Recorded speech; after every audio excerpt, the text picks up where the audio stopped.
City of Esperanza. The Secrets Beneath Puerto Rico's Future by J.C. Rosa. Introduction. Puerto Rico has always been a place of resilience. For centuries, the island has endured hurricanes, economic hardship, migration, political uncertainty, and the constant challenge of defining its own future. Yet, through every crisis, Puerto Rico has survived, mostly because of its people.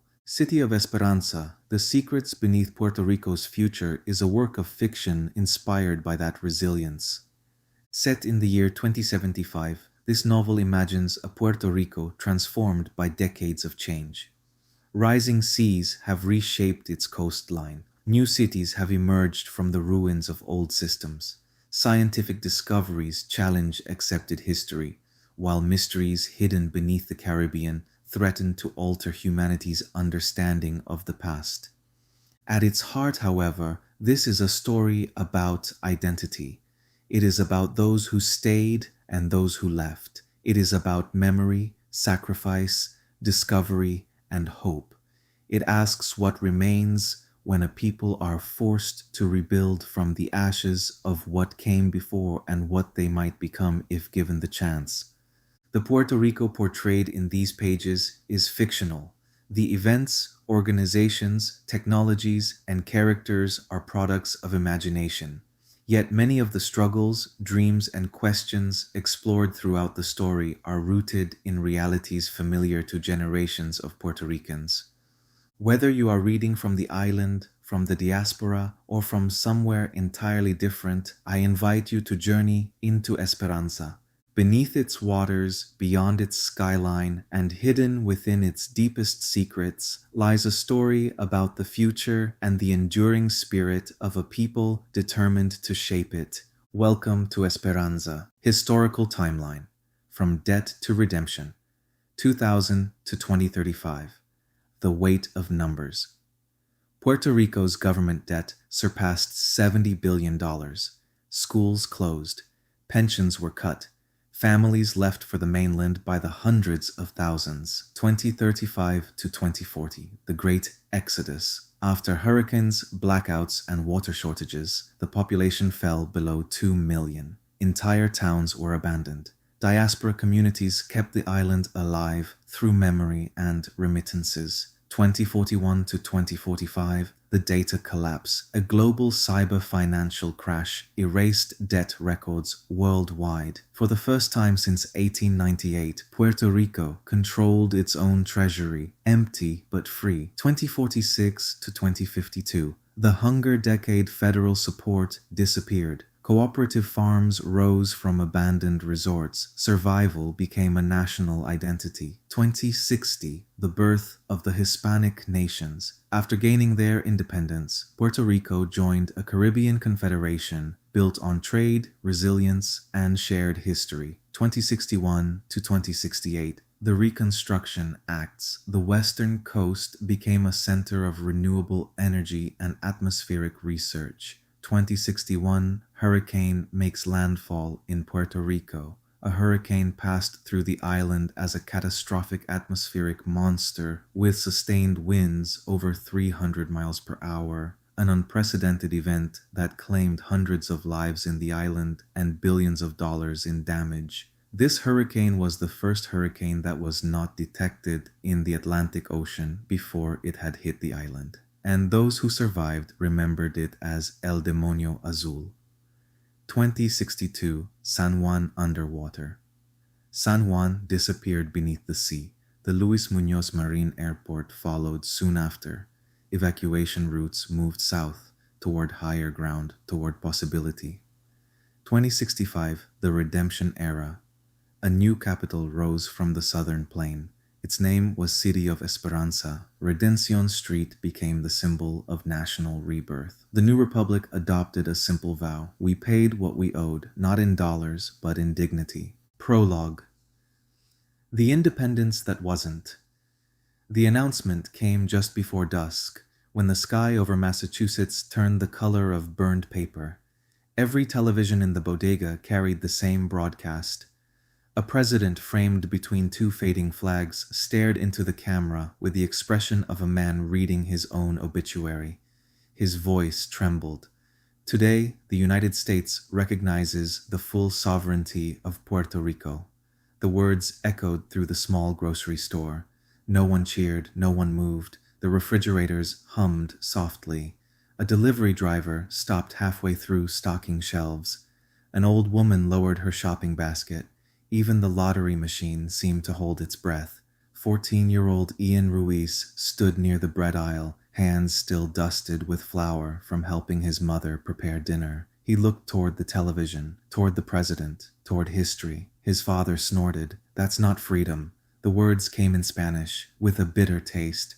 "That's them throwing us overboard." Several customers nodded. Nobody disagreed. Outside, winter settled over Lawrence, Massachusetts. Snow drifted against old brick mill buildings. Streetlights flickered to life. Inside the bodega, Ian watched fireworks explode above Puerto Rico's skies through the television. Pixelated celebrations broadcast from 2,000 miles away. The crowd on television cheered. The crowd inside the store remained silent. Ian didn't understand politics. He didn't understand treaties or sovereignty or why adults argued every time Puerto Rico appeared on the news.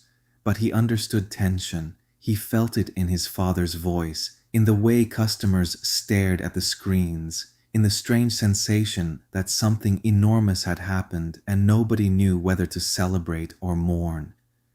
His father turned the volume down. The president continued speaking. Nobody listened anymore. For the first time in his life, Ian realized Puerto Rico could change without asking him. The thought stayed with him long after the broadcast ended.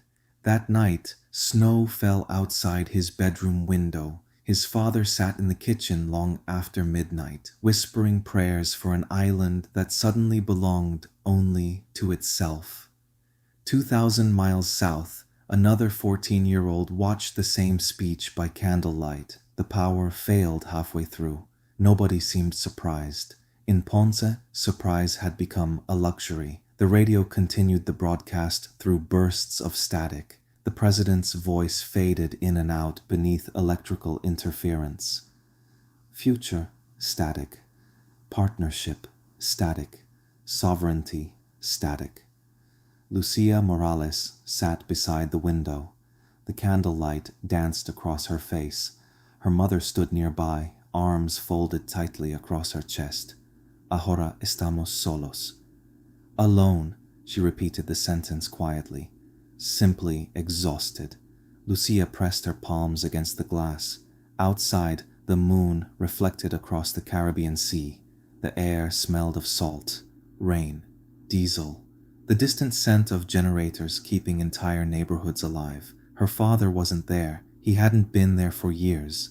A power station explosion had taken him when Lucia was still young. The company responsible blamed faulty equipment. The government blamed lack of funding. Nobody accepted responsibility. The dead remained dead. That was the first lesson Lucia learned about politics. The second was that speeches changed nothing. Politicians made promises. Families lit candles. The cycle repeated. Outside, Ponce hummed softly beneath the darkness. The island never truly slept. Somewhere dominoes cracked against plastic tables. A radio played an old salsa song. Someone laughed. Someone argued. Someone prayed. History continued. Lucia listened. The sounds felt older than governments, older than flags, older than promises. A culture surviving through repetition, through stubbornness, through memory. The speech ended. The static remained. Her mother extinguished the candle. Darkness filled the room. Lucia continued staring toward the sea. One day, she promised herself, she would learn the truth behind the speeches. One day, she would force people to answer difficult questions. One day, she would stop accepting official versions of events. The promise settled somewhere deep inside her and never left. That same night, beneath different skies and separated by 2,000 miles of ocean, a boy and a girl looked toward the future. Neither understood what was beginning. Neither knew the other's name. Neither imagined that their lives would one day intersect on a street called Redención. The same light flickered across their faces, the same wind moved across the Atlantic, the same future waited patiently, preparing.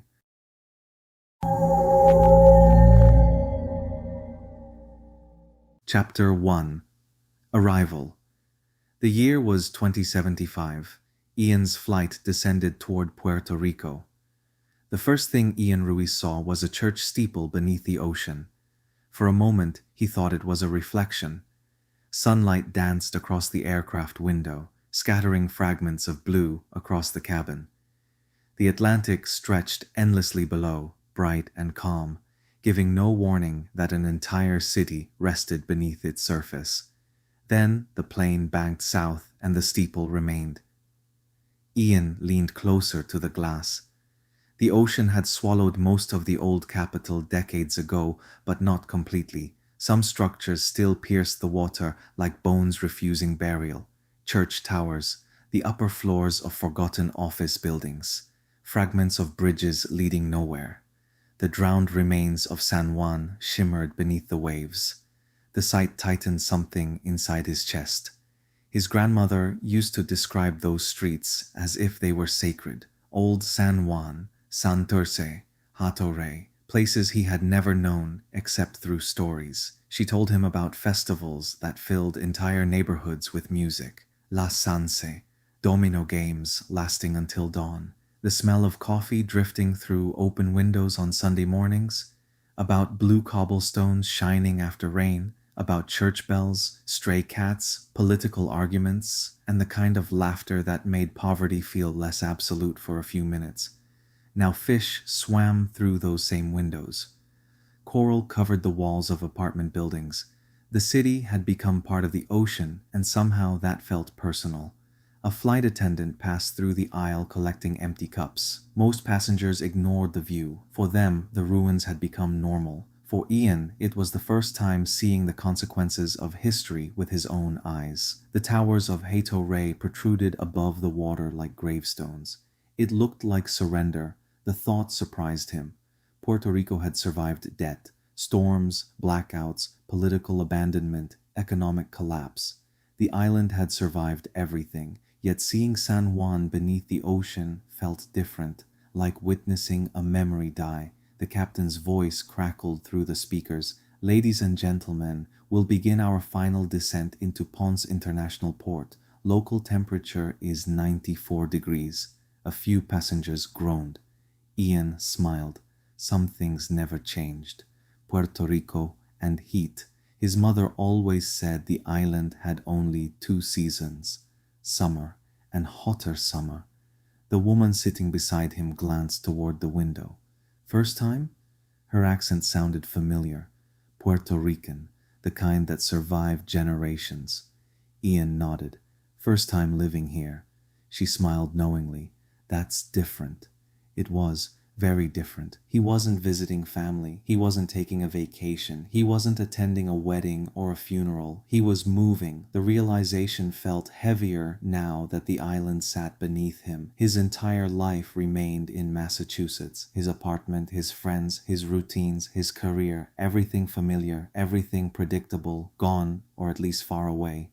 He reached into his backpack and pulled out the contract again. Lead urban planner, City of Esperanza Reconstruction Authority, 5-year appointment, housing included, renewable upon completion. He knew every line by memory. He had read it dozens of times. The contract explained what he would do. It never explained why he accepted. That answer lived somewhere else, somewhere between guilt and hope, somewhere between identity and obligation, somewhere between the island below and the life he had left behind.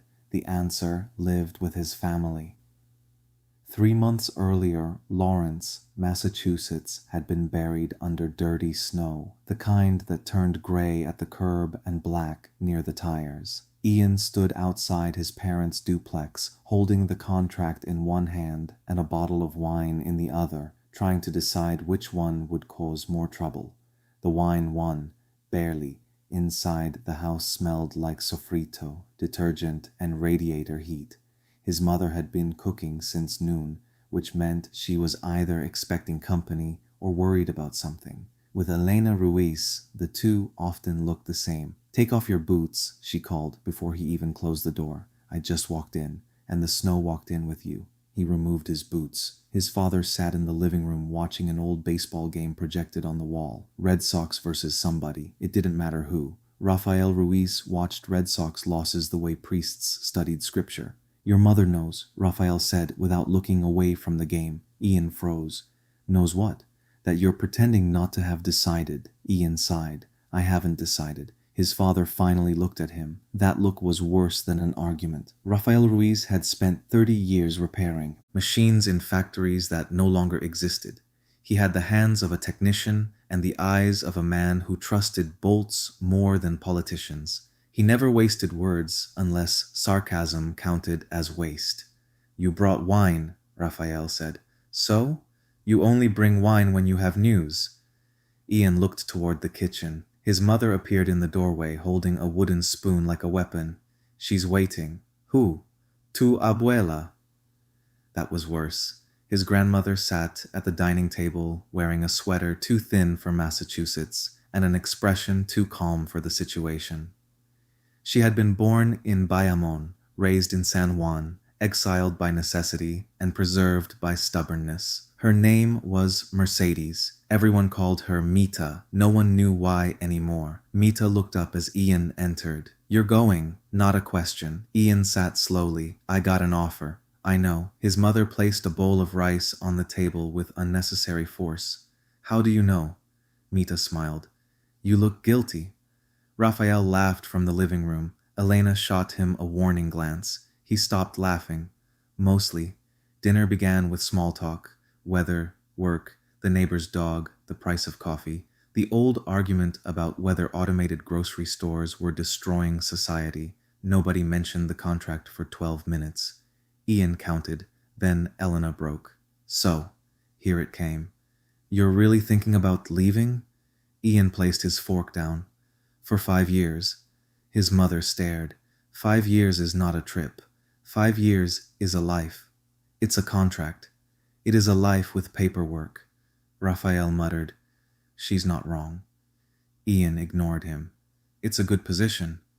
"You have a good position here." "This is different." "How?" Ian looked toward the table. The answer felt too large to say cleanly. "It's Puerto Rico." Silence.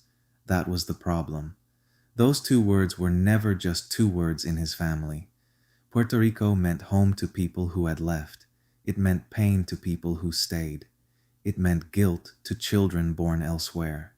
It meant arguments, music, politics, hurricanes, funerals, pride, debt, flags, food, and memories nobody could agree on.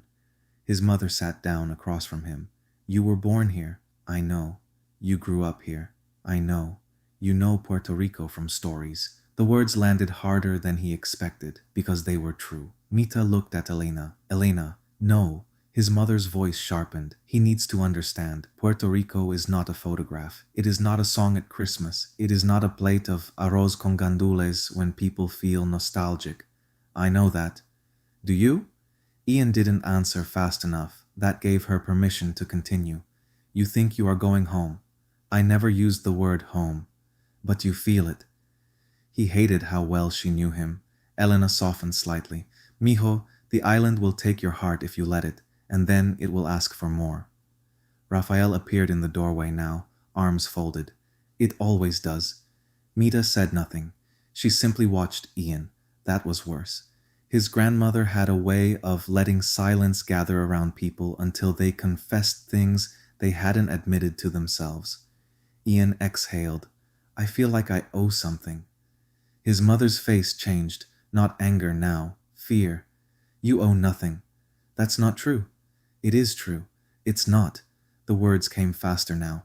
"I grew up safe. I grew up here. I watched everything happen from a distance. The debt crisis, the blackouts, the exodus, the storms, San Juan, all of it. And every time everyone said the same thing. Que pena, que desastre, que abuso. Then we went back to work." His voice lowered. "I don't want to keep watching." The room became quiet. Even the old baseball game seemed to fade. Mita placed her hand over his. Her skin was thin and warm, old hands, island hands, hands that had carried groceries during blackouts, children during storms, and grief across oceans. You think design can heal what politics broke? Ian swallowed. I don't know. His mother looked away. Raphael sat beside them. What exactly would you do? Ian opened the contract on his tablet. City of Esperanza, Southern Plain, urban redevelopment, infrastructure planning, flood safe, housing, public transit, water systems, civic corridors. Raphael read the first page. City of Esperanza. He said the name carefully, like he didn't trust it. Hope is a heavy thing to name a city. Mita smiled. Better than naming it after another governor. That made Raphael laugh. Even Elena almost smiled. Almost. Ian scrolled through the renderings. There it was. The city. Solar towers. Public plazas. Redención Street. A new capital built away from the drowned north. A place designed not to replace San Juan, but to survive what San Juan could not. Elena studied the image. Her expression was unreadable. What happens if they fail again? Ian had no answer. His father did. Then they fail building something. Raphael looked at Ian. Better than failing while waiting. Elena looked at him sharply. You're encouraging this? I'm not encouraging anything. You just did. I said a sentence. You always do that. What? Say something and pretend it wasn't advice. Raphael shrugged. It was good advice.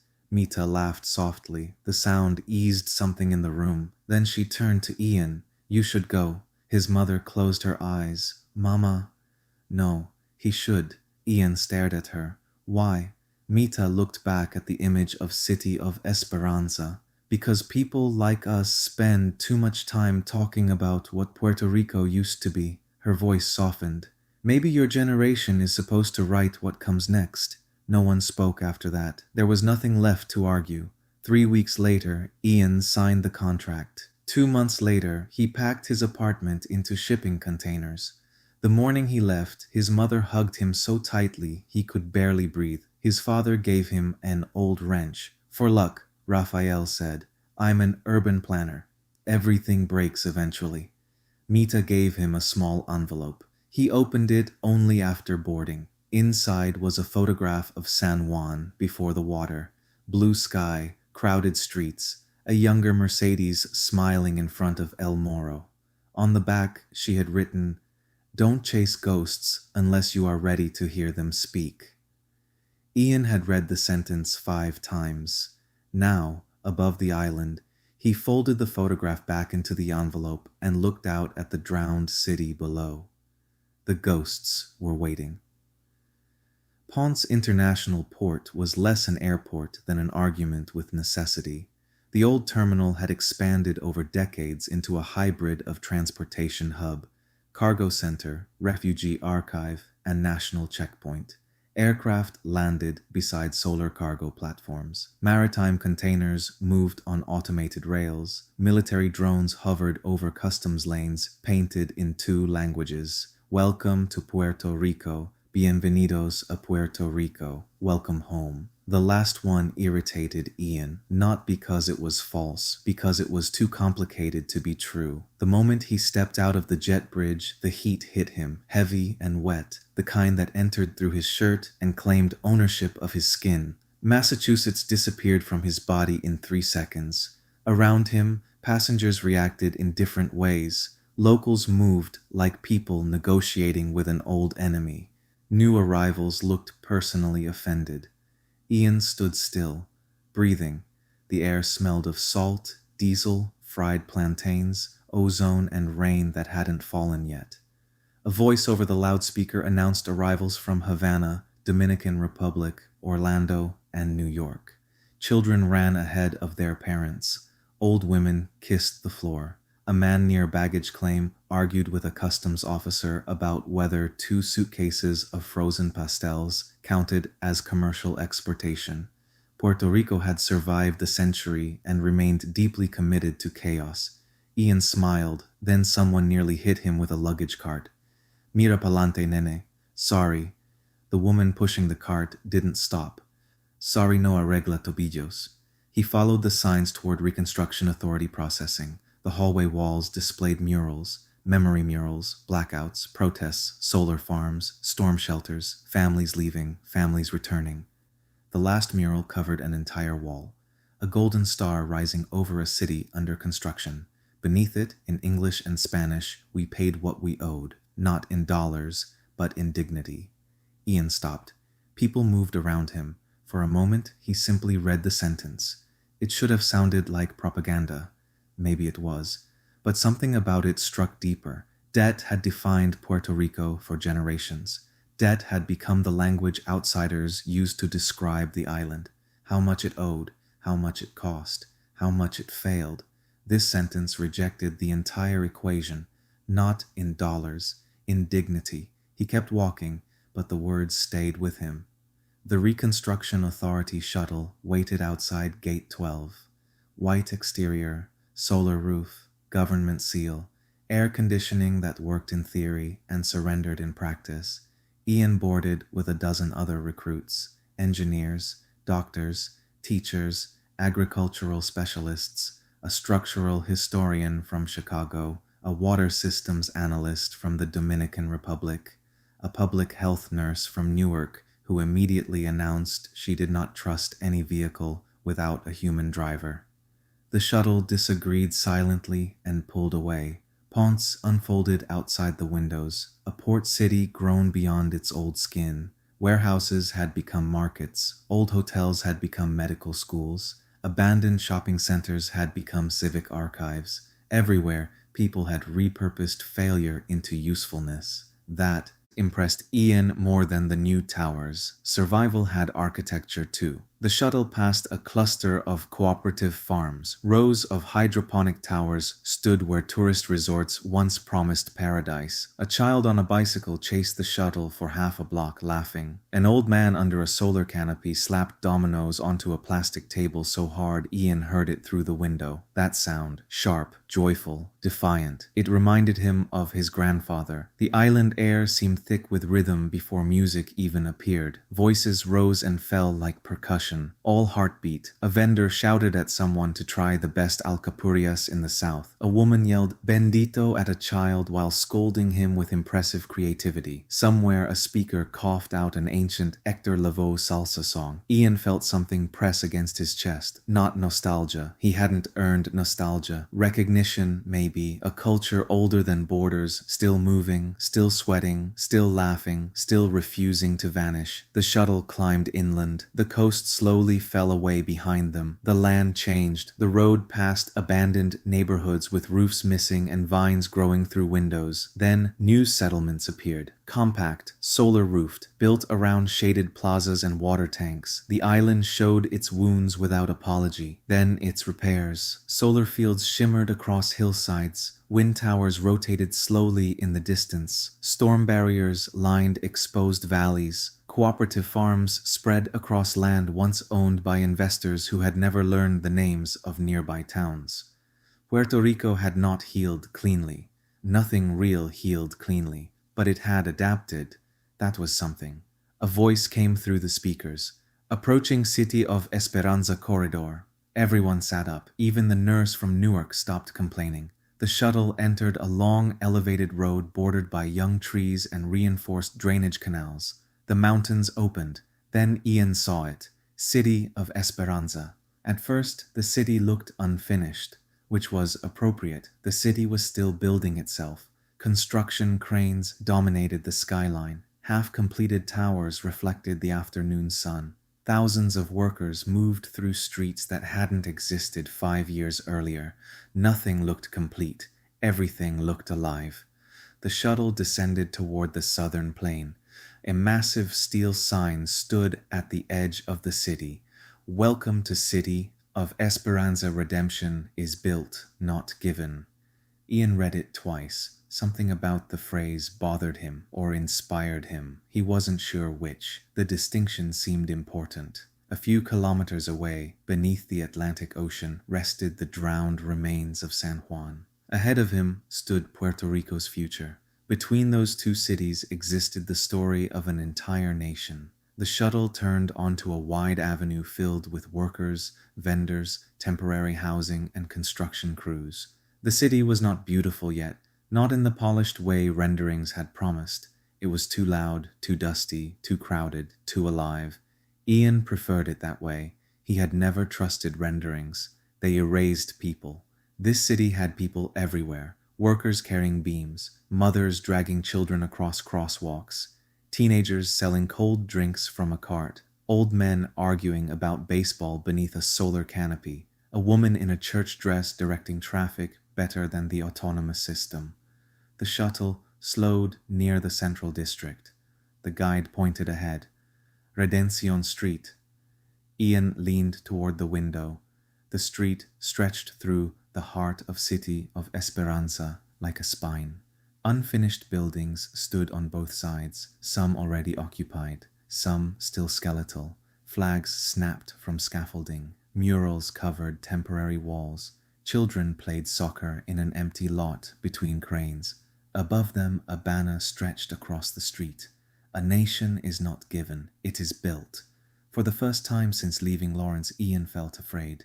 Not of danger, of responsibility. The city was not an idea anymore, not a contract, not a rendering, not a story told by old people missing a country they had left behind. It was real, and it needed to work. People would live inside his decisions. Children would cross streets he helped design. Families would sleep beneath roofs he approved. Water would flow through systems he mapped. If he failed, failure would not remain theoretical. It would have names, faces, homes. The shuttle doors opened. Heat rushed in again. Ian stepped down onto the pavement. His shoes touched City of Esperanza for the first time. Around him, the city roared. Construction, music, arguments, laughter, engines, birds, life. He looked toward Redención Street, toward the half-built future, toward everything he did not yet understand. Ian had spent his entire life hearing stories about Puerto Rico. For the first time, Puerto Rico was about to tell him one of its own. Chapter 2. Redención Street. The next morning, the sun rose hard over City of Esperanza. White light spilled over the southern plain and struck the unfinished city like judgment. By 7 in the morning, heat already shimmered above the pavement. Steel beams flashed under the sun. Construction cranes swung slowly across the skyline, their shadows sliding over half-built apartment blocks, public plazas, transit corridors, and government offices still wrapped in scaffolding. Generators coughed to life. Welding torches hissed. Concrete printers groaned against humidity they had never been designed to tolerate. Workers shouted across open trenches in Spanish, English, and the practical hybrid language Puerto Ricans had developed over generations of crises. Sube esa madre, hold the line, dame un break que esto se jodió. Acho, ¿quién hizo esto?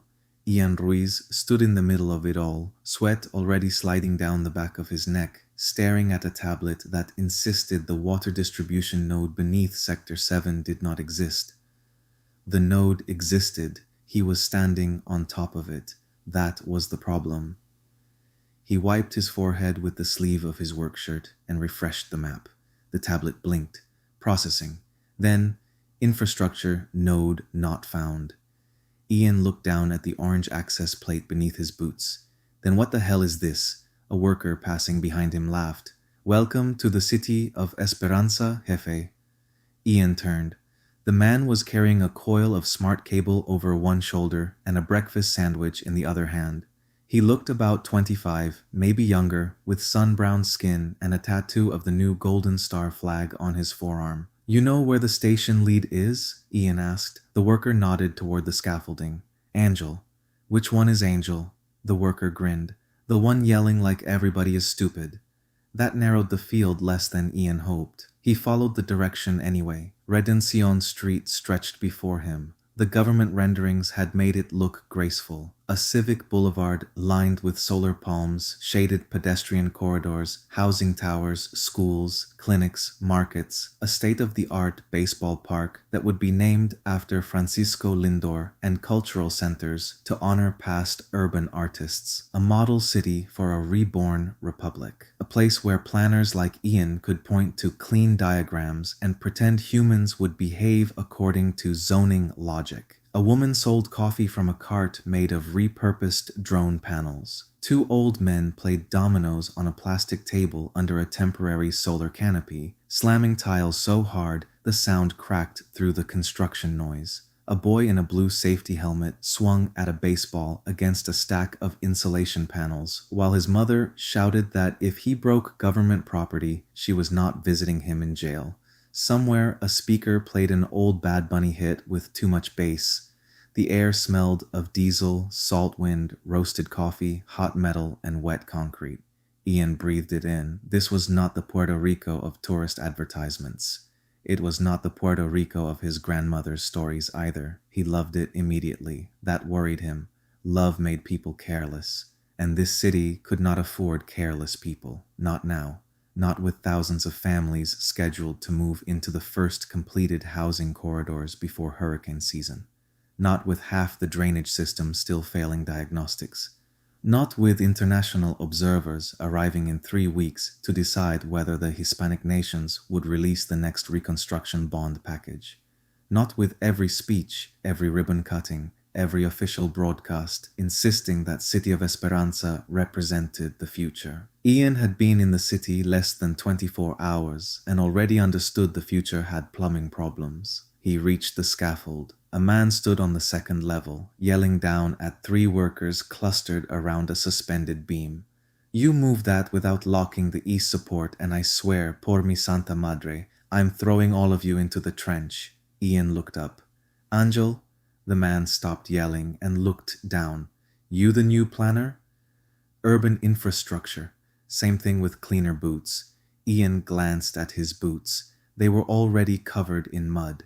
Angel laughed. He climbed down with the agility of someone who had spent his whole life around unfinished buildings. Up close, Angel Santiago looked younger than Ian expected, but his eyes carried the tired patience of people who had rebuilt too many things before the age of 30. "Ian Ruiz," Ian said, offering his hand. "Angel Santiago." They shook. Angel's palm was rough and warm. "You from here?" Angel asked. "Lawrence." Angel winced theatrically. "Boston, Puerto Rican. Massachusetts, Puerto Rican. Misma mierda." Ian smiled. "I'm starting to realize everyone here has jokes ready. We had no electricity for 15 years. We developed comedy and solar panels, survival skills." Ian liked him immediately. That also worried him. He handed Angel the tablet. "Sector 7 node isn't showing in the system." Angel glanced at the screen, then at the access plate beneath Ian's boots. "System says no?" "System says no." Angel shrugged. "Then the system is a liar." "That's one engineering theory. It's the Puerto Rican theory, usually correct." Ian knelt beside the access plate. The bolts were new, too new, installed recently, not in the version of the plans he had received. He zoomed into the survey model. Nothing, no node, no pipe junction, no maintenance shaft. Yet the access plate existed, and the plate carried a government stamp, Ministry of Infrastructure and Recovery. He frowned. "Who installed this?" Angel's humor faded. "Was here before my crew." "How long before?" "Don't know. That's not comforting." "Wasn't trying to comfort you." Ian looked up. Angel had lowered his voice. Around them the work continued, but the space between them changed. "You know something?" Angel wiped sweat from his jaw. "I know enough not to open things that don't belong on the plans." The answer landed heavily. Before Ian could ask another question, a voice cut through the sight. "Ladies and gentlemen, welcome to another episode of government officials pretending everything is under control." Ian turned. A camera pointed directly at him.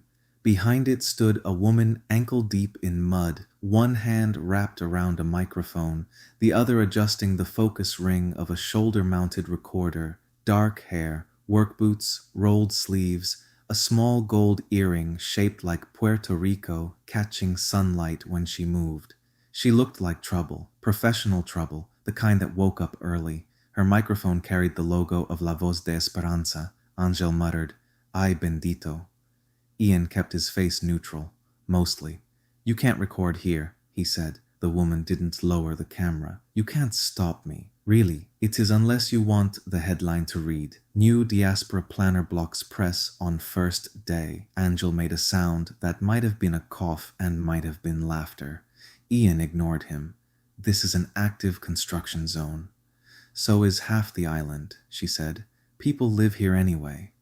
The workers nearby slowed just enough to listen. The domino players looked over from their table. Even the boy with the baseball bat paused. Great, an audience. Ian stepped closer, lowering his voice. It's not safe, she smiled, strategically. Then that's the story. He should have walked away. He should have called site security. He should have done literally anything except engage with a journalist while sweating through his shirt and standing on top of a mysterious access plate that was not on any official plan. Instead, he said, "What story?" Her eyes sharpened, just slightly, enough to tell him he had made a mistake. All of them, she said. She raised the microphone. Lucia Morales, La Voz de Esperanza. I'm here on Redención Street, where the Republic continues promising housing, transparency, and a future that somehow keeps requiring restricted zones, sealed contracts, and foreign consultants. I'm not a consultant. The words escaped before he could stop them. Her gaze snapped to him. No?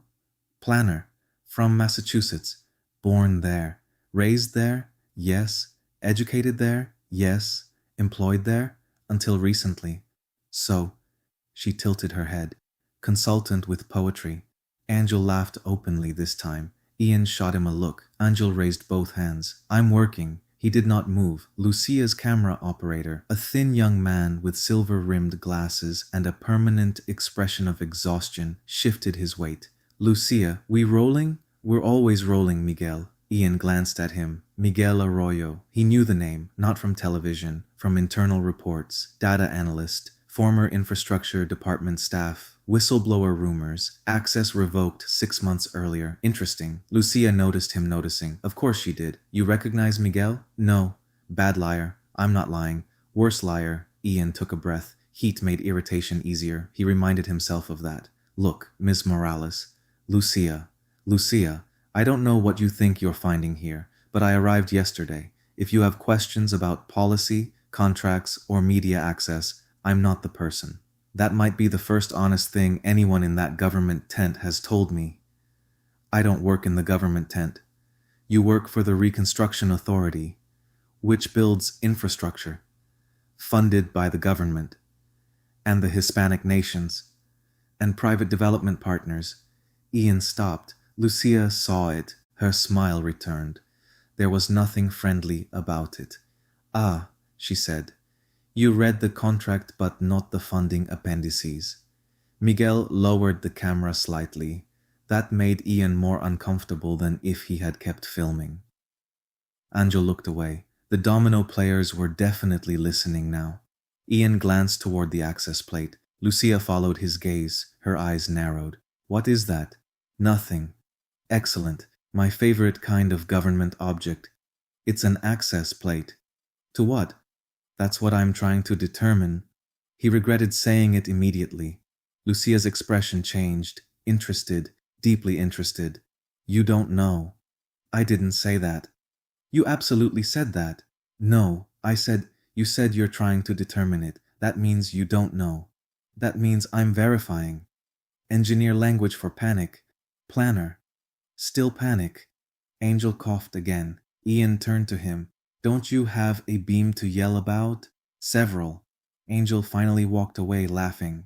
Lucia stepped closer to the access plate. Ian moved in front of her. She looked up. He immediately realized that proximity had been a mistake. She was shorter than him, but not by much. Close enough that he noticed the faint scar near her collarbone, the fine dust on her cheek, and the way her eyes were not simply brown, but almost black in direct sunlight. He stepped back. She noticed, again. Relax, she said. I don't bite government employees before breakfast. I'm not a government employee. Then stop defending them. That landed. Too cleanly. For a moment he had no answer. The city filled the pause, hammering, music, machines, voices. the pulse of a country trying to become something before the next disaster arrived. Lucia lowered the microphone. Her posture shifted. The broadcast voice disappeared. What remained quieter, more dangerous. Do you know what people in Ponce call this place? Ian glanced around. City of Esperanza? No. She pointed toward the unfinished towers. The showcase. He had heard the phrase already, from officials, from brochures, from the recruitment videos. The showcase of reconstruction, the showcase of resilience, the showcase of Puerto Rico's future. Lucia's voice hardened. People don't live inside showcases. Ian looked toward the housing blocks. Families would live there soon, at least according to the schedule. I know what it's supposed to be, he said. Do you? Yes. And who is it for? The same question from the old draft, but now it felt heavier. Ian looked across Redención Street at the workers, at the old men playing dominoes, at the boy with the soccer ball, at the woman selling coffee from a cart, at the banners declaring redemption. He answered carefully, everyone. Lucia didn't blink. Then prove it. Silence. The words settled between them like a thrown match. Miguel raised the camera again. Ian looked at him. Miguel lowered it. A small mercy or strategy. Lucia backed away. Thank you for your time, Mr. Ruiz. I didn't agree to an interview. You'll get used to me. I doubt that. For your sake, I hope not. She turned toward Miguel. Get shots of the south housing corridor and the food cart, especially the line. Miguel nodded and followed. Ian watched them move through the site with the confidence of people accustomed to being unwelcome. Lucia stopped near the coffee cart and began speaking with the vendor, listening. That surprised him. Most journalists he had dealt with arrived already knowing the story they wanted. Lucia seemed angry enough to look for one. There was a difference. Angel reappeared beside him. You survived. Is she always like that? No. Ian looked relieved. Angel grinned. Sometimes she's worse. Great. She's good, though, at annoying people, at telling people what they don't want to hear. Ian looked back toward Lucia. She laughed at something the vendor said. A real laugh. Gone almost immediately. Then she turned and caught Ian looking. He looked away too late. Angel whistled softly. Ian frowned. What? Nothing. Say nothing again and I'll reassign you to humidity sensor calibration. Angel made a face. That's cruel. Then talk. Angel leaned against a steel post. You're new. Let me save you trouble. Don't fall for women who make too many questions. I'm not. Good. Keep not. Ian rolled his eyes. I met her 10 minutes ago. And you liked it, ah? Before Ian could respond, his tablet vibrated. A message from the Reconstruction Authority. Executive Planning Session. Civic Tower, 1100 hours attendance required attached was a list of attendees. Mayor and Acting Governor Camila Vargas, Sofia Mendez, Mateo Delgado, Ambassador Rodrigo Sáenz, several ministry officials, and one name highlighted in red, Ian Ruiz. Angel read over his shoulder. Ah, you going upstairs? Looks like. Good luck. That bad?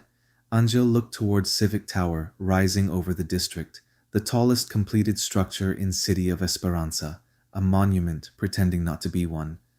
Depends what they ask you to pretend. Ian pocketed the tablet. What does that mean? Angel picked up his cable coil. It means welcome home. Then he walked away. Civic Tower stood at the center of the administrative district, overlooking Redención Street. Inside, the air conditioning worked too well. Ian stepped through security, still covered in dust and sweat, while officials moved around him in clean clothes and carefully managed urgency. A receptionist scanned his badge. Mr. Ruiz, Conference Room 3, Level 42. 42? Executive Planning. The elevator rose silently. As it climbed, City of Esperanza spread beneath him. From above, the city looked closer to the renderings, more organized, less human. The chaos softened into lines. The noise disappeared behind glass. Redención Street became a clean artery through the capital. Housing districts became blocks. People became dots. Ian disliked how beautiful it looked from up here. That felt important. The elevator opened into a corridor lined with historical photographs, the debt years, the Exodus, the Hunger Decade, the Reconstruction Acts. Each image had been curated perfectly, pain turned into museum lighting. At the end of the hallway hung the national vow in gold lettering: "We paid what we owed, not in dollars, but in dignity." Ian paused. A voice behind him said, "Careful with that sentence." He turned. A man in his late 40s stood beside the wall, holding a stack of old paper folders. Real paper. In this building, that felt almost rebellious. He had warm eyes, a neatly trimmed beard, and the exhausted elegance of someone who had survived too many committees. "Mateo Delgado," the man said. Ian recognized the name. Historian, cultural advisor, one of the architects of the public memory program, also, according to internal notes, difficult. Ian Ruiz. "I know." "Apparently, everyone does," Mateo smiled. "New diaspora hires are useful symbols." Ian stiffened. Mateo noticed. "Don't worry. Symbols sometimes become people if they misbehave. I'll keep that in mind." "You should." Mateo looked toward the gold letters. "That sentence is beautiful. It is also dangerous." "How so?" "Beautiful sentences are easy to weaponize." Before Ian could ask what he meant, the conference room doors opened. A woman's voice called from inside. "Mateo, stop frightening the new planner." Mateo sighed. "I was educating him." "You were enjoying yourself." "Both can be true." Ian followed him inside. The room was circular, glass-walled, and full of people who looked like they controlled things they didn't fully understand. At the center stood a holographic model of City of Esperanza. Mayor Camila Vargas stood beside it. Ian recognized her immediately. Everyone did. Former journalist, former activist, current face of Puerto Rico's rebirth. Her image appeared on murals, campaign posters, public service messages, and at least 3 recruitment videos that had helped convince Ian to move. In person, she was more striking, not because she was beautiful, though she was, because she seemed composed from conviction, every movement deliberate, every smile measured, a woman who had learned that hope required stage management. "Mr. Ruiz," she said, "welcome to Esperanza." "Thank you, Mayor." "Camila, please. Titles make everything sound older than it is," Mateo muttered. "Some things are old for a reason." Camila ignored him. A younger woman stood beside the model, with architectural plans open on a transparent display. "Sofia Mendez," she said, extending her hand. Ian shook it. Architect, co-designer of the Civic District. Her eyes were sharp with exhaustion and ambition. "I've read your proposal on adaptive flood corridors," she said. "That's either good or alarming." "It was competent."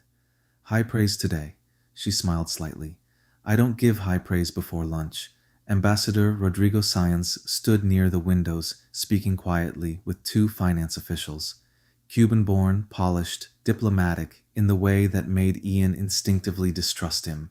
The meeting began 5 minutes later. Camilla controlled the room easily. Population targets, housing timelines, international funding benchmarks, storm season readiness, public messaging. Every topic moved quickly, too quickly. Ian mostly listened. Then Sector 7 appeared on the model. The drainage node pulsed red. Of course, Sofia glanced at him. "Mr. Ruiz?" Ian stepped forward. "The system is missing field data. Several installed components aren't reflected in the master model." One official frowned. Meaning either the model is outdated or someone made unauthorized modifications." The room changed. Camilla's expression remained pleasant. "Unauthorized is a strong word. It's an accurate one." Mateo looked amused. Sofia looked interested. Sáenz looked annoyed. Camilla's smile held. "We inherited incomplete records from multiple administrations. This plate was installed recently." Silence. "That landed." "Where?" Sofia asked. "Sector 7, Redención Housing Corridor." Sofia zoomed into the model. The red pulse expanded. A sublayer appeared, then flickered. Ian caught it. A hidden utility path. Then it vanished. He stepped closer. "Go back." Sofia frowned. "What?" "The layer. It showed something." "No, it didn't." "Yes, it did." She tried again. Nothing. Camila turned toward the officials. We'll have technical staff review it. Ian looked at her. I am technical staff. Matteo coughed to hide a laugh. Camilla's eyes sharpened just enough. For a moment, Ian understood why people followed her and why they feared disappointing her. We appreciate your initiative, she said, but there are historical complications beneath sections of the city. What kind? Matteo answered before Camilla could. The buried kind. Camilla looked at him. Matteo. What? It's true. The ambassador finally spoke. Mr. Ruiz, City of Esperanza is not merely an engineering project. It is a national reconstruction effort involving heritage concerns, security corridors, and intergovernmental obligations. Ian stared. That sentence avoided answering the question impressively. Sophia smiled into her hand. Camilla did not. Science's eyes cooled. Matteo looked delighted. You'll do well here, Matteo said. I'm not sure anyone agrees. I didn't say comfortably. The meeting moved on. Too quickly. Again. But Ian barely heard the rest. His mind stayed on the hidden layer. Sector 7, Redemption Street. A recent access plate not on the plans. Historical complications. Buried kind. When the meeting ended, Camilla approached him privately. You ask direct questions. I thought that was why you hired me. We hired you because you see systems. I'm seeing one. Her smile faded. Only slightly. Then learn where you are before you decide what you're seeing. It was not a threat. Not exactly, but it had weight. Camilla walked away before he could answer. Matteo appeared beside him. Lunch? Ian blinked. What? You look like a man who has just discovered government opacity. Food helps. I have work. Yes, and I have answers vague enough to be useful. Ian looked toward the window. Far below, Redemption Street roared in the heat. Somewhere down there, Lucia Morales was probably making powerful people uncomfortable. Up here, Ian had begun doing it accidentally. Maybe Angel was right. Welcome home. By late afternoon, Lucia sat inside the cramped offices of La Voz de Esperanza, reviewing footage. The newsroom occupied the second floor of a converted pharmacy near the old Ponce transit station. The sign outside still said Farmacia del Sur because replacing it required permits no one had patience for. Miguel sat beside her, headphones around his neck. He's not terrible. Lucia didn't look up. Who? The planner. He is absolutely terrible. You smiled. I smile before attacks. You smiled after. Lucia paused the footage. On screen, Ian Ruiz stood dusty, sweaty, and visibly trying not to lose patience. That bothered her. Arrogant men were easier. Smooth men were easier. Ian looked inconveniently sincere. Miguel leaned closer. He didn't know about the plate. No. And that surprised you. Yes. You think he's clean? I think he's new. Different things. Exactly. Lucia rewound the footage to the moment Ian glanced at the access plate. She opened another file. Sector 7 procurement records. Nothing. Construction authorizations. Nothing. Utility modifications. Nothing. She searched manually. Still nothing. Miguel watched her. There's no record. There's always a record. Not if someone deleted it. Lucia looked at him. Miguel's expression shifted. He knew something. She hated when people knew things without sharing. What? Miguel hesitated. Bad sign. What? She repeated. He lowered his voice. When I worked infrastructure, there were ghost allocations. Define ghost.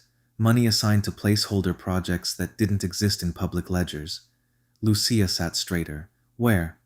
Western districts, energy corridors, some under Redemption. How much? Miguel rubbed his face. Enough. That's not a number. Enough to get me fired for asking. The newsroom seemed to shrink. Lucia glanced toward the window. Outside, the Esperanza continued its noisy, unfinished life. What were they funding? Miguel looked at the paused image of Ian standing beside the access plate, then back at her. I don't know. Lucia waited. He sighed. But every file had the same tag. He pulled up an old encrypted note. Only one word appeared. Lajas. Lucia stared. Lajas? Miguel nodded. Everything weird goes west. Outside, thunder rolled over the southern hills despite the clear sky. Lucia looked out. For a second, the light over Esperanza seemed to dim, then return. Probably nothing. Probably power fluctuation. Probably heat haze. Probably. She saved the file in 3 locations, then opened a new investigation folder. Title: Redención Street / Sector 7 / Leia's Connection. Miguel groaned. Please tell me you're not naming the folder that. It's temporary. That's what you said before the ministry sued us. We won. We settled. Same emotional result. Lucia hit save. The screen reflected her face back at her. She looked tired. Her mother always said Lucia had inherited her father's inability to leave broken things alone. Maybe that was true. Maybe that was why she became a journalist. Maybe that was why official speeches had always sounded like lies dressed for church. Lucia looked again at Ian frozen on the video, the outsider with blueprints, the man who said he was tired of hearing what Puerto Rico used to be. Maybe he was sincere. Maybe sincerity was just another kind of danger. Either way, she would find out. She always did. That evening, Ian walked back through Redención Street as sunset softened the city. The construction noise faded, but never disappeared. Workers cleaned tools, food carts multiplied, music rose from open windows. Children chased one another around temporary barriers, while parents pretended not to worry. The city became warmer at night. Candles flickered beside holographic saints in a half-finished kiosk. A coqui chirped stubbornly from a drainage pipe. 2 women argued over whose grandmother made better pastels. Someone shouted "Bendito" at a child who had clearly earned it. Ian passed the access plate again. Workers had placed a temporary cone over it. No explanation, no repair order, no record. He crouched beside it. The metal felt warm under his fingers. Too warm. He pulled back. Probably sun exposure. A voice behind him said, "Careful, government secrets might burn." Ian didn't turn. "I thought you didn't bite before breakfast." "It's after dinner." Lucia stood a few feet away, holding 2 paper cups of coffee. She offered one. He hesitated. "That poisoned?" "Only with caffeine." He took it. The coffee was strong enough. "Thank you." "You're welcome." The politeness felt suspicious. They stood beside the access plate in the fading light. Neither spoke for a moment. Then Lucia said, "I found records." "About this?" "About money." "That's vague." "Vague keeps people alive." Ian looked at her. "Are you always dramatic?" "No, sometimes I'm correct." He laughed. She almost smiled. Almost. A siren sounded in the distance. The sky over the western horizon glowed faintly orange. Sunset. Nothing else. Lucia watched it anyway. "What do you know about Lajas?" she asked. Ian frowned. "Town in the southwest." "Anything else?" "Bioluminescent bay nearby. Agricultural zone. Some energy research after the Reconstruction Acts." Official answer. "That's what I have." She nodded. "Then get unofficial ones." "Why?" Lucia looked at the access plate, then at the unfinished city, then at him. "Because Redención Street has a ghost." Ian followed her gaze. The access plate gave off no light, no sound, no movement. Yet for one brief second, he felt the strange certainty that something beneath the street was listening. He dismissed the thought immediately. Engineers did not believe in haunted infrastructure. Still, he stepped back. "Lucia noticed. You felt that." "No. Bad liar." He looked at her. She looked back. The tension between them had changed again. Less argument now, more recognition. 2 people standing at the edge of a secret neither understood. Above them, the first stars appeared over the city of Esperanza. Below them, beneath concrete, utility lines and soil, the hidden access plate remained warm. Far to the west, beyond the lights of the new capital, something under the hills of Lajas pulsed once in the dark. Not enough to trigger an alarm, not enough to appear on public sensors, just enough to be remembered. And on Redención Street, Ian Ruiz and Lucia Morales stood together for the first time, both pretending they were not already part of the same story. Chapter 3. The Builders. By his third morning in the city of Esperanza, Ian Ruiz understood why people called the city a miracle. He also understood why miracles required maintenance crews. The Eastern Transit Corridor had lost power twice before breakfast. A drainage sensor near Redemption Street reported flooding despite dry pavement. 3 housing towers had failed occupancy inspection because the ventilation system refused to recognize humidity as a permanent condition of Caribbean life.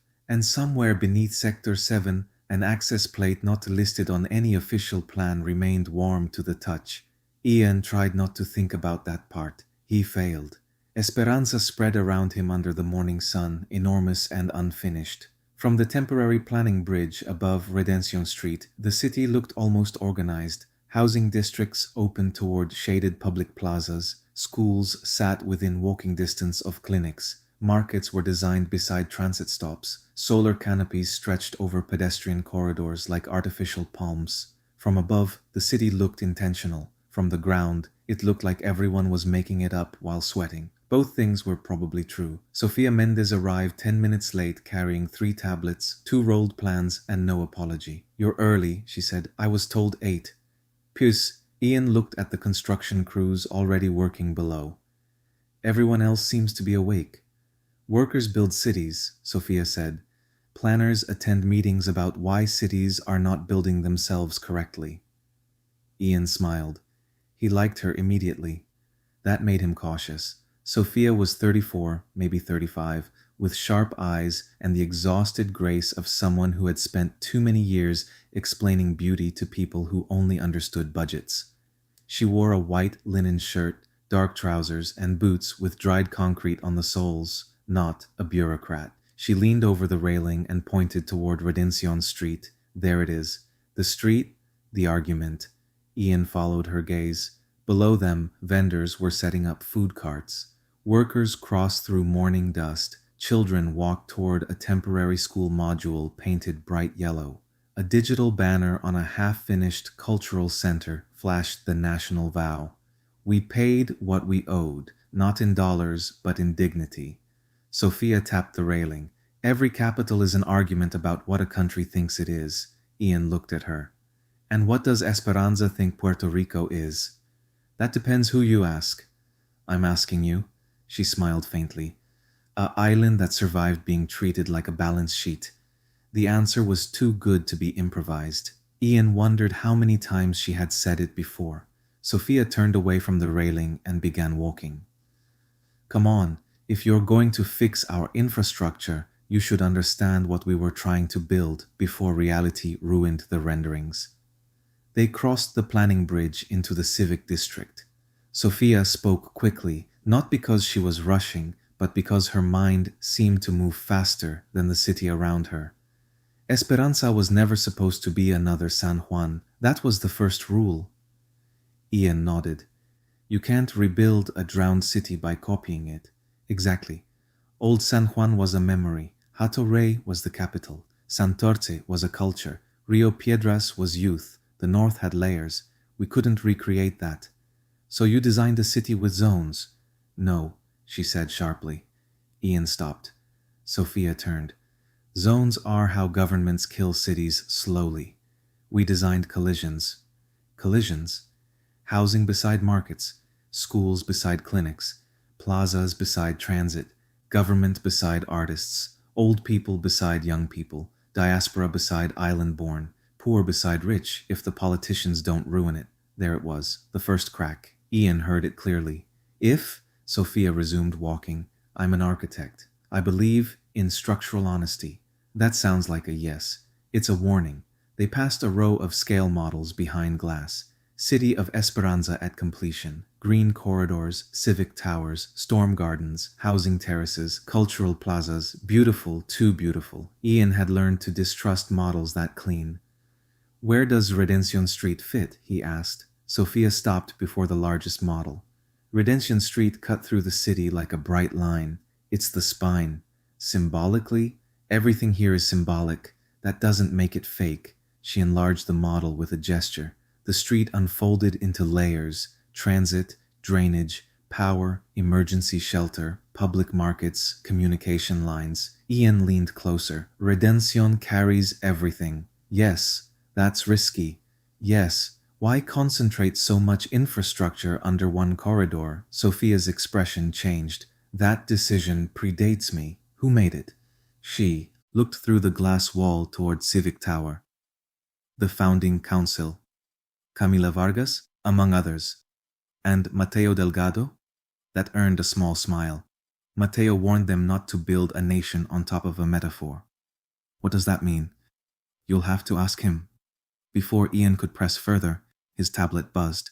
A diagnostic alert, Sector 7, again. Sophia saw the notification. Still having trouble? The system keeps dropping underground data. That happens. Does it?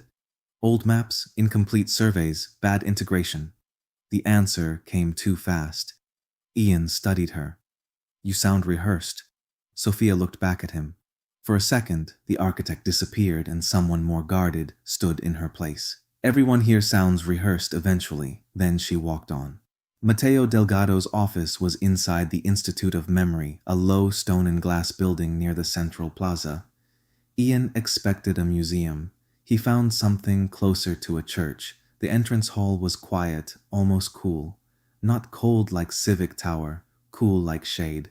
Along the walls, photographs documented the long collapse. Pension protests, flooded hospitals, darkened schools, airport evacuations, cooperative farms, solar brigades, children studying under battery lamps, history without decoration. Near the center stood a preserved street sign from Old San Juan, salt-eaten and bent, Calle de la Fortaleza. A plaque beneath it read, "Recovered from the Northern Waters, 2068. Ian stopped longer than he meant to. Mateo appeared beside him holding a paper cup of coffee. People always stop there. It feels wrong seeing it inside. It feels worse underwater. Mateo said it gently as a fact. He led Ian through the main gallery. Most people think memory is sentimental. It isn't. Memory is infrastructure. Ian smiled. You sound like you've said that before. I say true things repeatedly. Eventually, someone funds them. Mateo Delgado was not what Ian expected from a government cultural advisor. He moved slowly, but his eyes missed nothing. His voice carried warmth, humor, and permanent grief, the kind that becomes part of how a person sees. They stopped before a wall-sized timeline, the debt years, the exodus, the data collapse, the hunger decade, the Reconstruction Acts, the redemption era. Ian recognized the same sequence from the historical files. Mateo pointed toward 2060. The independence. Ian looked at the marker. United States grants Puerto Rico full sovereignty. My father called it abandonment. Your father was not wrong. People here celebrated. Some did. Did you? Mateo took a sip of coffee. No. The answer surprised Ian. Mateo noticed. I was younger then, angrier. I wanted independence the way hungry people want food. Then it arrived wrapped in poverty, collapse, and diplomatic language. That makes celebration complicated. Ian thought about the broadcast in the bodega, his father's face, the silence among customers. That night felt strange, Ian said. You remember it. I was young. Mateo nodded. Much of us were too. Ian looked at him. Do happen. You know Lucia Morales? Mateo seemed surprised for the unexpected segue. Everyone who lies for a living knows Lucia Morales. Ian nearly laughed. Government lies? Historical curation, Mateo said. More elegant term. Same danger. They continued walking.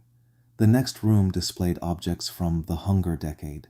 Improvised water filters, seed ledgers, solar panels patched with scrap wiring, handwritten ration cards, children's notebooks from abandoned towns. Ian stopped before a photograph of a woman cooking over a metal barrel while 3 children studied beside her. My mother could have been in this picture. She left before the worst. Yeah. That guilt you carry? Ian looked at him sharply. Mateo didn't apologize. Leave it outside when you can. Bring it in only when useful. How do you know I carry guilt? You came back. Too simple. Matteo led him into a smaller archive room. Paper maps covered the central table. Real paper again. You asked Sophia about Sector 7. Ian stiffened. Do people tell you everything? No, but buildings do. That means nothing. It means plenty. You just haven't learned to listen. Matteo spread one of the maps. Old Esperanza Planning Survey. Another beneath it. Pre-Reconstruction Land Allocation. Another. U.S. Federal Environmental Study. Another. Spanish Colonial Agricultural Registry. Ian stared. These go back decades. Some copies, some originals. Why show me? Because you keep asking the right questions in rooms that prefer wrong ones. Matteo tapped the southwest corner of the maps. Lajas. The name appeared again and again. Restricted Survey, Deferred Excavation, Energy Research Corridor, Cultural Preservation Zone, Defense, Exclusion Area, Agricultural Reserve, different labels, same geography. Ian felt the back of his neck tighten. What is in Lajas? Matteo smiled sadly. That is the question everyone eventually asks. And the answer? The answer depends on who is afraid. Ian looked up. That's not an answer. It's the most honest one I have. The lights flickered, once, briefly, then returned.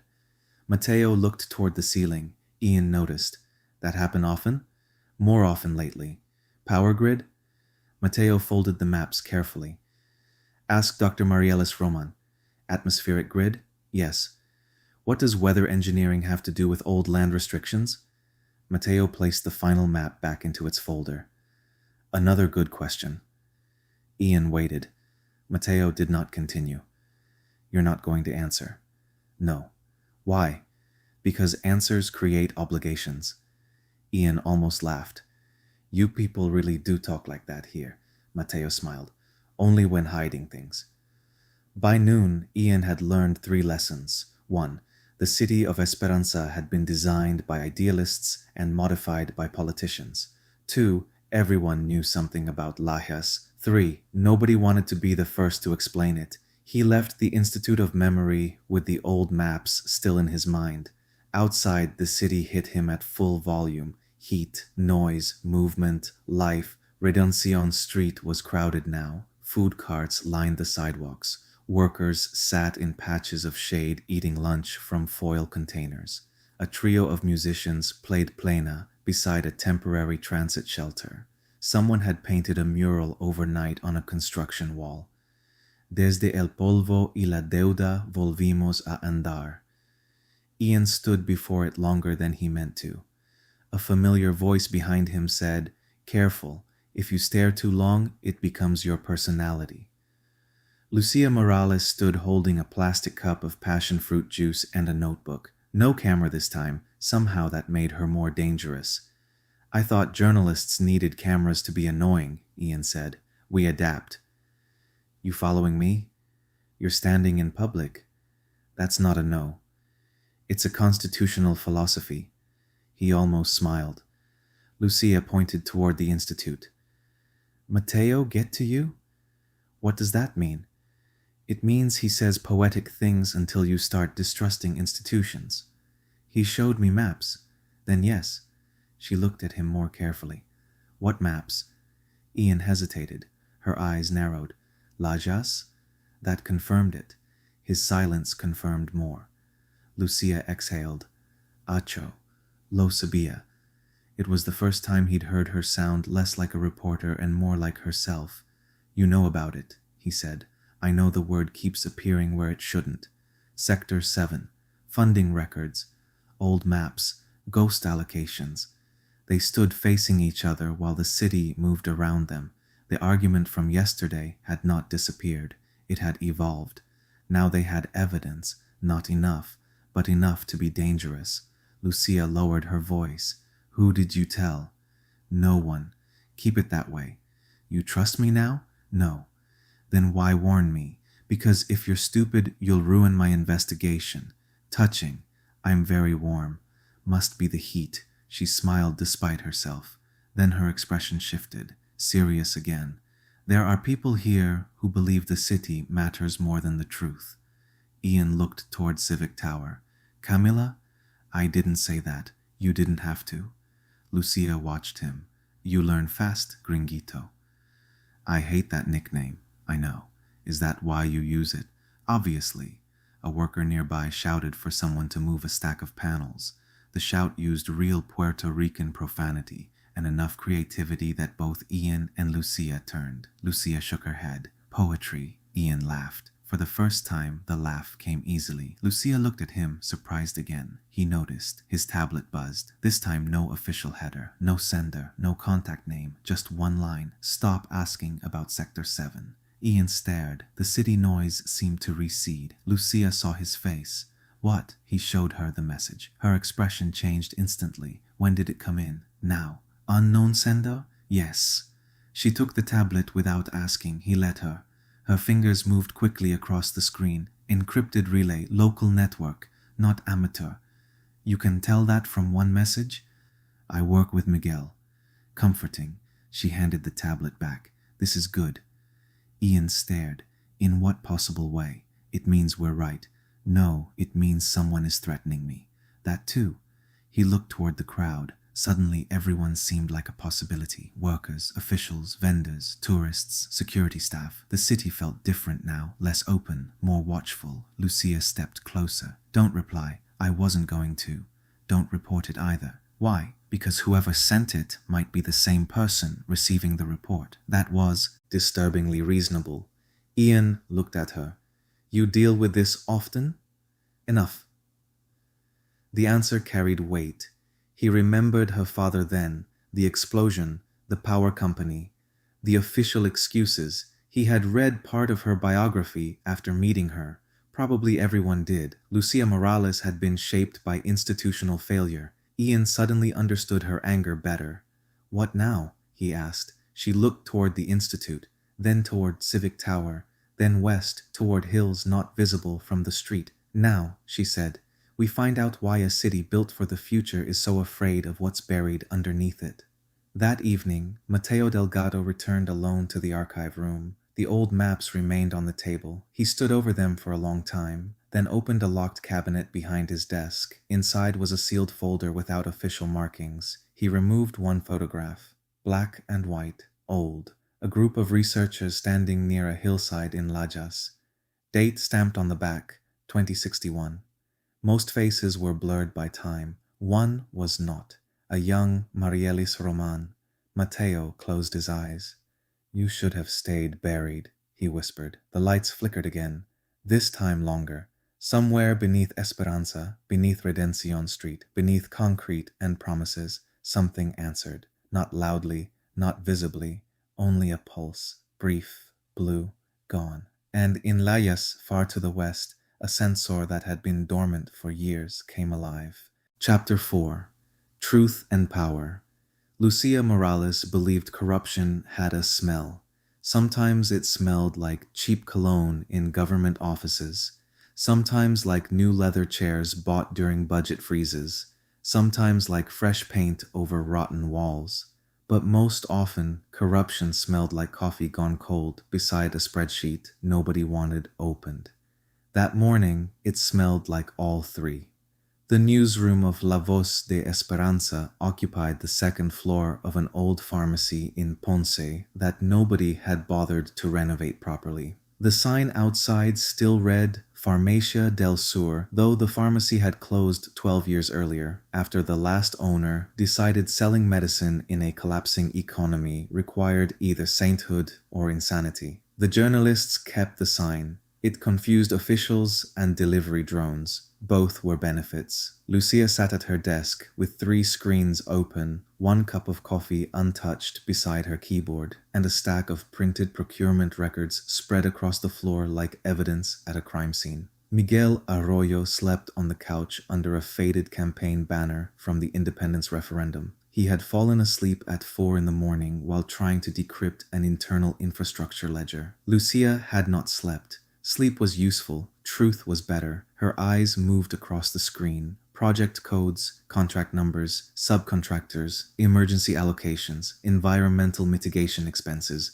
public-private partnership adjustments, all the beautiful language governments invented so theft could wear shoes. She highlighted one line, then another, then another. Every transfer was small enough to seem routine. 200,000 here, 3 million there, a consulting fee, a geological survey, a power routing adjustment, a security review. Nothing dramatic, nothing that would make a lazy reporter stop scrolling. That was the trick. Big corruption rarely arrived as one large monster. It arrived as 1,000 little rats. Lucia opened a new document and began grouping the expenses by location. Redención Street, Sector 7, Civic District, Western Energy Corridor, Lajas. Again, she leaned back. There it was. The word had appeared too many times to be coincidence. Lajas, a town in the southwest. Farms, hills, a famous bay, old energy research, nothing that should connect to unexplained construction beneath the City of Esperanza, nothing that should require security allocations buried inside housing budgets, nothing that should appear in files tied to Redención Street. Miguel made a noise from the couch, not quite a snore, not quite a death rattle. Lucia picked up a paper clip and threw it at him. It hit his forehead. He opened one eye. If that was a subpoena, I'm resigning. Wake up. No, I found something. He sat up immediately. That was the problem with Miguel. Fear worked on him. Curiosity worked faster. He shuffled to her desk, hair crushed on one side, glasses crooked, shirt wrinkled beyond recovery. Lucia turned one screen toward him. He read the first line, then the second. By the fifth, his face changed. Puñeta. Exactly. Miguel pulled the chair closer. How many? 43 transfers across 6 agencies. How far back? 20 years. Miguel rubbed his eyes. Since before Esperanza broke ground. Exactly. He leaned closer to the screen. Same destination? Different labels, same geography. Lajas. Lucia nodded. Miguel was quiet for a long moment. Outside, Ponce was waking. A truck reversed somewhere below, beeping with mechanical despair. Someone shouted at a neighbor. A rooster, apparently offended by the existence of schedules, announced himself late. Miguel whispered, "This is bigger than Sector 7. Lucia saved the file. It was always bigger. Miguel looked at her.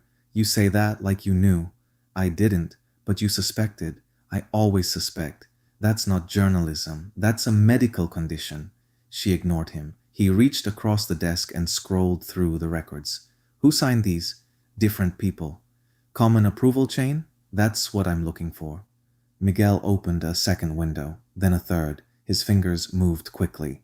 He had the nervous precision of someone who trusted databases more than people, which Lucia considered healthy. There, he said. He highlighted an authorization field. Lucia leaned in. The name appeared repeatedly. Not on every record. That would have been too easy, but enough. Francisco Izquierdo, Deputy Minister of Infrastructure Procurement. Boring title. Dangerous position. Lucia knew him. Not personally, professionally. She had watched him give interviews about transparency while refusing to release public records. He had the face of a man who smiled only after calculating who owned the room. Of course, she muttered. Miguel clicked into a different archive. Wait, Lucia looked at him. What? These aren't just infrastructure transfers. He opened a buried attachment. The header appeared. Atmospheric Resilience Support Program. Lucia frowned.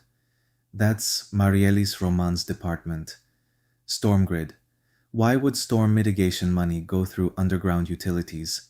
Miguel looked at her. The answer sat between them, because it wasn't storm mitigation.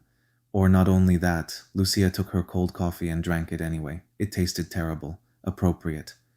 Print everything. Miguel shook his head. No. She blinked. No? No printing. No cloud backup. No newsroom server.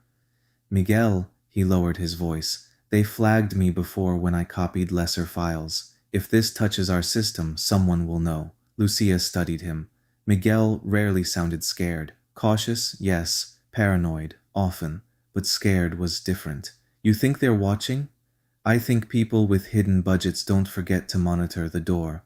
Lucia looked around the newsroom. Old desks, broken blinds, a printer held together by tape and prayers, a framed photograph of their founder, Doña Lugo, flipping off a government building during the blackout protests of 2044. The place looked too poor to be dangerous. That was why it survived. She turned back to Miguel. Then we go analog, he groaned. I hate when you say that. It means paper. It means we end up in your mother's storage closet hiding documents inside Christmas decorations. That worked. That was one time. It worked one time. Miguel removed a small, encrypted drive from his bag. No network, no metadata, no sync. We move like old people. Finally, your true personality. He ignored her and began copying the records. Lucia glanced toward the window. Ponce shimmered under the rising sun. Somewhere beyond the hills, Esperanza was already roaring awake. Somewhere inside that unfinished capital, Ian Ruiz was probably trying to fix something that did not want to be fixed. She hated that she thought of him, the outsider with clean intentions and dangerous questions. Lucia did not trust him, not yet, but she believed one thing about him. He had looked genuinely surprised when he saw the hidden access plate. That mattered. People who lied for power usually enjoyed knowing more than others. Ian had looked like someone realizing the floor beneath him was not as solid as he thought. That kind of fear was useful, maybe even honest. Miguel finished the transfer. Done. Lucia grabbed her bag. Good. We're going to Esperanza. Miguel stared. No, we are not. Yes, we are. Lucia. What? You slept 0 hours. You drank dead coffee. You found evidence that billions are being hidden through storm infrastructure and buried utility corridors. This is the exact moment normal people slow down. She picked up her camera. Normal people don't change anything. That should not be your life motto. Too late. Miguel sighed and stood.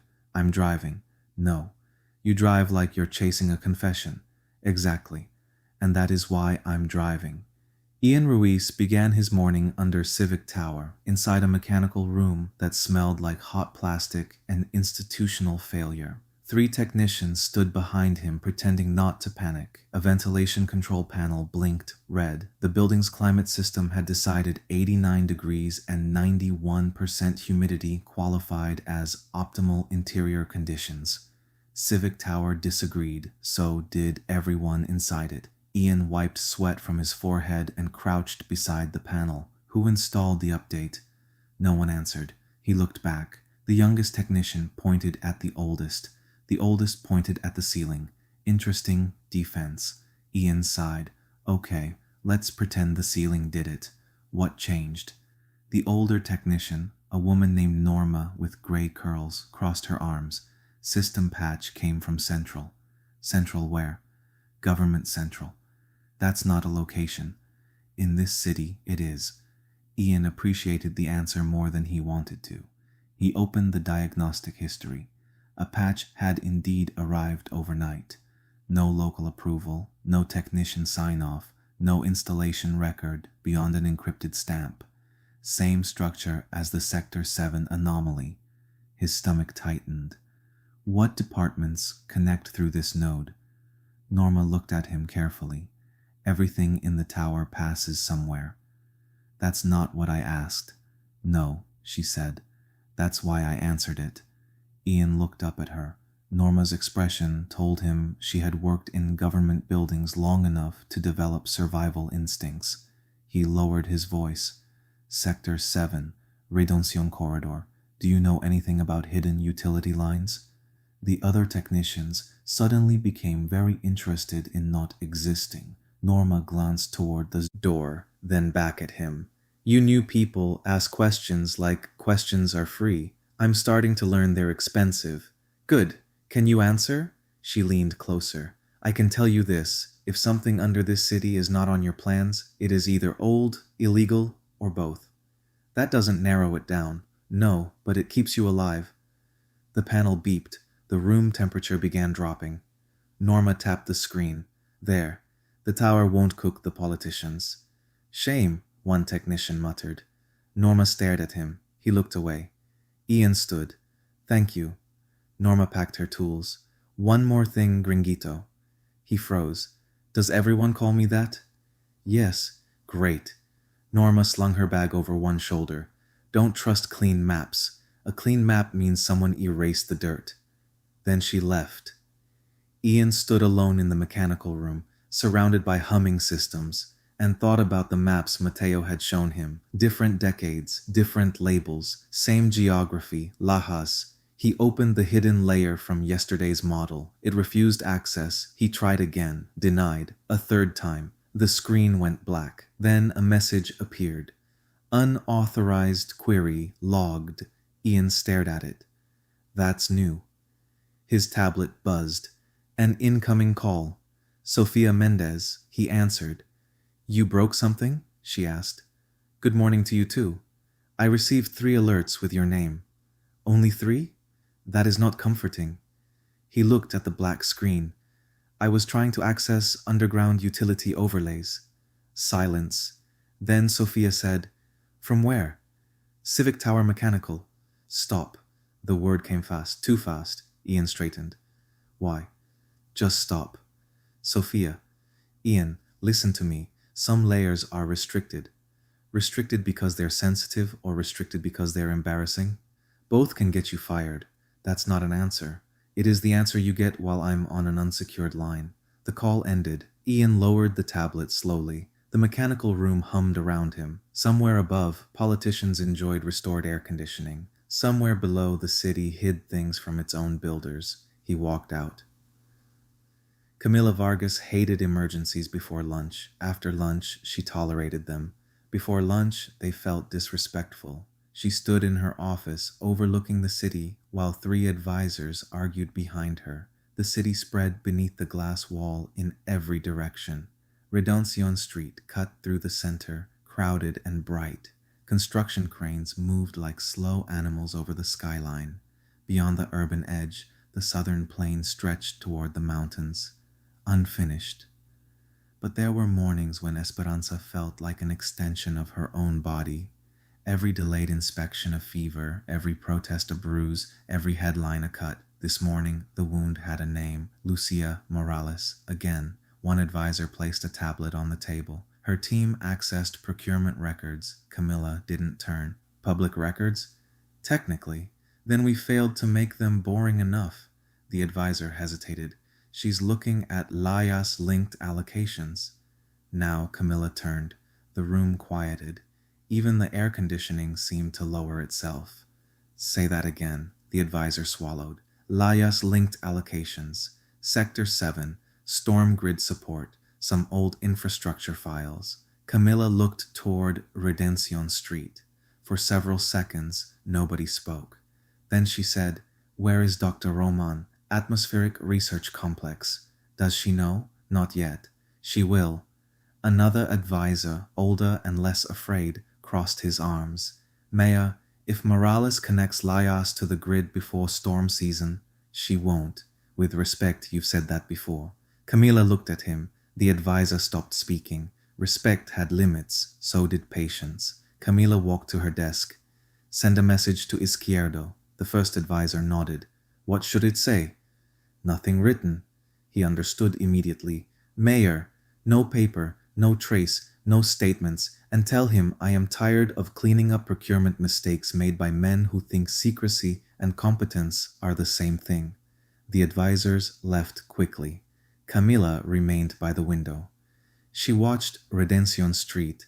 A child chased a ball across a plaza. A construction worker lifted him out of the path of a delivery cart and scolded him with obvious affection. A vendor handed water to a crew pouring concrete. People believed what they could see: homes, schools, clinics, parks. They did not see fragile funding chains, foreign pressure, old treaties, buried research corridors, or the political cost of keeping a newborn nation alive. Lucia saw too much. Ian Ruiz was beginning to see enough. That could become a problem. Camila touched the glass. Not yet, she whispered. She was not sure whether she was speaking to the city or to the truth. La Voz de Esperanza had a rule against recording inside government buildings without permission. Lucia considered the rule decorative.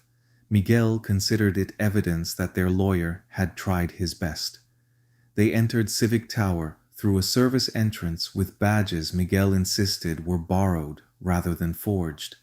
That distinction will not help in court, Lucia said. It helps me emotionally. The lobby was all polished stone, living walls, and patriotic restraint. Officials moved through security checkpoints with badges and purpose. A large digital installation displayed the national timeline from debt to redemption. Lucia hated how beautiful it was. Beauty made lies easier to swallow. Miguel adjusted his glasses. Where are we going? Procurement office. No, we are not. Yes. Lucia, that office has cameras, guards, and people whose whole job is hating people like us. So we'll be polite. You are medically incapable. They stepped into an elevator. Lucia pressed level 31. Miguel stared. You knew the floor. I know many things. That's what scares me. The doors began closing. A hand slipped between them. They reopened. Ian Ruiz stepped inside. He stopped when he saw them. Lucia smiled. Gringuito. He looked from her to Miguel to the elevator panel. Why are you in Civic Tower? Architecture tour? Miguel whispered. Terrible answer. Ian pressed no button. He was already headed up. Lucia looked at his tablet. Rough morning? What makes you say that? You look like a man who discovered another government secret. I look like that often now. You've been here 3 days. Long 3 days. The elevator climbed. None of them spoke for 5 floors. Then Ian said quietly, Someone locked me out of underground utility overlays. Miguel looked at Lucia. Lucia looked at Ian. Sector 7? Yes. The elevator reached level 31. The doors opened. Ian did not move. Neither did Lucia. Officials passed outside. The doors began to close. Ian held them open. You're going to procurement. Lucia said nothing. Ian sighed. Of course you are. Miguel raised one hand. For the record, I object. Ian stepped out. Lucia followed. What are you doing? She asked.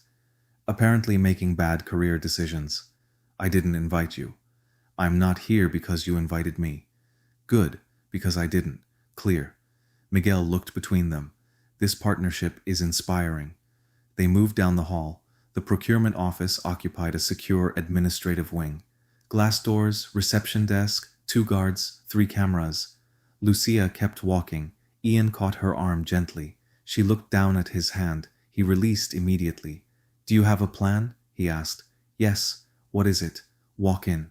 That's not a plan.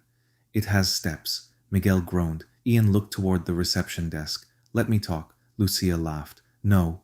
I work here. That's the problem. I have access. Do you? That shut him up. She was right. He didn't know anymore. Before they could decide, the glass doors opened. Francisco Izquierdo stepped out, Deputy Minister of Infrastructure Procurement, tall, impeccably dressed, silver hair, a smile with no warmth. He saw Lucia first. His expression barely changed. Ms. Morales, Deputy Minister. What an unpleasant surprise. I was about to say the same. His eyes moved to Miguel. Mr. Arroyo. Miguel stiffened. Then Ian. Mr. Ruiz, I believe you are lost. Ian smiled politely. I'm starting to think everyone says that when I ask useful questions. Izquierdo's smile thinned. Lucia stepped forward. We're reviewing procurement allocations tied to Sector 7. No, you are not. Public records, sensitive public records. That is a fake category. In your profession, perhaps. In every profession. Izquierdo looked at Ian. You should be careful who you accompany, Mr. Ruiz. Esperanza is a complicated project. Not everyone criticizing it wants it to succeed. Lucia's face hardened. Ian noticed. The insult had landed where intended. He also noticed something else. Izquierdo was afraid. Not of them, of what they were asking. Ian said, if the project is clean, questions should help. Izquierdo turned fully toward him. Clean projects are a luxury of stable nations. Silence. There it was. A philosophy, not an answer. Lucia spoke softly. That's what people say before they steal from the future. For a moment, Izquierdo's mask slipped. Only a moment. Then it returned. This conversation is over. He walked past them toward the elevators. Miguel exhaled. I hate him. Lucia watched Izquierdo leave. I know. No, I mean personally. I know. Ian looked toward the sealed procurement office. We're not getting in. Lucia smiled. No. Then why are you smiling? Because he confirmed it. What? That we're looking in the right place. By late afternoon, the sky over Esperanza had turned the color of heated brass. Humidity pressed down on the city. Storm clouds gathered far west over the hills, tall and dark, though the official forecast promised clear weather. The forecast had been wrong more often lately, Dr. Marielis Roman noticed. From the atmospheric research complex, 20 kilometers outside the capital, she watched the cloud formation evolve across 12 screens. It should not exist, not yet, not in that pattern. She enlarged the western grid, Lajas region. Energy noise flickered beneath the storm data, not atmospheric, subsurface. Marielis removed her glasses and closed her eyes. No, the laboratory around her hummed. Research assistants moved between consoles, unaware of the old fear rising in her chest. A technician approached. "Doctor?" She opened her eyes. "Run the scan again." "We did. Again." The technician obeyed. The pattern returned. A pulse, brief, blue on the spectrum display. Origin, underground, magnitude, low, behavior, responsive. That last word bothered her most. Responsive. As if something beneath the island had heard the storm forming above it, as if something had answered. Marielis looked toward a locked drawer beneath her workstation. Inside was an old file, paper, stamped in faded ink. Leja's observation restricted. She had not opened it in years. She opened it now. The first photograph showed a hillside. The second showed a younger version of herself. The third showed a beam of light rising into a storm. No official record existed of that event. Officially, Marielis closed the file, then opened a secure line. Camila Vargas answered on the third ring. "Doctor, we have a problem." Camila's expression changed. "Lucia, worse." Marielis turned the camera toward the screen. The pulse appeared again. Blue, brief, impossible. Camila said nothing. Marielis lowered her voice. The western node responded. Camila's face paled. "Are you sure?" "No." A pause, then, "But I'm afraid enough to call." Night settled over Redención Street slowly. The heat remained, but the city softened. Construction lights glowed gold against unfinished towers. Food vendors took over the sidewalks. Music rose from every direction. Someone had started playing bomba near the transit shelter, and a small crowd gathered, clapping in rhythm. Ian stood beside the mysterious access plate again. He had not meant to return. That was what he told himself. Yet, here he was. The metal was warm. Still. Lucia appeared beside him, carrying 2 plastic cups. "Don't worry," she said. "It's juice. You look like coffee might kill you." He accepted one. "Thank you. You're welcome." They stood in silence. The city moved around them. For once, neither argued. Finally, Ian said, "Izquierdo was scared." Lucia nodded. "Yes." "Camila knows something." "Yes." "Sofia knows a little." "Probably." "Mateo knows more." "Definitely." "And Marielis?" Lucia looked west, toward hills invisible in the dark. Marielis might know why. Ian followed her gaze. A flash of blue appeared far beyond the city, so faint he almost dismissed it as lightning. Almost. Lucia saw it too. Neither spoke. A second later, every light on Redención Street flickered. Once, twice, then steadied. People laughed nervously. Someone cursed the grid. Music resumed. The city continued. But Ian and Lucia remained still. The access plate beneath their feet gave one soft pulse of heat. Enough to notice. Lucia whispered, "Tell me you felt that."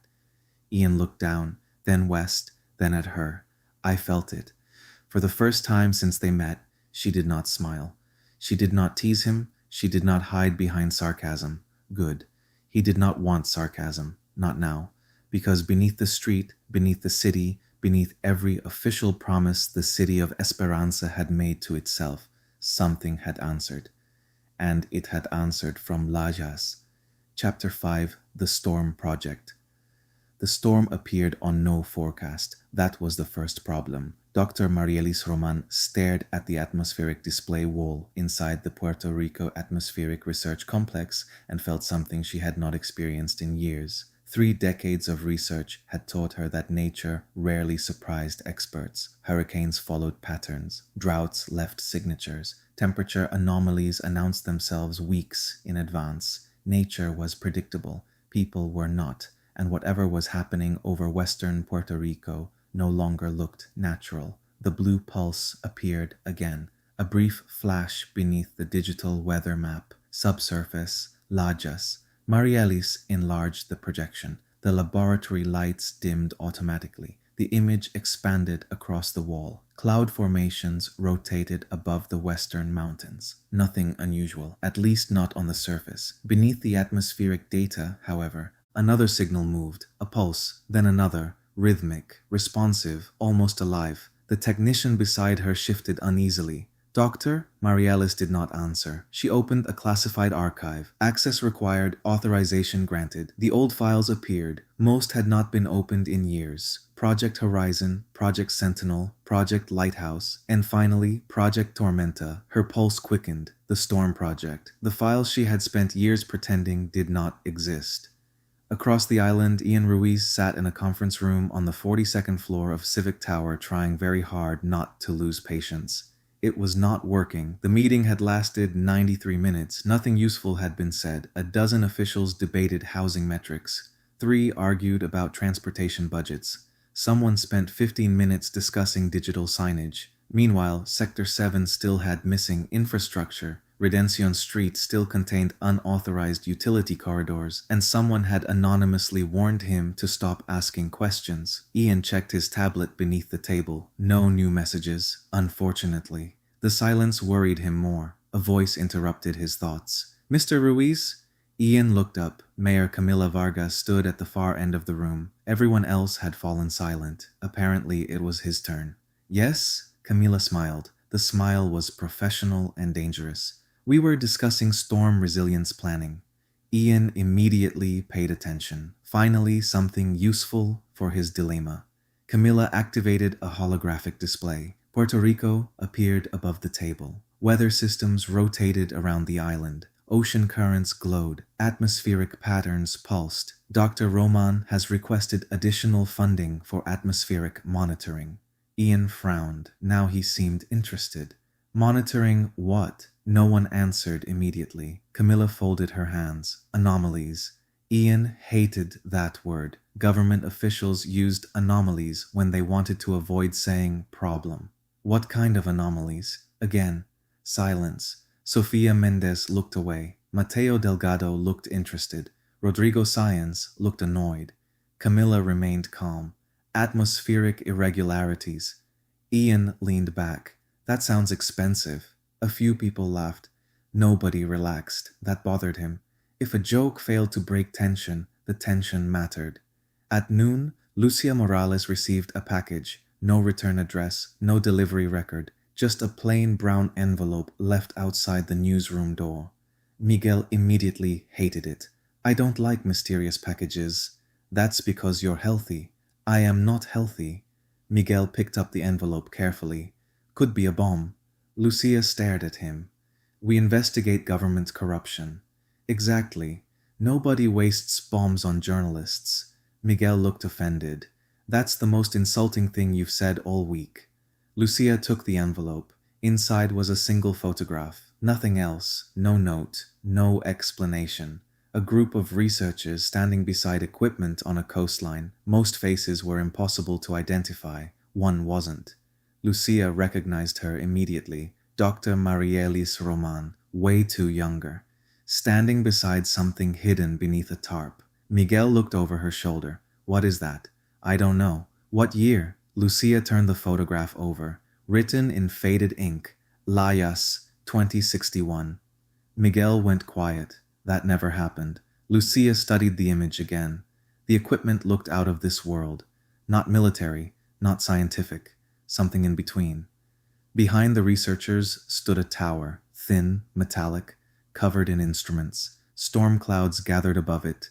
The sky looked angry. Lucia felt a chill. Impossible in Puerto Rico, yet there it was. "What happened in Lajas?" Miguel whispered. Lucia looked toward the window, toward the west, toward the seacoast. "That's what we're going to find out." That afternoon, Mateo Delgado arrived uninvited. Nobody questioned how. Mateo appeared wherever history became inconvenient. It seemed to be a talent. He entered the newsroom carrying a folder. Lucia immediately knew she would not like its contents. What did you bring? Problems. Expected. Matteo sat, opened the folder, spread several documents across the table, old newspaper articles, government memoranda, research proposals, most heavily redacted. One headline remained visible. National Weather Stabilization Initiative announced another. Western Energy Corridor expanded. Another. Atmospheric Research Facility approved. Lucia stared. Miguel stared. Matteo watched them both. You know what every nation does after a catastrophe? No, Lucia said. They become willing to try impossible things. The room fell silent. Matteo tapped one article. After independence, Puerto Rico was desperate. Another. Food shortages. Another. Energy collapse. Another. Mass migration. Then he placed the photograph from Lajas beside the articles. Someone proposed a solution. Miguel swallowed. What kind of solution? Matteo looked toward the western horizon. A weather solution. Nobody spoke. Finally, Lucia laughed. Not because it was funny, because it sounded insane. Weather?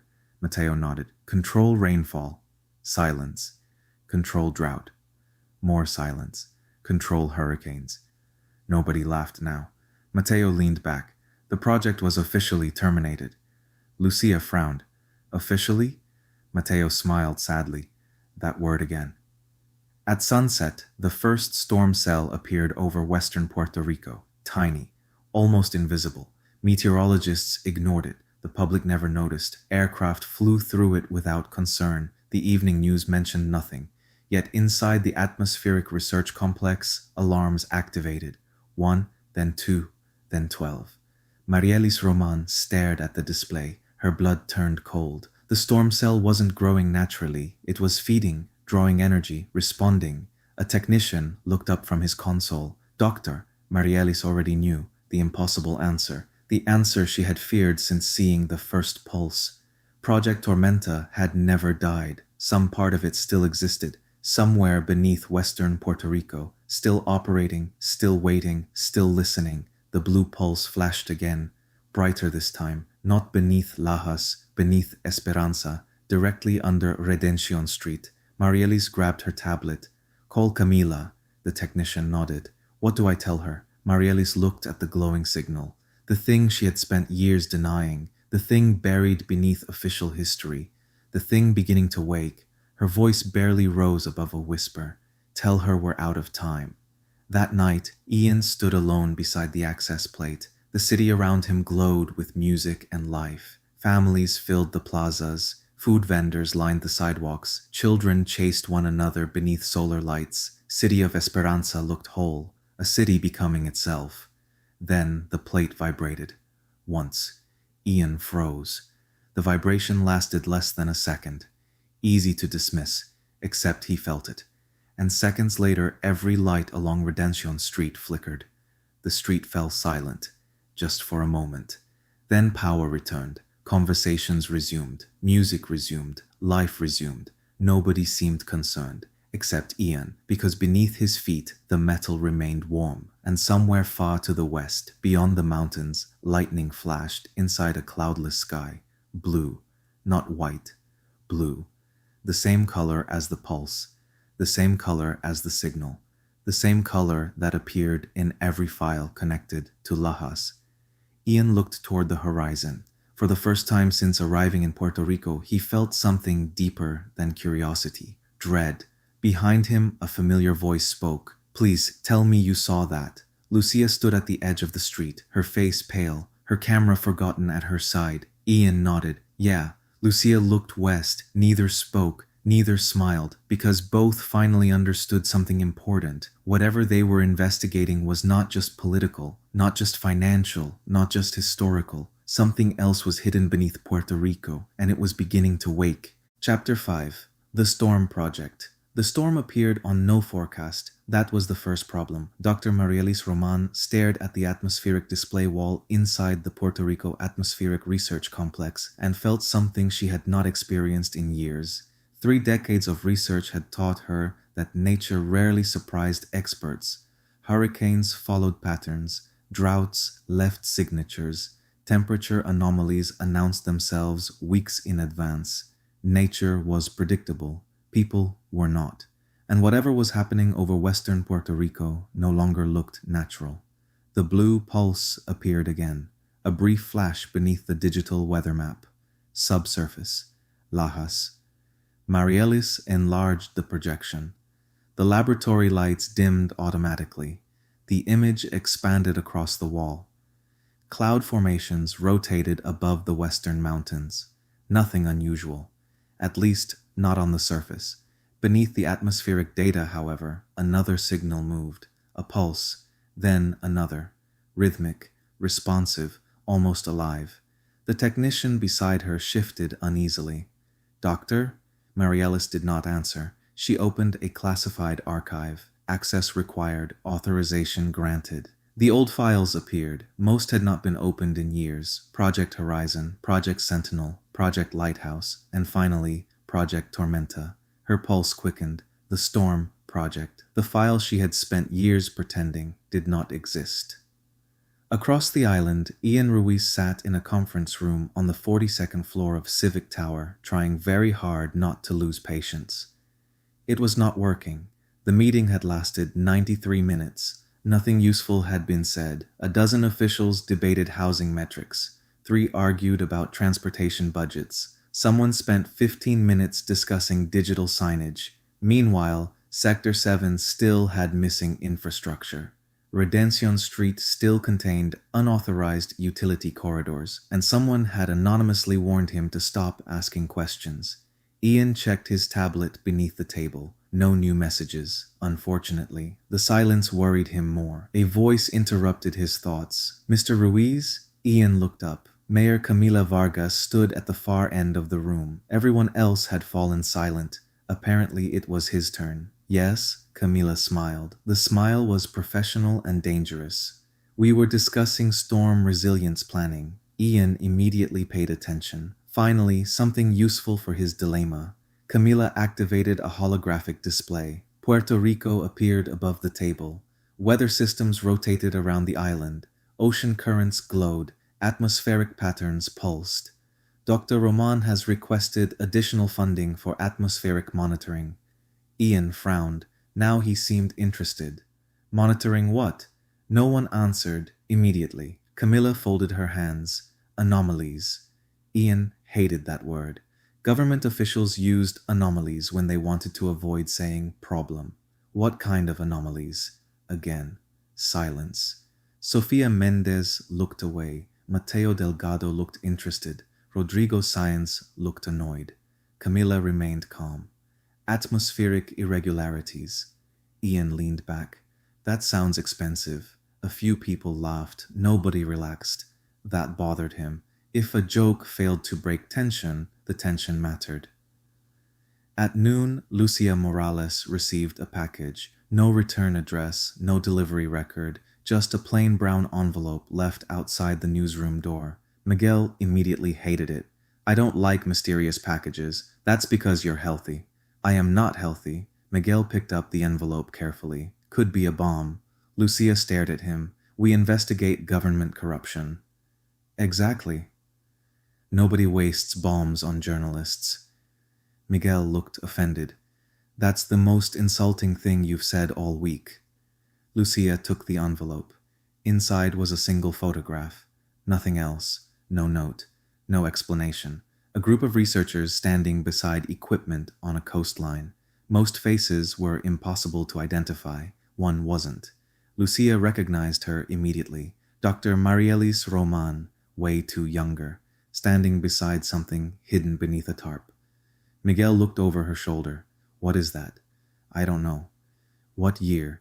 Lucia turned the photograph over, written in faded ink, Layas, 2061. Miguel went quiet. That never happened. Lucia studied the image again. The equipment looked out of this world. Not military, not scientific, something in between. Behind the researchers stood a tower, thin, metallic, covered in instruments. Storm clouds gathered above it. The sky looked angry. Lucia felt a chill. Impossible in Puerto Rico, yet there it was.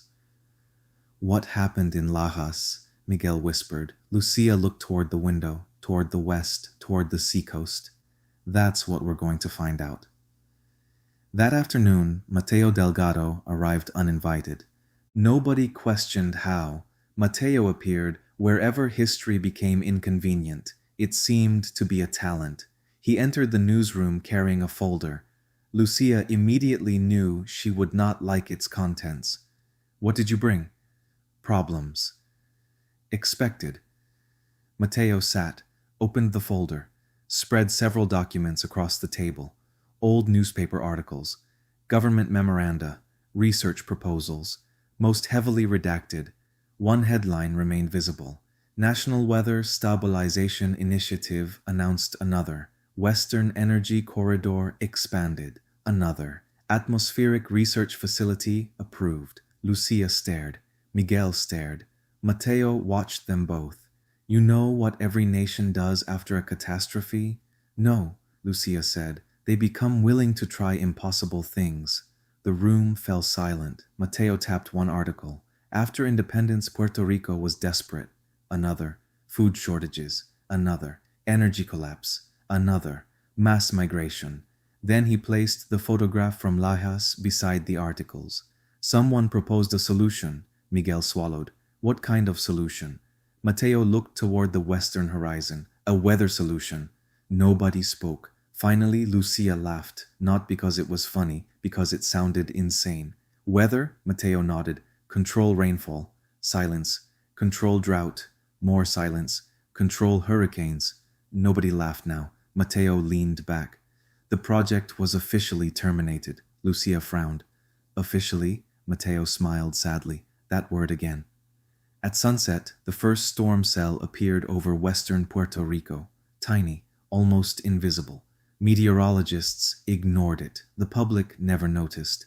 Aircraft flew through it without concern. The evening news mentioned nothing. Yet inside the atmospheric research complex, alarms activated. 1, then 2, then 12.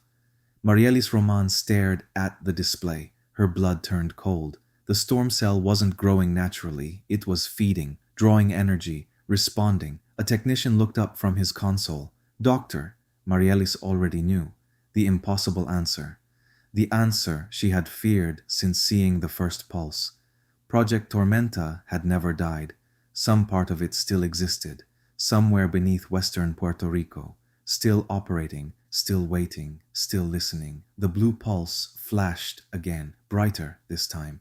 Not beneath Lajas, beneath Esperanza, directly under Redención Street. Marielis grabbed her tablet. Call Camila. The technician nodded. What do I tell her? Marielis looked at the glowing signal, the thing she had spent years denying, the thing buried beneath official history, the thing beginning to wake. Her voice barely rose above a whisper. Tell her we're out of time.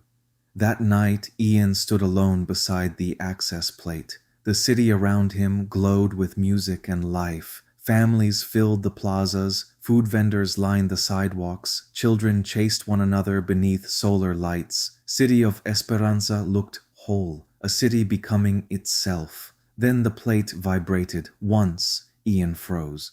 The vibration lasted less than a second, easy to dismiss, except he felt it. And seconds later, every light along Redención Street flickered. The street fell silent, just for a moment. Then power returned. Conversations resumed, music resumed, life resumed. Nobody seemed concerned, except Ian, because beneath his feet the metal remained warm, and somewhere far to the west, beyond the mountains, lightning flashed inside a cloudless sky.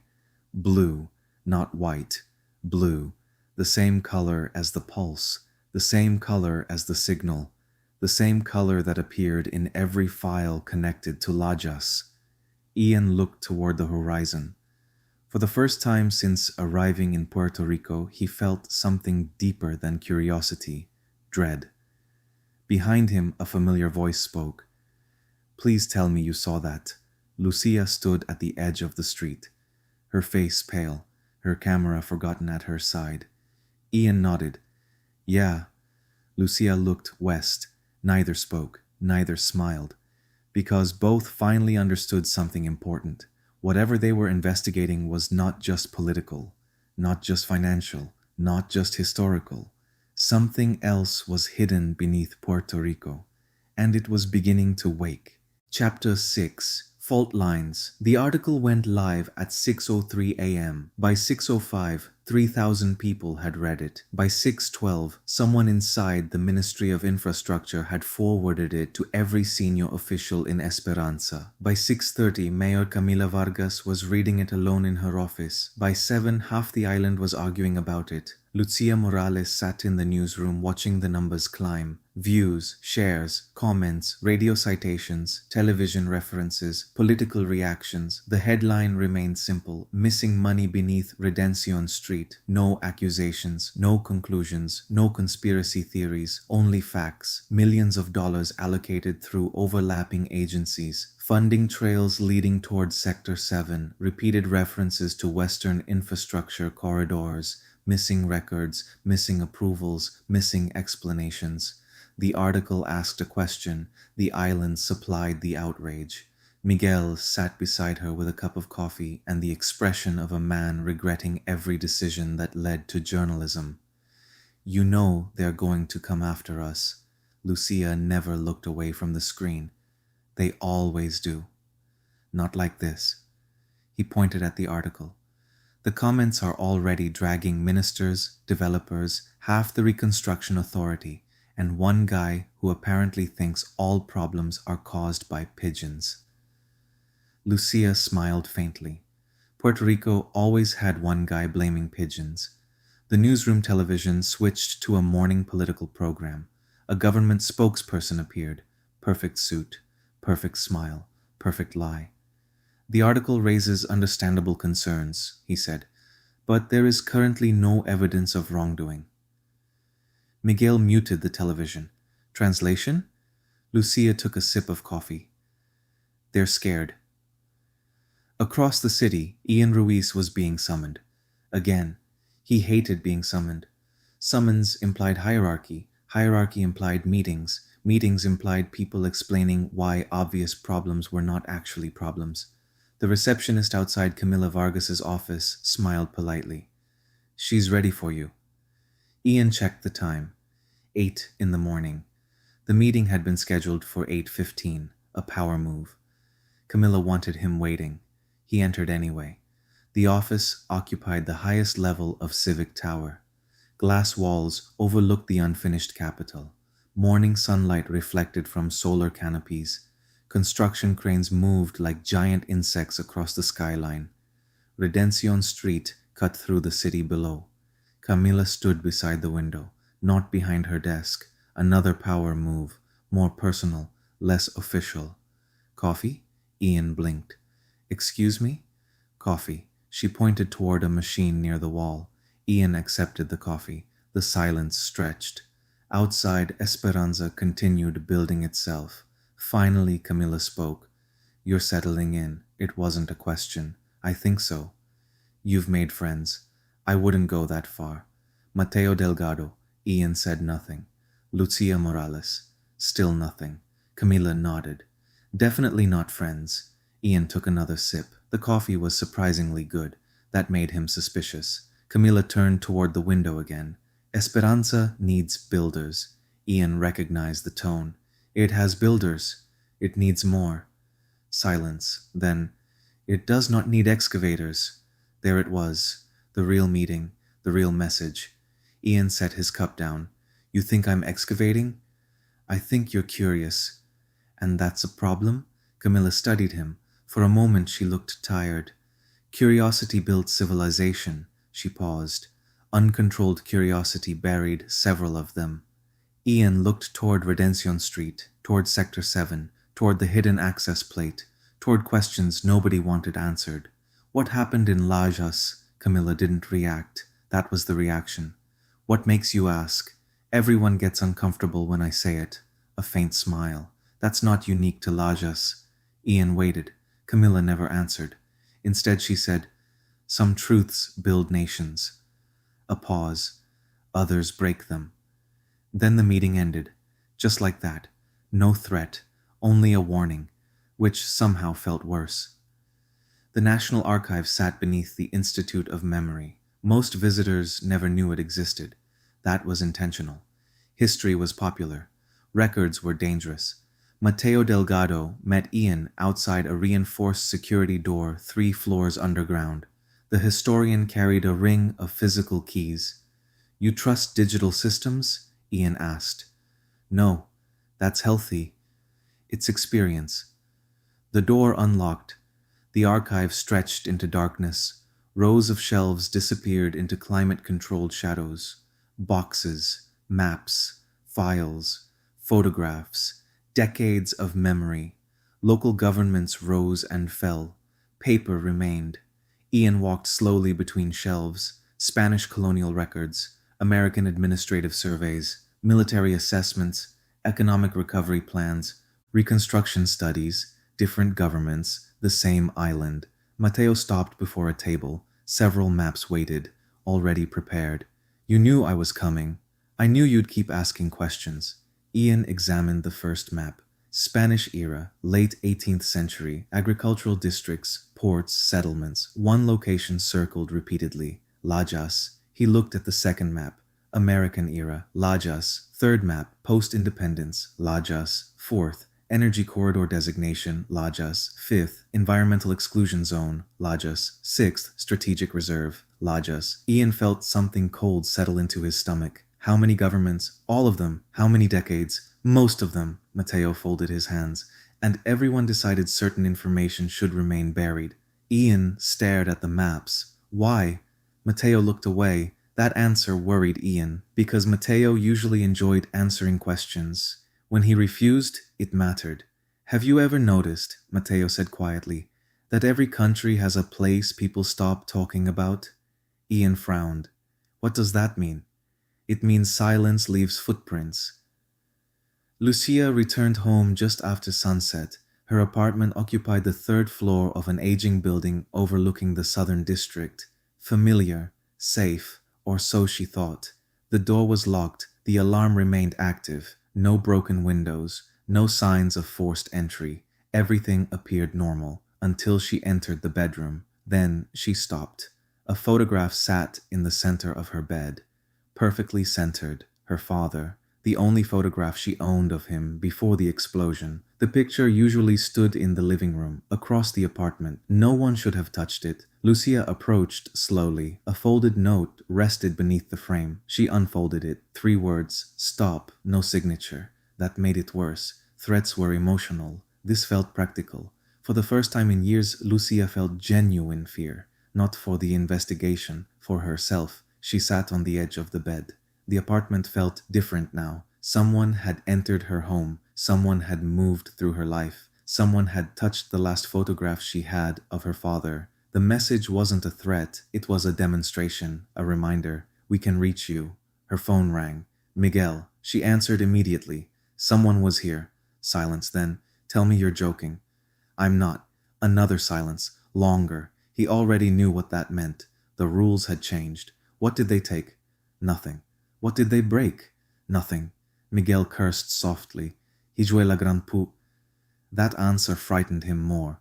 They wanted you to know. "Yeah. You calling the police?" Lucia laughed. Once, without humor. "No." "Good. That's a depressing response. Half the police work security contracts for people you're investigating." Neither spoke. The truth didn't need elaboration. Finally, Miguel said, "I'm coming over." "You don't have to. I'm already putting on shoes." The line disconnected. Lucia looked again at the photograph. Her father smiled back, frozen in time, unaware of governments, unaware of conspiracies, unaware that years after his death, his daughter would be standing inside a dark apartment chasing secrets buried beneath an unfinished capital. She picked up the frame, and for the first time since the investigation began, she wondered if she had gone too far. The thought lasted less than 30 seconds, then it disappeared. Someone wanted her afraid. That alone was reason to continue. The coffee shop was nearly empty. Late afternoon sunlight filtered through dusty windows. Outside, traffic drifted slowly through the district. Inside, the smell of coffee and old books hung in the air. Ian arrived first. Lucia arrived 11 minutes later. Not that he counted. He absolutely counted. She slid into the chair across from him. You look terrible. Thank you. You're welcome. The waitress brought coffee. Neither touched it immediately. For a moment they simply sat there. No cameras, no microphones, no construction sites, no government officials, just two people. It felt strangely unfamiliar. Ian broke first. Lawrence gets snow in October. Lucia stared. What a weird way to start a conversation. You asked where I grew up? I asked days ago. I was thinking. No, she pointed at him. You're stalling. Ian smiled despite himself. Maybe she was right. Talking about infrastructure felt easy. Talking about himself felt dangerous. My father owned a bodega. Lucia nodded. I know. Of course you do. Journalists investigate people. That's comforting. It shouldn't be. Ian shook his head. The smile lingered. My grandmother talked about Puerto Rico every day. Mine too. What did yours talk about? Lucia leaned back. Ponce. That's it? No. A small smile. She talked about Ponce, then she talked about why every other town was wrong. Ian laughed. That sounds familiar. It should. For the first time, the conversation became easy. Not because they agreed, because they understood. There was a difference. Ian told her about Lawrence, the mills, the snow, the Puerto Rican flags hanging from apartment windows, the strange feeling of belonging somewhere while always hearing about somewhere else. Lucia listened quietly. Then she spoke about Ponce, the blackouts, the heat, the coast, growing up watching governments promise recovery every election cycle, watching people survive anyway. When she mentioned her father, her voice changed, only slightly. Ian noticed. He didn't push. She noticed that too. That mattered. Outside, the sun continued descending. The city softened. For the first time since they met, neither felt like an opponent. Not yet friends, not yet anything. But something had shifted. That evening, Mateo Delgado returned to the archive, alone. The building had emptied hours earlier. The silence felt heavy. He carried a flashlight despite the lights working perfectly. Old habits. The lower archive levels stretched beneath the institute like buried tunnels. Most records had been digitized decades ago. Most, not all. Mateo stopped before a forgotten storage room. The door lacked a digital lock, only a key. That was unusual. He unlocked it. Dust greeted him. Boxes, shelves, forgotten bureaucracy, the natural habitat of truth. He moved slowly, reading labels, opening files, closing them. Then he saw it, a gray archive box, unmarked, no catalog number, no departmental code, no tracking tag, nothing. That alone made it suspicious. Mateo lifted the lid. Inside rested a single folder, cream-colored, old, official, stamped in faded black letters. Project Tormenta. Mateo froze. For a moment he genuinely wondered whether he was having a stroke. The file should not exist, not here, not anywhere. His hands trembled slightly. The sensation annoyed him. Fear at his age felt inefficient. He opened the folder. The first page appeared. Most of the text had been redacted. Heavy black bars, entire paragraphs erased, names removed, locations hidden. But one section remained visible. Mateo stared, read it again, then a third time. Footsteps echoed behind him. He turned. Ian and Lucia stood in the doorway. Neither looked happy, neither looked rested, which meant they fit perfectly into the investigation. You found something, Lucia said. Mateo nodded slowly. Ian stepped forward. What is it? The historian looked down at the document. His face had gone pale. For the first time since either of them had met him, Mateo Delgado appeared frightened, not concerned, not intrigued, frightened. He handed them the page. Only 2 lines remained readable. Atmospheric stabilization initiative. Several lines below, classification level. Eternal silence filled the room. Lucia frowned. What does that mean? Mateo swallowed. It means whoever created this project never intended it to be declassified. Ian looked back at the page. Eternal isn't a government classification. No. Mateo's voice had become very quiet, which is why it shouldn't exist. The flashlight flickered once, then steadied. Nobody moved. The air inside the archive felt suddenly colder. Outside, somewhere beyond City of Esperanza, thunder rolled over the western hills. There were no storms in the forecast. Mateo looked toward the sound, then back at the folder. Project Tormenta, a project that officially never existed, a file that officially should not exist, and a classification level that no government on Earth officially used. For the first time, all three of them understood the same thing. They were no longer investigating corruption. They were investigating history itself, and history was beginning to push back. Chapter 7: The Confrontation. The next morning, nobody officially acknowledged what had happened. That was the first thing that convinced Ian it mattered. No emergency bulletin, no press release, no explanation for the synchronized power fluctuation across Redemption Street, no explanation for the blue flash seen over western Puerto Rico, no explanation for the heat pulse beneath Sector 7, nothing. By 8 o'clock, government channels described the event as a temporary grid instability. Ian read the statement twice, then deleted it, because he knew it was nonsense. He had felt the vibration. Lucia had felt it. The access plate had reacted. And if there was one thing Ian trusted, it was physical systems. Physical systems did not care about politics. They either worked or they didn't. Something had happened. Someone was lying. The only remaining question was why. Lucia Morales arrived at the newsroom already angry. Miguel immediately recognized it. "You saw the statement." "I saw the insult." Miguel handed her coffee. She drank it without tasting it. Government channels played on a nearby screen. An official spokesperson stood in front of a Puerto Rican flag. "The fluctuations observed yesterday were related to routine grid balancing operations." Lucia muted the screen. "Routine?" Miguel nodded. "Apparently. We literally saw blue lightning in a clear sky." Miguel pointed at the television. "They're betting nobody important saw it." That was probably true. Most people had been eating dinner, watching baseball, walking home, living their lives. People missed things. Institutions counted on that. Lucia opened her laptop. A new message waited. No sender, no subject, only a file attachment. Miguel immediately groaned. "I hate mysterious emails." "You hate everything."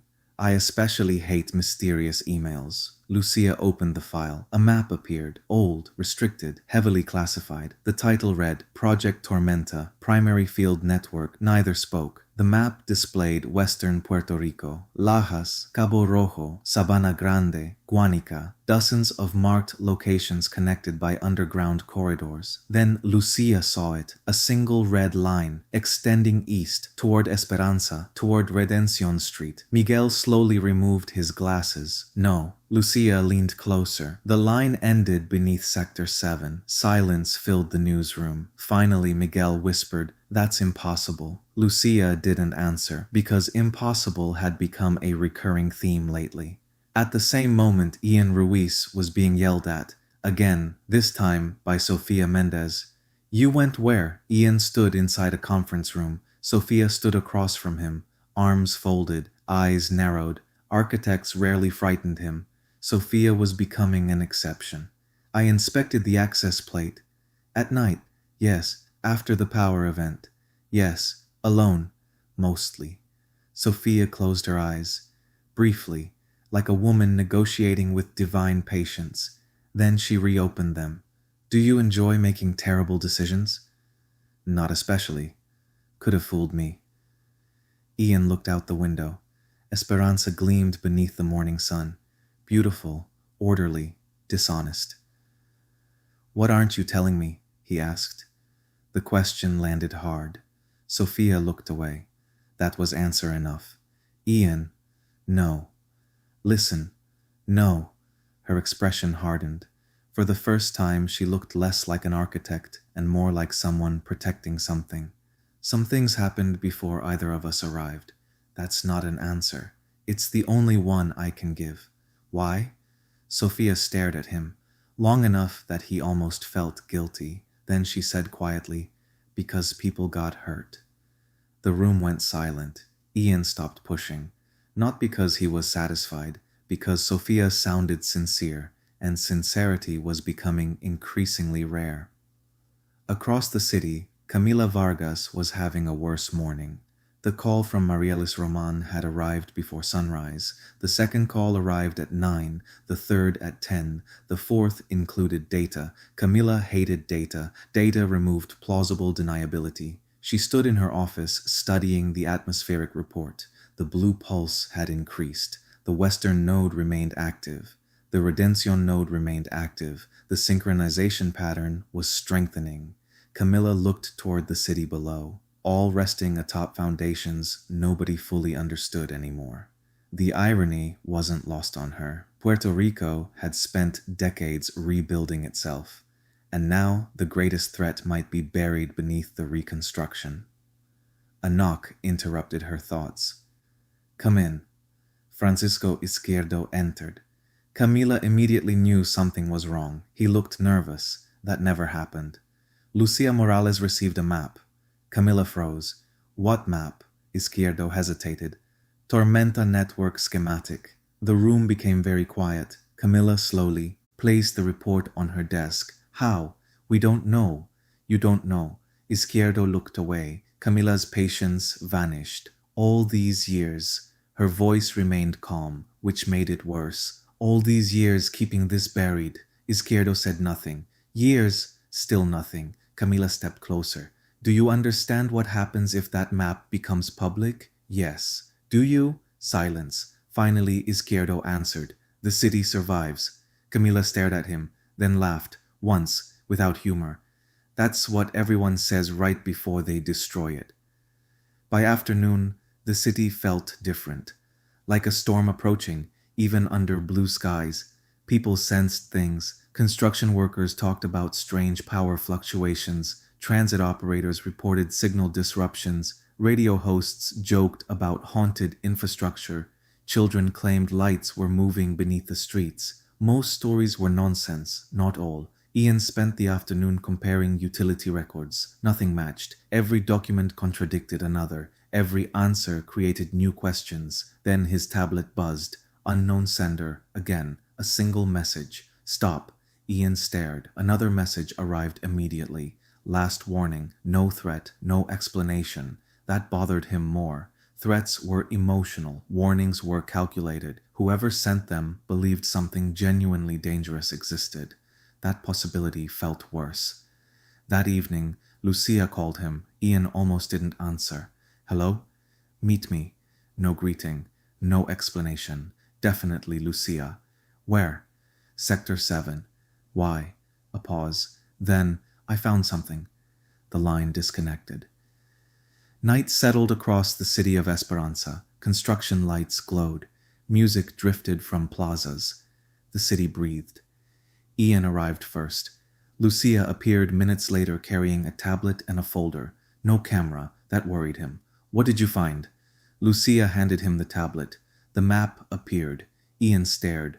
The red line. The underground network. Lajas, Redención Street, Sector 7. Every pulse of heat suddenly made sense, and none of it did. "This is real?" "I think so." "You think?" "I'd like to remain emotionally prepared for disappointment." Ian continued studying the map, then noticed something. A symbol near Lajas, different from the others, circular, blue. "What is that?" Lucia shook her head. "No idea." They stood in silence. Then the access plate vibrated. Both froze. Once, twice, 3 times, stronger than before. The streetlights flickered. The city around them continued unaware. But beneath their feet, something moved. Not physically, energetically. A pulse traveled through the metal. Ian stepped back. Lucia grabbed his arm. The vibration stopped. Then every light on Redemption Street went dark. Instantly, the city disappeared. No warning, no transition. Darkness. Gasps echoed from nearby sidewalks. Music stopped. Cars halted. Silence spread. Then, a blue glow emerged from the seams around the access plate. The same blue from Pulse from Layas. The pulse from the weather data. The pulse from Project Tormenta. The same pulse. Neither spoke, neither moved, because both understood the same thing at the same moment. Project Tormenta wasn't history. It wasn't abandoned. It wasn't dead. Something beneath Puerto Rico was still running, and it had just noticed them. The blue light intensified. For one brief second, geometric symbols appeared across the surface of the metal. Then the city lights returned. Everything vanished. The street resumed breathing. People laughed nervously. Generators restarted. Music returned. Life continued, as if nothing had happened. Lucia looked at Ian. Ian looked at Lucia. Neither smiled, neither joked, because neither could pretend anymore. The mystery was no longer political, no longer financial, no longer historical. Something else was waking beneath Puerto Rico, and whatever it was, it knew they were looking. Chapter 8. The Descent. The coordinates pointed nowhere. At least that was what the official maps claimed. Miguel Arroyo stared at the screen inside the newsroom, while 3 separate navigation systems insisted the location did not exist, which immediately made it interesting. Again, Lucia said, I've checked it 6 times. Make it 7. Miguel sighed dramatically and reran the query. The coordinates remained exactly where they had been before. Sector 7, Redención Street, beneath the city. The room fell silent. Ian leaned over Miguel's shoulder. You sure? No. Miguel pointed at the screen. That's why I'm terrified. The encrypted metadata recovered from the Tormenta file had contained hidden geospatial tags, designed to avoid discovery, but not deleted. Someone had wanted the information hidden. Mateo Delgado sat across the room reading through the recovered documents. The historian looked pale, more pale than usual, not a comforting sign. Lucia crossed her arms. What aren't you telling us? Mateo looked up. For a long moment he said nothing. Then, I've seen those coordinates before. Nobody moved. Where? Mateo closed the folder. An old survey. What survey? The original Esperanza site assessment. Ian frowned. Before construction. Mateo nodded. Years before. Miguel slowly removed his glasses, a sign he was approaching emotional collapse. They built the Capitol on top of it. Nobody laughed, because nobody believed it was a joke. The descent began at 11:42 p.m. Redención Street remained alive above them. Music drifted from restaurants. Street vendors packed away equipment. Couples walked beneath solar lights. The city breathed, completely unaware of what lay underneath. Ian stood beside the access plate, the same plate that never appeared on any official plan. Miguel examined the locking mechanism. This shouldn't work. Can you open it? Lucia asked. No. A pause. Then, probably. That's not reassuring. It's the best you're getting. Mateo kept watch. Ian watched the street. Lucia watched everyone. Old habits. Journalists learned quickly that the most dangerous thing in any investigation was assuming nobody was watching. Miguel connected a bypass cable. The access plate vibrated. A soft mechanical click echoed beneath their feet. Then another. Then another. The circular lock disengaged. Everyone froze. The metal slowly lifted. Cold air emerged from the darkness below, the kind that didn't belong in Puerto Rico. Ian looked down. A ladder disappeared into blackness. No visible bottom, no visible walls, just darkness. Miguel stepped back immediately. Absolutely not. Lucia grabbed a flashlight. Let's go. Miguel stared at her. That's your response? Yes. We found a secret underground shaft beneath the capital city. Correct. It leads into a classified government facility. Probably. It's freezing. Also correct. Miguel pointed dramatically at the opening. This is literally how people die in documentaries. Lucia climbed down. The argument ended. The shaft descended farther than anyone expected. 30 feet, 40, 50. The city sounds faded. The music disappeared. The traffic vanished. Only the metallic echo of boots against ladder rungs remained. Ian reached the bottom first. His flashlight illuminated reinforced walls, concrete, steel, fiber optic conduits, power systems, recent maintenance markings. The facility wasn't abandoned. That realization hit everyone at the same moment. The dust was wrong, too little. The equipment was too clean. Someone had been here recently, very recently. Miguel reached the floor. His flashlight swept across the corridor. Tell me somebody else sees that. Ian did. Lucia did. Mateo did. The walls carried logos, faded, nearly erased, but visible.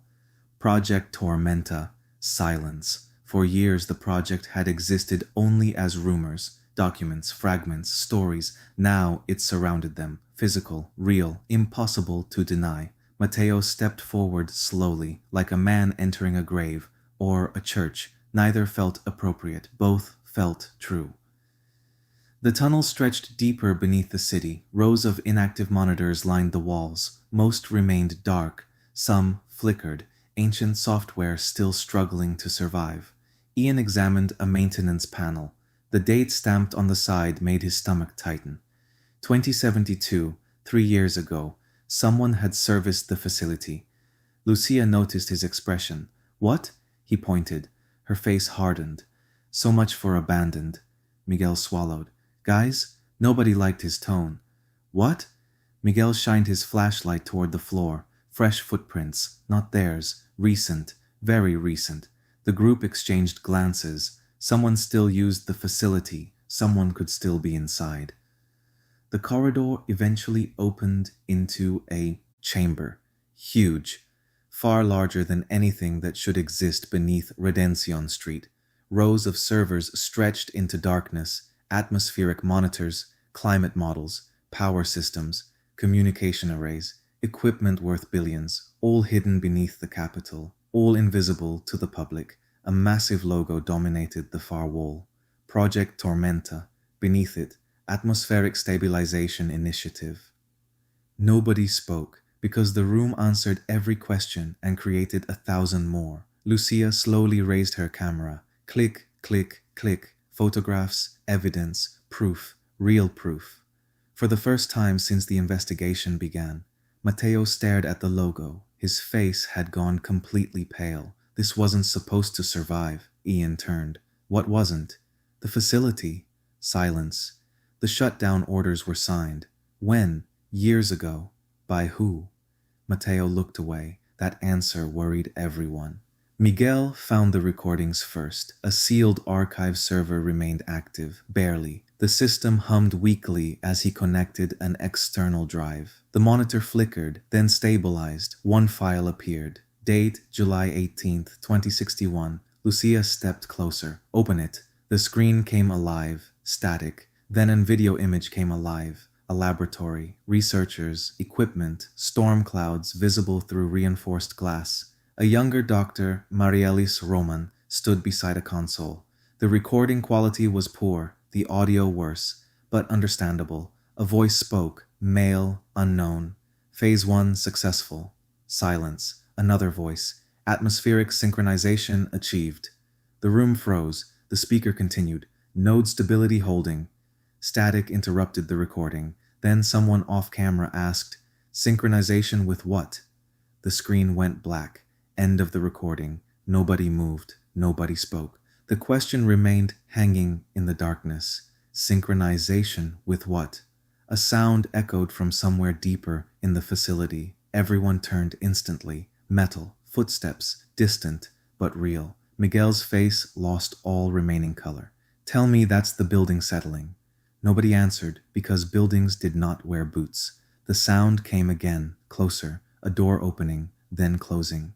Ian grabbed a flashlight. Lucia lowered her camera. Mateo looked toward the darkness. The footsteps stopped. Silence returned, heavy, waiting. The facility suddenly felt occupied, watching, aware. Miguel whispered, "We need to leave." Nobody disagreed.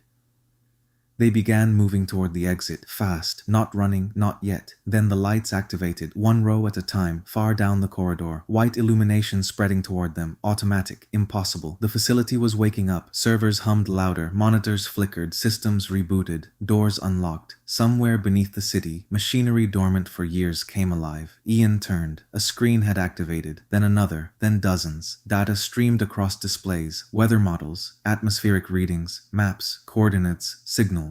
The entire facility seemed to inhale. Then one monitor changed. The information vanished, replaced by a single word, large, white, centered, online. Nobody spoke, nobody breathed. The screen remained unchanged. Online. Then every monitor in the chamber displayed the same message: online, online, online, online. The lights flickered, the air temperature dropped. Somewhere deep beneath Puerto Rico, something responded, not to them, to the facility, to Tormenta, to whatever had been waiting all these years. Miguel took one step backward, then another. Run! This time nobody argued. As they sprinted toward the access shaft, the word remained visible behind them, burning across hundreds of screens, watching them leave, waiting for them to return. And far beyond Esperanza, beneath the western hills of Lajas, a signal, dormant for years, answered the call. For the first time in years, the entire network was online. Chapter 9. Echoes of 2061. Nobody spoke during the drive back, not because they had nothing to say, because nobody knew where to start. Miguel drove, too fast. For once, nobody complained. The roads between Esperanza and Ponce blurred beneath the headlights. Streetlights flashed across the windshield. The ocean appeared occasionally beside the highway like a dark, silent witness. Inside the vehicle, the silence felt crowded.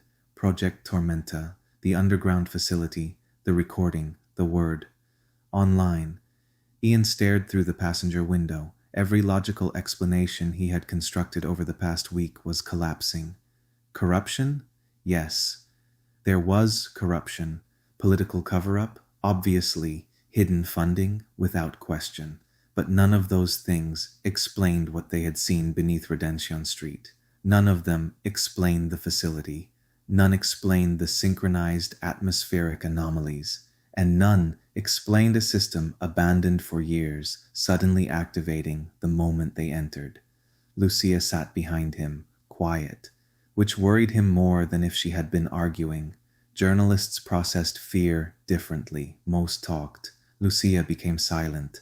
Mateo finally broke the tension. Nobody tells anyone. Miguel laughed, a short, nervous laugh. About which part? The facility? The recording?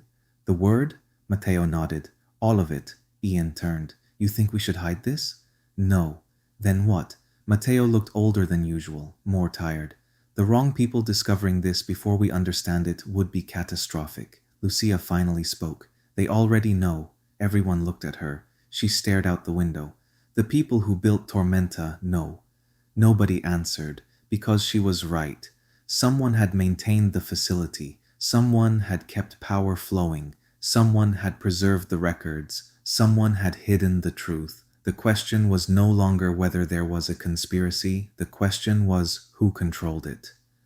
3 hours later, Camila Vargas received a security report. She read it twice, then a third time. The report was short. Unauthorized access detected. Sector 7, subsurface network, Tormenta facility, status online. Camilla closed her eyes. For several seconds, she simply stood motionless. The city glowed outside her office windows. Beautiful, fragile, unaware. The report continued. Multiple systems activated. Node synchronization confirmed. Largest connection restored. Western array responsive. Camilla placed the report on her desk. Her hands trembled slightly. The last time the network had come online, she had been young, a graduate student, an idealist, back when everyone still believed they could save Puerto Rico. Before the disaster, before the deaths, before the cover-up, a knock interrupted her thoughts. Enter. Dr. Marialis Roman stepped inside. Neither woman smiled. Neither offered greetings. Some friendships grew beyond formality. Others survived tragedy. Theirs had survived both. Camilla handed her the report. Marialis read it. Her face hardened. They opened the facility. Yes. Silence. They saw it. Yes. Another silence. Finally, Marialis whispered, "Then it's happening again." Camilla looked toward the city. No. The answer came quickly. Too quickly. The way people answered when trying to convince themselves. "No," she repeated. "It can't." The following morning, the internet exploded. Not because of Tormenta. Not yet. Because strange weather had appeared across Puerto Rico overnight. Social media filled with videos, blue flashes above the western mountains, electrical disturbances, localized fog banks, compass malfunctions, radio interference. Most people treated it like entertainment. One video gained 4 million views before breakfast. a fisherman in Cabo Rojo recording the ocean. The water suddenly glowed blue beneath his boat. Not bioluminescence, something else, something brighter. The video lasted 12 seconds, then ended. Thousands debated authenticity. Government agencies dismissed it. Meteorologists denied it. The public became more interested, exactly the opposite of what officials wanted. Lucia watched the footage inside the newsroom. Miguel sat beside her. Fake? No. You sound certain. I've spent my entire career studying people who lie. Miguel nodded. And? That fisherman isn't lying. The room fell silent. The implications settled heavily. Whatever Tormenta was doing, it wasn't staying hidden anymore. Ian spent the morning reviewing recovered data from the facility. Most files remained encrypted. The system architecture was decades ahead of anything he expected from 2061. That bothered him a lot. He enlarged one schematic, atmospheric monitoring, another, energy distribution, another, signal synchronization. Then he found something strange, a personnel roster, partially corrupted, most names unreadable, most, not all. One survived, Dr. Marielis Roman, another, Camila Vargas. Ian froze. He reread the document, then reread it again. No mistake. Both names appeared. Project Tormenta, 2061, direct involvement. The realization hit like a punch. They hadn't merely known about Tormenta, they had worked on it. He immediately called Lucia. She answered before the second ring. You found something. Not a question. Never a question. Ian smiled despite himself. How did you know? Because you only call when you're worried. That's insulting. It's accurate. Ian looked back at the screen, then said, Camilla and Marielis were involved. Silence. Complete silence. The line remained open. Nobody spoke. Finally, Lucia whispered, No. I have a roster. Are you sure? Yes. Another silence. Then, meet me. Where? The archive. The line disconnected. Mateo Delgado was already waiting when they arrived. The historian looked unsurprised, which immediately irritated everyone. You knew. Mateo sighed. I suspected. That's not better, Lucia said. No. It really isn't, Ian added. Mateo removed his glasses, a rare sign of exhaustion. I never knew how deeply they were involved. How deep? Lucia asked. Mateo looked at the recovered roster, then at both of them, then toward the sealed Tormenta file. His answer came slowly, carefully, like a man stepping through a minefield, deep enough to spend years protecting it. Nobody spoke, because the room had suddenly become much colder. The investigation had crossed another line. Before, the conspiracy belonged to faceless officials, anonymous bureaucrats, unknown actors. Now it had names, faces, people they knew, people they trusted. That changed everything. That night, Marielis Roman sat alone inside the atmospheric research complex. The facility had emptied hours ago. Only machines remained. Machines and memories. A secure terminal glowed before her. The old login screen had appeared for the first time in years. Project Tormenta. She stared at it, then entered her credentials. The system responded instantly. Welcome back, Marielis. Marielis closed her eyes. Several years vanished. For a moment she was young again, hopeful, certain, standing beside colleagues who believed they could save a collapsing nation. Then the next screen appeared. The hope disappeared. Status, primary network, active, status, Western array, active, status, atmospheric synchronization in progress. Then the final line appeared, the line she had feared most, the line she prayed never to see again. Entity response detected. Marielis stopped breathing. For several seconds she simply stared, unable to move, unable to think, unable to deny what was happening. Then, very slowly, she whispered the words she had not spoken in years. No. The system responded immediately. A new message appeared. Anomalous response detected, source unknown. The laboratory lights flickered. Outside, thunder rolled across a cloudless sky. And somewhere beneath Puerto Rico, something unknown had begun waking up. Chapter 10. Ghosts in the Machine. Marielis Roman did not sleep. not that night, not the next one either. The terminal remained active inside the atmospheric research complex, its pale blue glow illuminating the darkened laboratory. Project Tormenta. The words sat motionless on the screen, waiting, watching, or perhaps neither. Mariellis hated herself for what happened in 2061. Scientists were supposed to be rational and not emotional. Scientists were supposed to follow evidence and findings, not hide outstanding catastrophic errors, but years earlier she had watched things happen that evidence alone struggled to explain, and now the system was awake again. The latest status report remained visible. Primary network, active Western array, active atmospheric synchronization in progress, anomalous response detected source, unknown, external event, recognized response confirmed, automated protocol, 7 initiated. Mariellis stared at the final line, Protocol 7. The protocol nobody was supposed to remember. The protocol everyone had agreed never existed. The protocol that had ended Project Tormenta.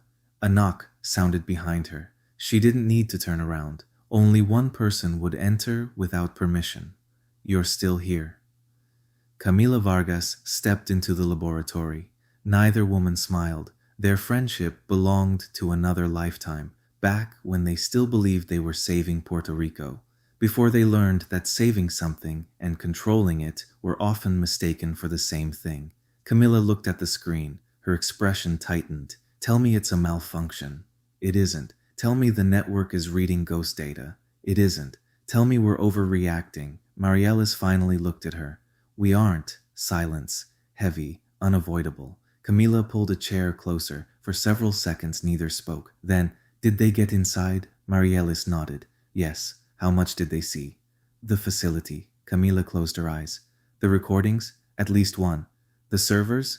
"Most of them." Another silence. Then, "Ian Ruiz." "Probably." "Lucia Morales." "Definitely." The mayor rubbed her forehead. "Of all the people." Mariellis almost laughed. "Would you have preferred incompetence?" "At the moment." Camila looked toward the storm displays. "Yes." Across the island, Lucia Morales was doing exactly what everyone feared. Investigating. The newsroom looked like a war zone. Maps covered the walls. Printouts covered the desks. Photographs covered the floor. Coffee cups occupied every available horizontal surface. Miguel claimed this was not a valid filing system. Lucia claimed results mattered more than organization. Neither convinced the other. Ian sat at the far end of the room, reviewing recovered Tormenta schematics. A week earlier, the site would have seemed absurd. An urban planner, a journalist, a historian, a data analyst, trying to understand a classified weather project hidden beneath the capital city. Now it felt normal. That worried everyone. Miguel spun around in his chair.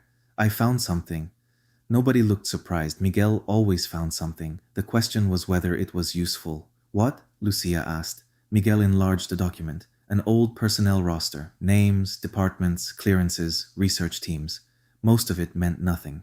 Then he highlighted one section. The room grew quiet. Ian leaned closer.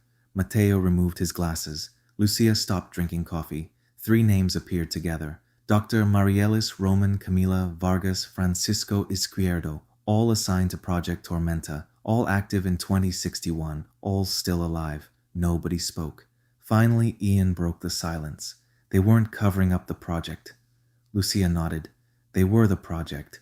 The words landed hard, because everyone immediately understood the implication. The people protecting the secret weren't descendants. They weren't successors. They weren't bureaucrats inheriting a problem. They were original participants.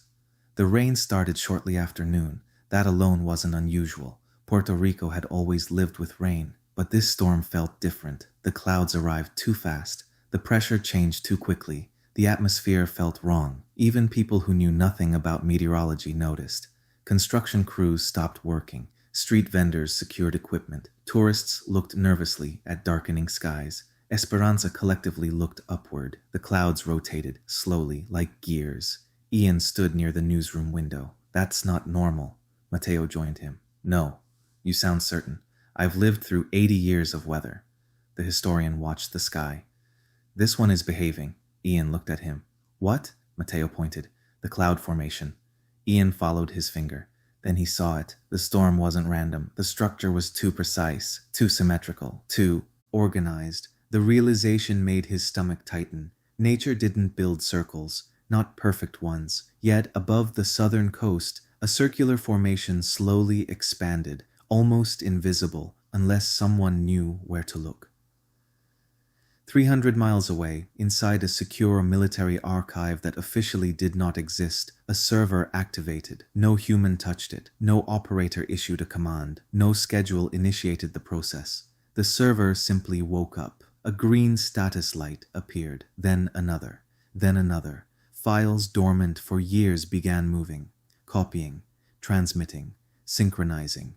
One destination, Lajas. The transfer took 23 seconds. When it finished, the server shut down again. No alarms activated, no reports generated, no trace remained, except one, a timestamp, June 2nd, 2075, 14:17:08, the exact moment the storm began forming over the city of Esperanza. That evening, Lucia received another package. No return address, no delivery record, no explanation. Miguel immediately hated it, again. I really miss ordinary corruption. Lucia opened the envelope. Inside rested a photograph. Nothing else. The image showed a conference room. Date stamped 2061. A group of researchers stood around a table. Most faces were unfamiliar. 3 were not. Marielis Roman, Camila Vargas, Francisco Izquierdo. All much younger, all smiling and standing beside someone whose face had been deliberately cut out of the photograph. The missing person occupied the center, the most important position. The cut wasn't accidental. Someone had removed the individual carefully, professionally, purposefully. Miguel stared. Who does that? Lucia examined the image, the edges, the shadows, the positioning. Then she saw something, a name tag, partially visible. Only 4 letters remained. Ares, silence. The room grew still. Mateo slowly stood. Ian looked at him.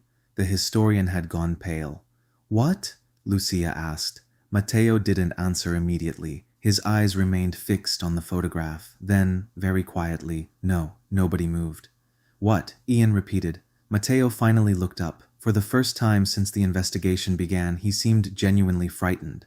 I know who that is. The room froze. Lucia stepped forward. Who? Mateo stared at the torn photograph, at the missing face, at the ghost removed from history. Then he whispered, Emilio Suarez. Nobody recognized the name, except Mateo, and that terrified him, because Emilio Suarez was supposed to be dead. Officially, unofficially, legally, historically, dead for years. Yet somehow his photograph had just arrived in their newsroom, and somewhere beneath Puerto Rico, Project Tormenta was waking up again. Chapter 11. The Dead Man. Nobody spoke for nearly 30 seconds. The photograph rested in the center of the newsroom table. Mateo Delgado stared at it as though it had crawled out of a grave. In a way, it had. Lucia broke the silence first. Who's Emilio Suarez? Mateo didn't answer. Not immediately.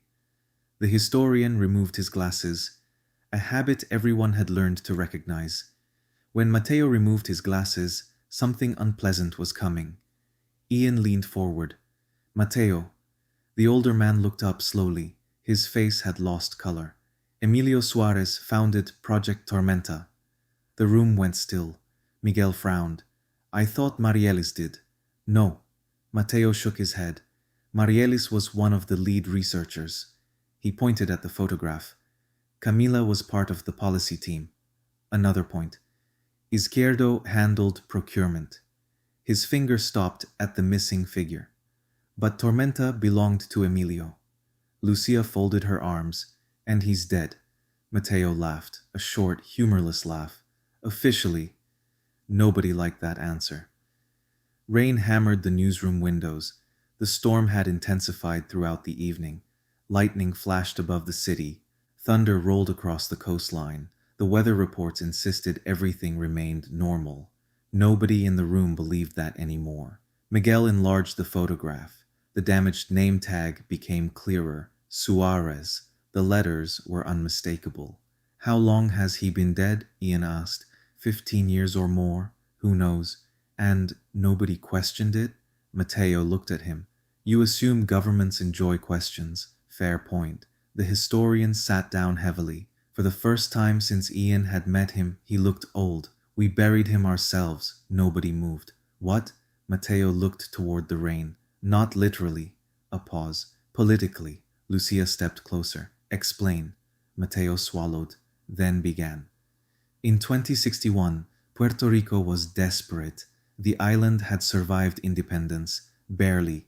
The economy remained unstable. The energy grid was collapsing. Agricultural production had fallen.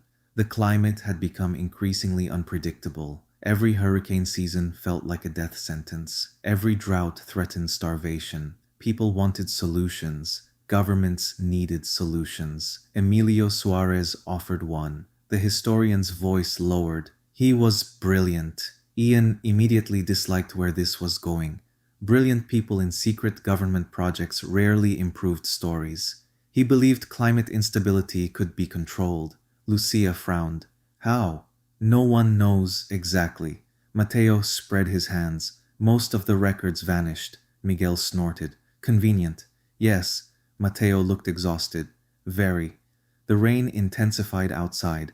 The sound filled the silence. Then, he promised weather stabilization. Nobody spoke, because that sounded impossible, and impossible things were becoming disturbingly common.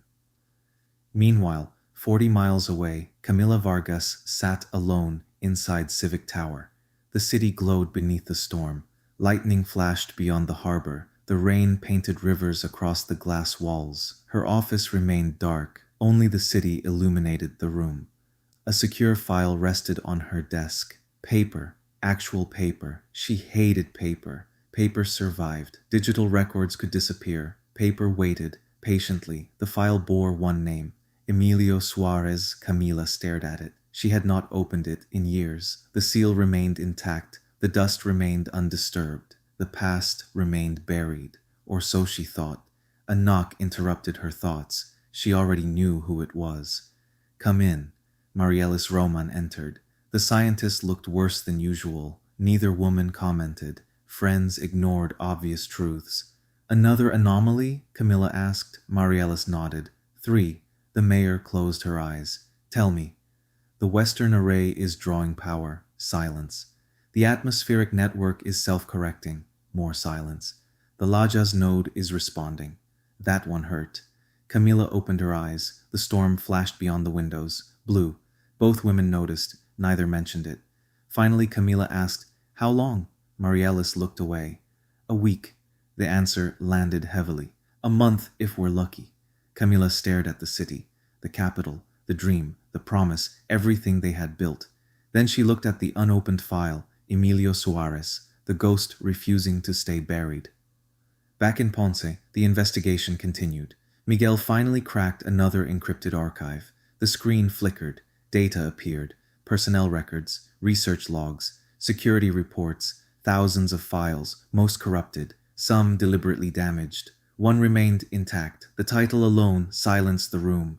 Project Tormenta Incident Report. Date, August 3rd, 2061. Miguel opened it. The text loaded slowly, painfully, then stopped. Most of the document had been deleted, except the final paragraph. Lucia read aloud. Containment procedures unsuccessful. Silence. Ian exchanged a glance with Matteo. Nobody liked the word containment. Not in any context. Lucia continued. Primary synchronization exceeded projected thresholds.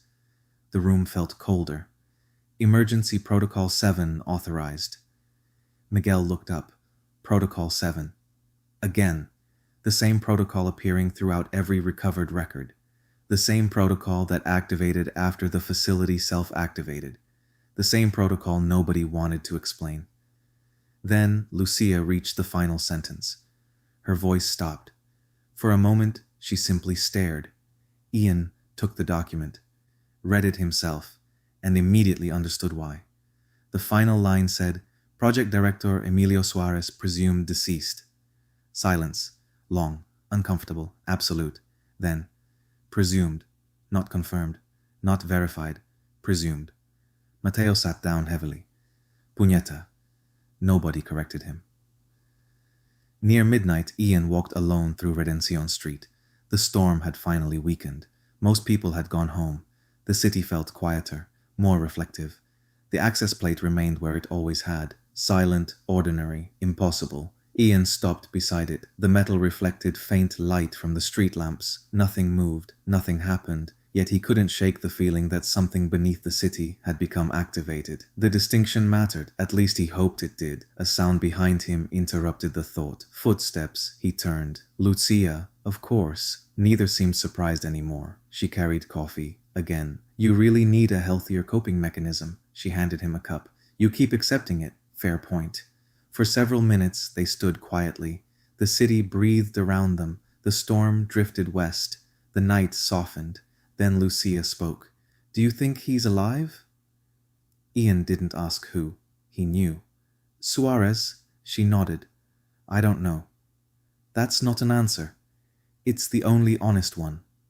Lucia stared at the access plate, then at the dark horizon, then at him. I think somebody wants us to believe he's dead. Ian considered that.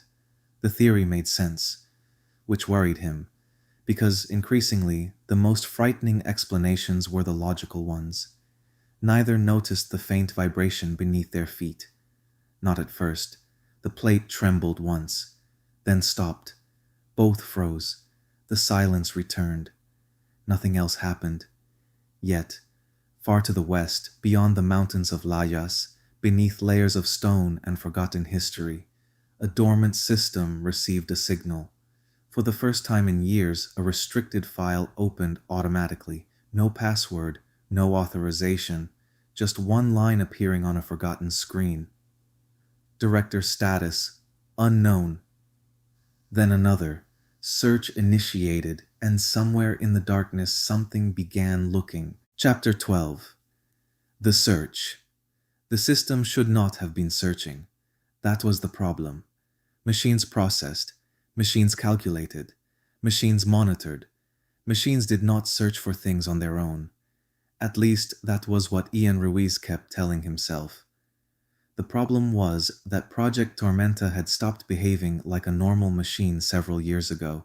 The message remained burned into his memory.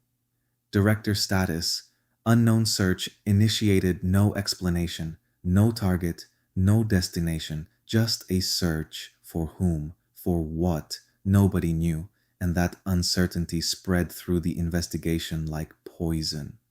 The next morning, Esperanza woke beneath gray skies. Not storm skies, something stranger. The clouds hung unusually low, almost motionless, as if waiting. Construction crews noticed, fishermen noticed, children noticed. Nobody panicked. Not yet. People simply looked upward more often than usual. The city felt nervous, even if it didn't know why. Ian stood on the balcony outside his apartment watching the sky. His tablet vibrated. One message, Lucia, archived now. No greeting, no explanation, no punctuation beyond necessity. Definitely Lucia.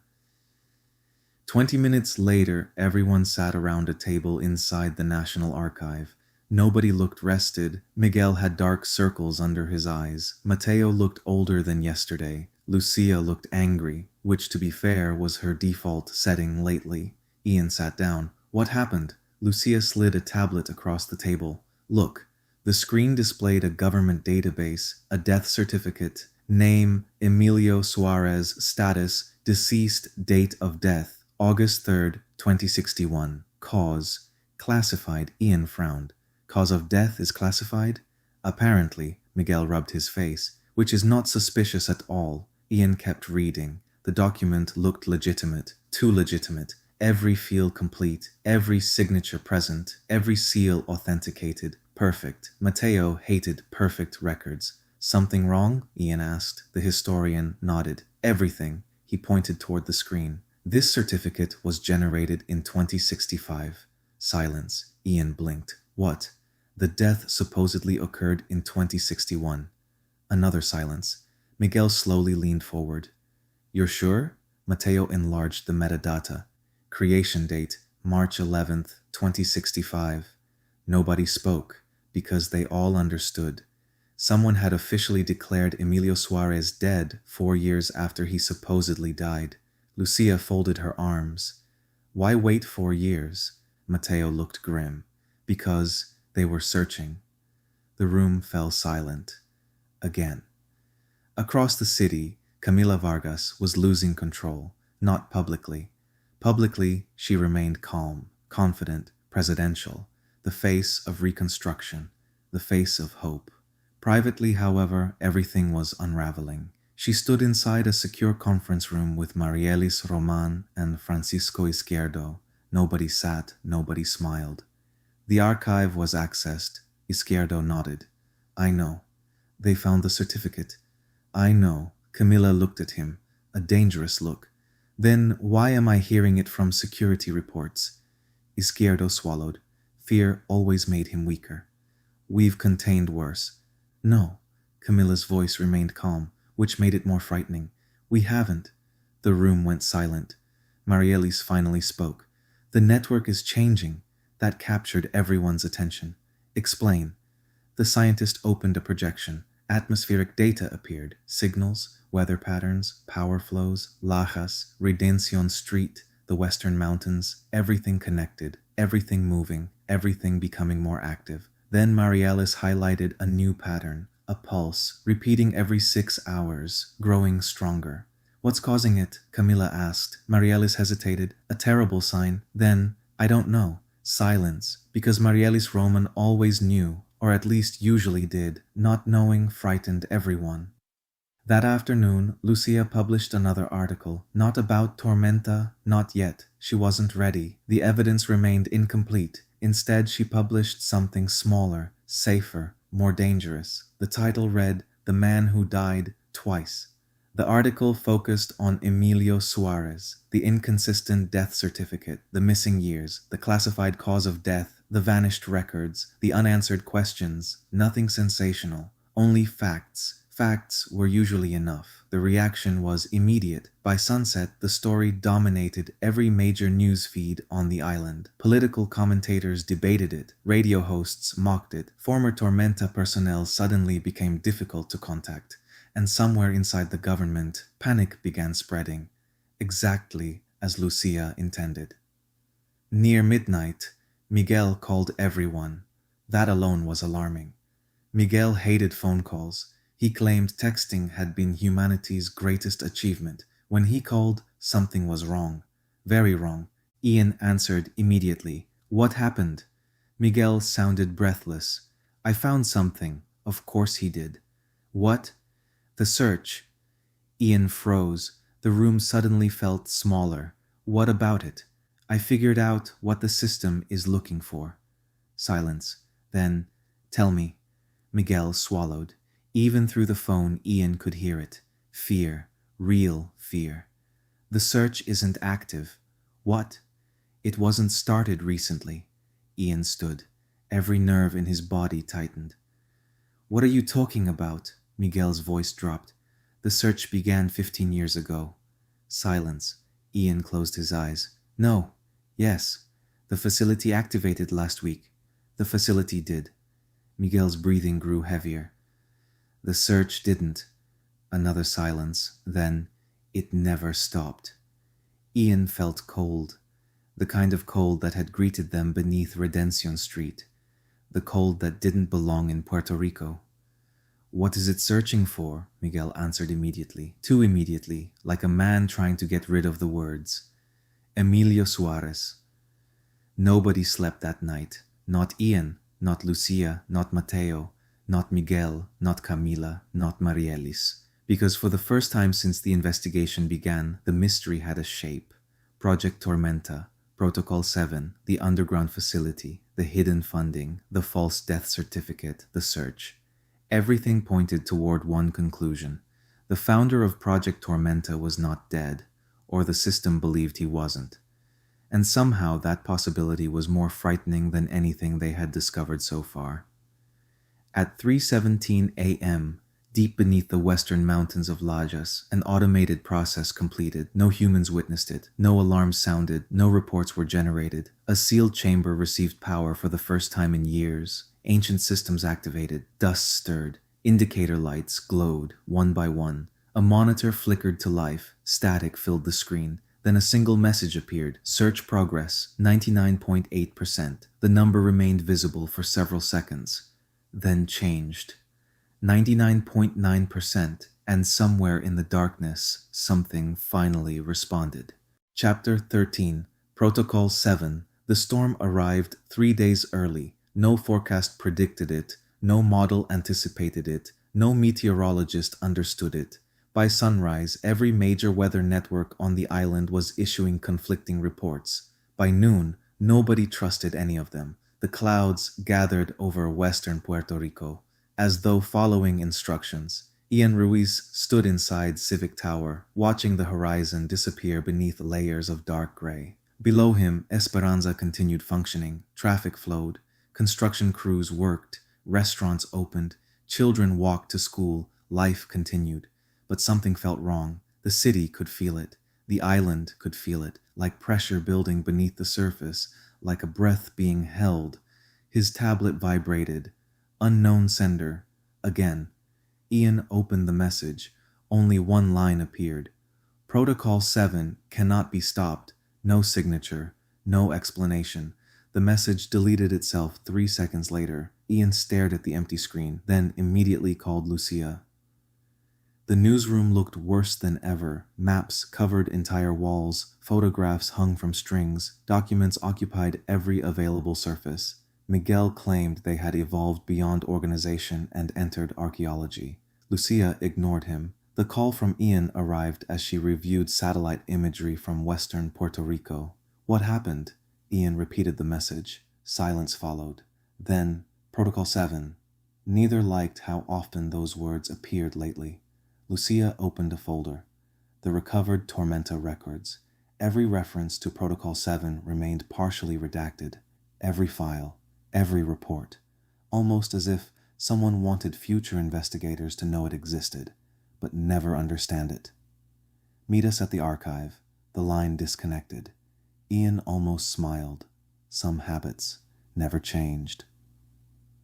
The National Archive felt colder than usual, or maybe it was the people inside. Mateo stood beside a projection table. Several newly recovered documents floated above the surface. Miguel paced nervously, a dangerous sign. Miguel only paced when reality stopped making sense. That had become increasingly common. Ian arrived. Nobody wasted time. Mateo enlarged a file. Title: Project Tormenta Emergency Procedures. Most of the document remained unreadable, except one section. Lucia read aloud. Protocol 7 authorized only in the event of uncontrolled atmospheric synchronization. Silence. Miguel stopped pacing. What does that mean? Nobody answered, because nobody knew. Mateo enlarged another page. More text appeared, partially damaged, partially visible.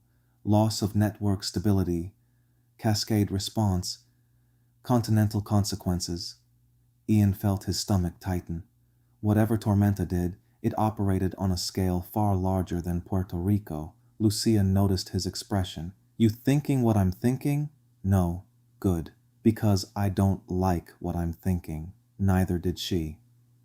Across the island, Marielis Roman was reaching the same conclusion. The atmospheric research complex had become a prison. She hadn't left in 48 hours. The screens surrounding her displayed impossible data. Either systems interacting across thousands of miles, pressure changes occurring simultaneously, patterns repeating, synchronizing, responding. The Western node remained active, the Redención node remained active, and something else had appeared, a third node. Marielis stared at signal. It should not exist. Every official record listed only 2 primary installations, Lajas, Esperanza, nothing else. Yet the system insisted otherwise. Node 3, active, responding, hidden. Her blood ran cold, because only one person could have created a hidden node. Emilio Suarez, the man everyone believed dead, or wanted to believe dead. That evening, Camila Vargas finally opened the file she had avoided for years. Emilio Suarez personal records. The paper felt dangerous. Inside rested a handwritten letter, not typed, addressed to her. Camila, if you are reading this, then Tormenta has been activated again. First, let me apologize. You will spend years believing we failed. You will spend years believing I died. Both assumptions are useful. Neither is true. Camilla stopped reading. Her hands trembled. For the first time in years, she looked toward the storm outside, then back at the letter, slowly, reluctantly. She continued, "The greatest mistake we made was believing we controlled the network. We never did. We only built the keys." The storm outside intensified. Thunder rolled across the city. Blue lightning flashed beyond the harbor. Camilla stared at the page, unable to breathe, unable to look away, because she recognized Emilio's handwriting, and dead men did not write letters predicting the future. Near midnight, Miguel finally broke. Through another encrypted archive, the screen flickered. Static, corrupted data. Then a video appeared. Date, August 3rd, 2061, the day Emilio Suarez supposedly died. Everyone crowded around the monitor. The image quality was terrible, the audio worse, yet one figure remained unmistakable. Emilio Suarez, alive, standing inside a control room, the same control room beneath Redención Street, the same facility they had explored, older than expected, tired, afraid. The recording began. "If you're watching this, Protocol 7 failed." Nobody moved, nobody spoke. The scientist continued, "The search will continue." Miguel exchanged a glance with Lucia. Emilio looked directly into the camera. "As long as the network remains active, it will keep looking." Ian stepped closer. Looking for what? The question hung unanswered. Then Emilio spoke again, and the answer changed everything. "The network is not searching for me." Silence, absolute silence. The room stopped breathing. Emilio continued, "It's searching for the source." Nobody understood. Not yet, but they would. Soon. Too soon. The recording ended abruptly. Static consumed the screen. Then darkness. Nobody spoke for several seconds. Finally, Mateo whispered, "Source of what?" No one had an answer. Outside, thunder rolled across Puerto Rico. The storm continued growing, and somewhere beneath the western coastlines of Layas, the hidden third node activated for the first time in years. A status screen illuminated inside a sealed chamber. One message appeared. Node 3 online, then another. Source detected, and for the first time since 2061, the network knew exactly where to look. Chapter 14. The third node. The coordinates pointed into the bay. That was the first problem. The second problem was that the coordinates were correct. Miguel confirmed it 3 separate times, using 3 separate systems, using 3 separate satellite databases. Every result returned the same location: Lajas, western Puerto Rico, deep inside terrain, officially classified as an environmental protection zone, close to the Esperanza Bay, once known as La Parguera. No roads, no facilities, no infrastructure, nothing. According to every public map, the location was empty. Ian was beginning to hate empty places. Empty places kept turning out to be full of secrets. The drive west took nearly 1 hour. Rain followed them the entire way, as if the weather itself wanted to know where they were going. Lucia sat in the passenger seat. Miguel drove. Mateo occupied the back seat reviewing documents. Ian watched the mountains grow larger with every passing mile. The island changed outside the windows. Cities became towns, towns became farms, farms became wilderness. Eventually, even the cell signal disappeared. Miguel immediately disliked that. "I miss civilization." Lucia looked out the window. "We're still in civilization." "No," Miguel pointed toward the forest. "That is nature." His voice lowered. "Nature hates me." Nobody argued. By late afternoon, they reached the final checkpoint. An old security gate blocked a narrow service road. The sign attached to the fence read, "Environmental Research Restricted Area Authorized Personnel Only." The paint had faded. The warning had not. Ian stepped from the vehicle. The gate should have been abandoned. Instead, he noticed fresh tire tracks. Recent, days old, maybe hours. Someone still used the road. Lucia noticed them too. "That's encouraging." "It shouldn't be." "I know." Neither smiled. The service road crossed through the valley. Farther, deeper, fog wrapped itself around. The rain intensified. The world beyond the windshield slowly disappeared. At sunset, they reached the facility. Nobody spoke. because the facility should not exist. Yet there it was, built directly into the coastal surface, concrete, steel, glass, mostly hidden beneath vegetation.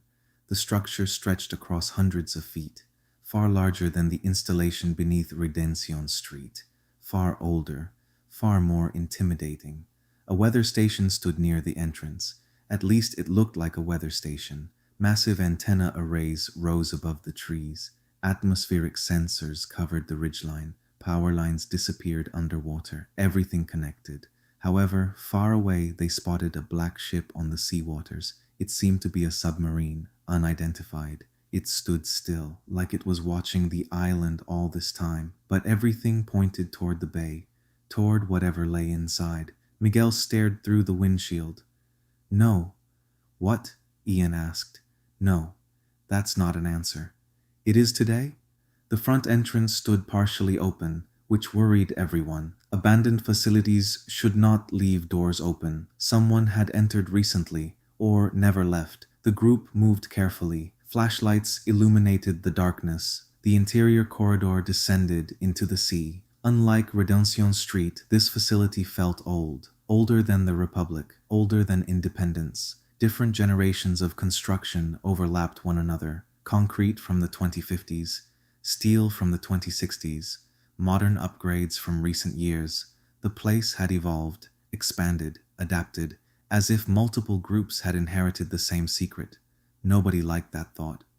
Half an hour later, they reached the central chamber and stopped. The room was enormous, a cathedral built for machines.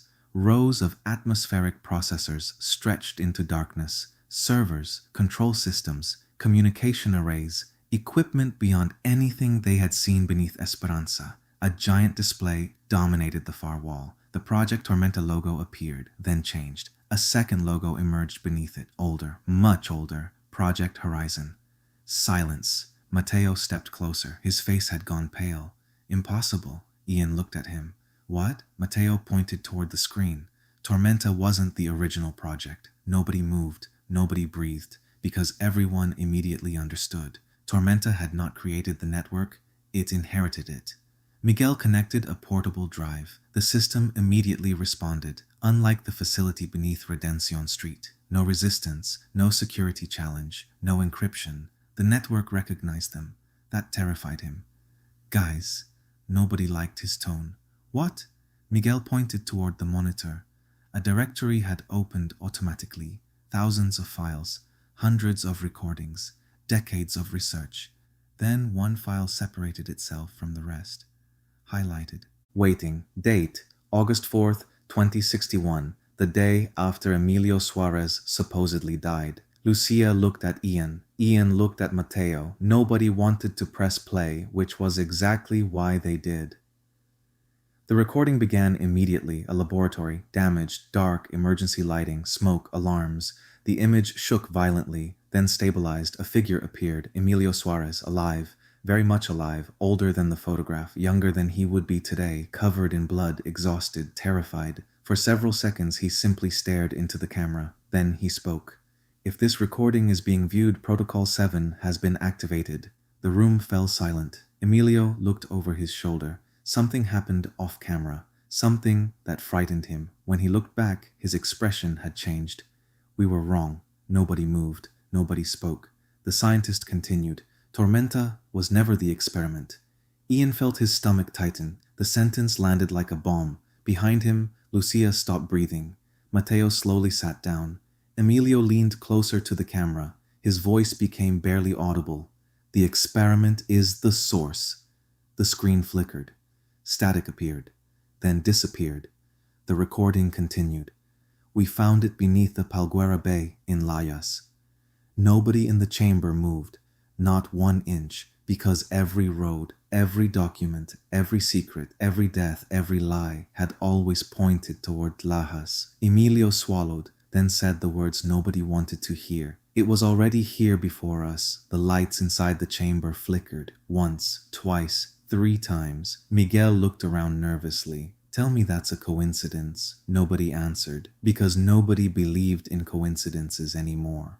The recording suddenly cut out. The monitor went black. The chamber fell silent. Then a new message appeared, not from the recording, not from the archive, from the facility itself. Live connection established. The room froze. Miguel's face lost all color. That's new. Another message appeared. Authentication accepted. Then, welcome back, Director. Silence. Absolute silence. Nobody touched the keyboard. Nobody entered a password. Nobody issued a command. Yet the system believed someone inside the room was Emilio Suarez. A final line appeared, the one that made everyone's blood run cold.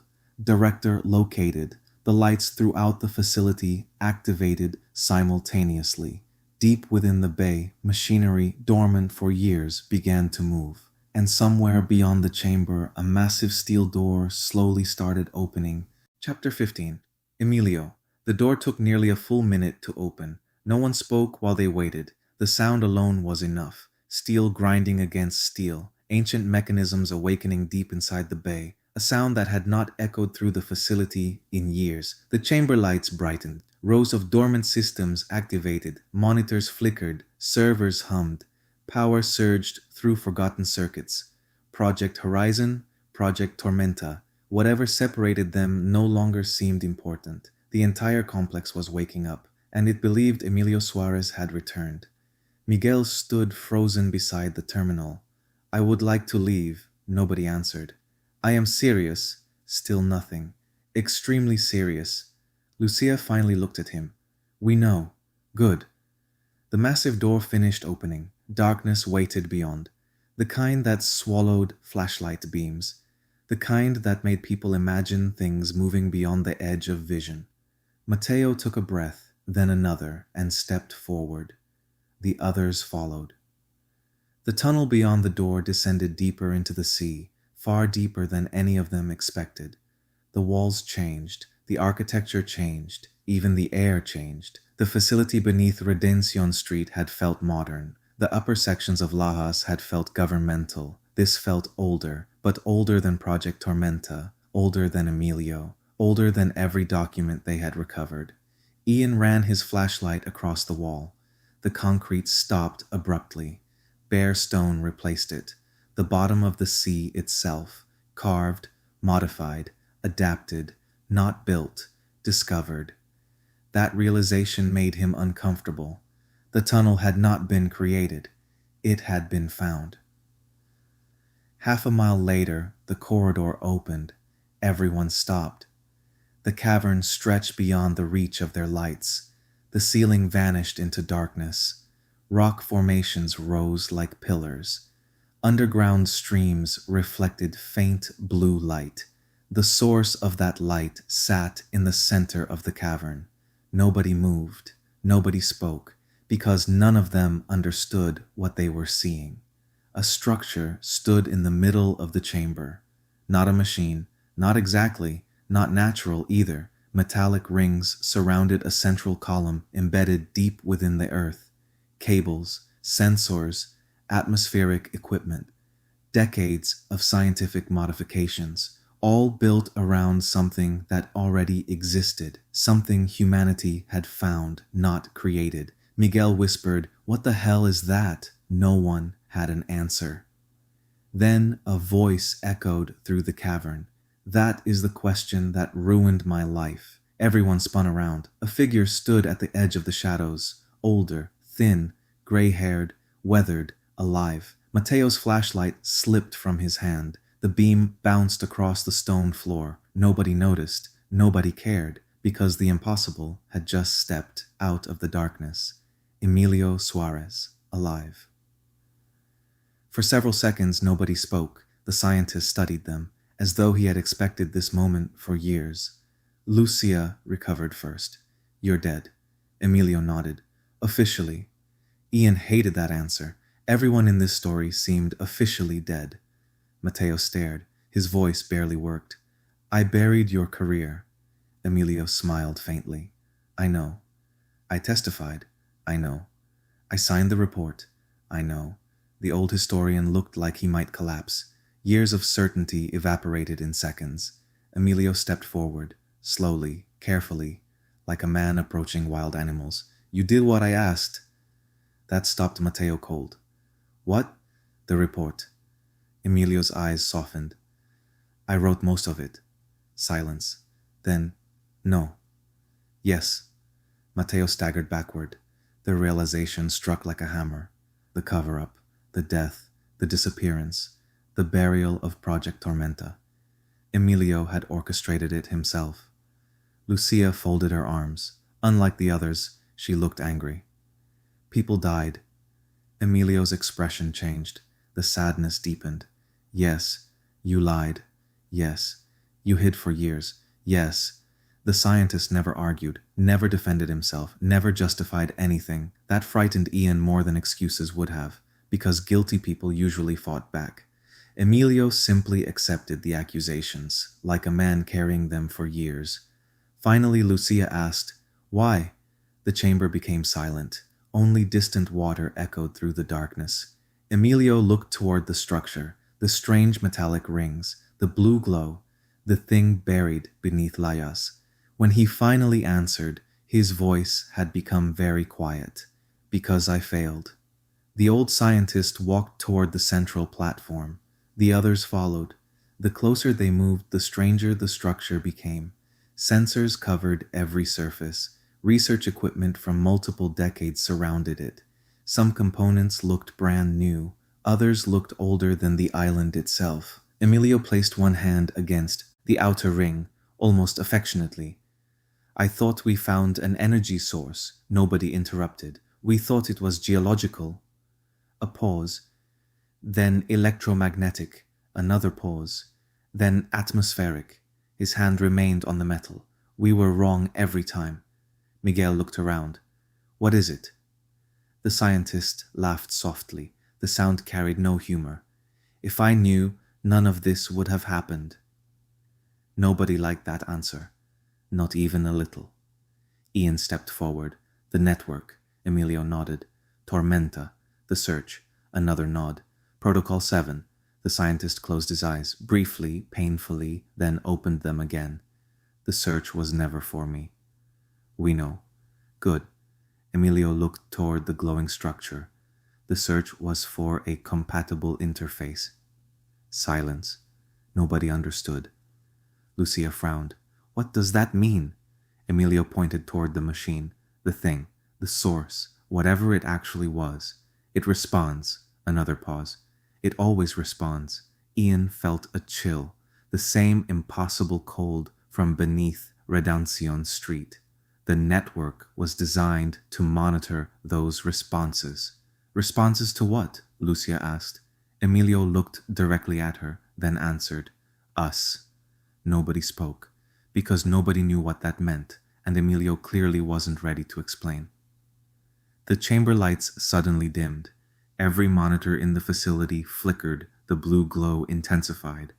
For the first time since they arrived, Emilio looked afraid, truly afraid.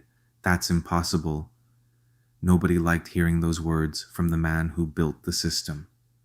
What? Ian asked. Emilio looked toward a distant display. The screen had changed. A status indicator flashed red, then another, then another. The old scientist's face went pale.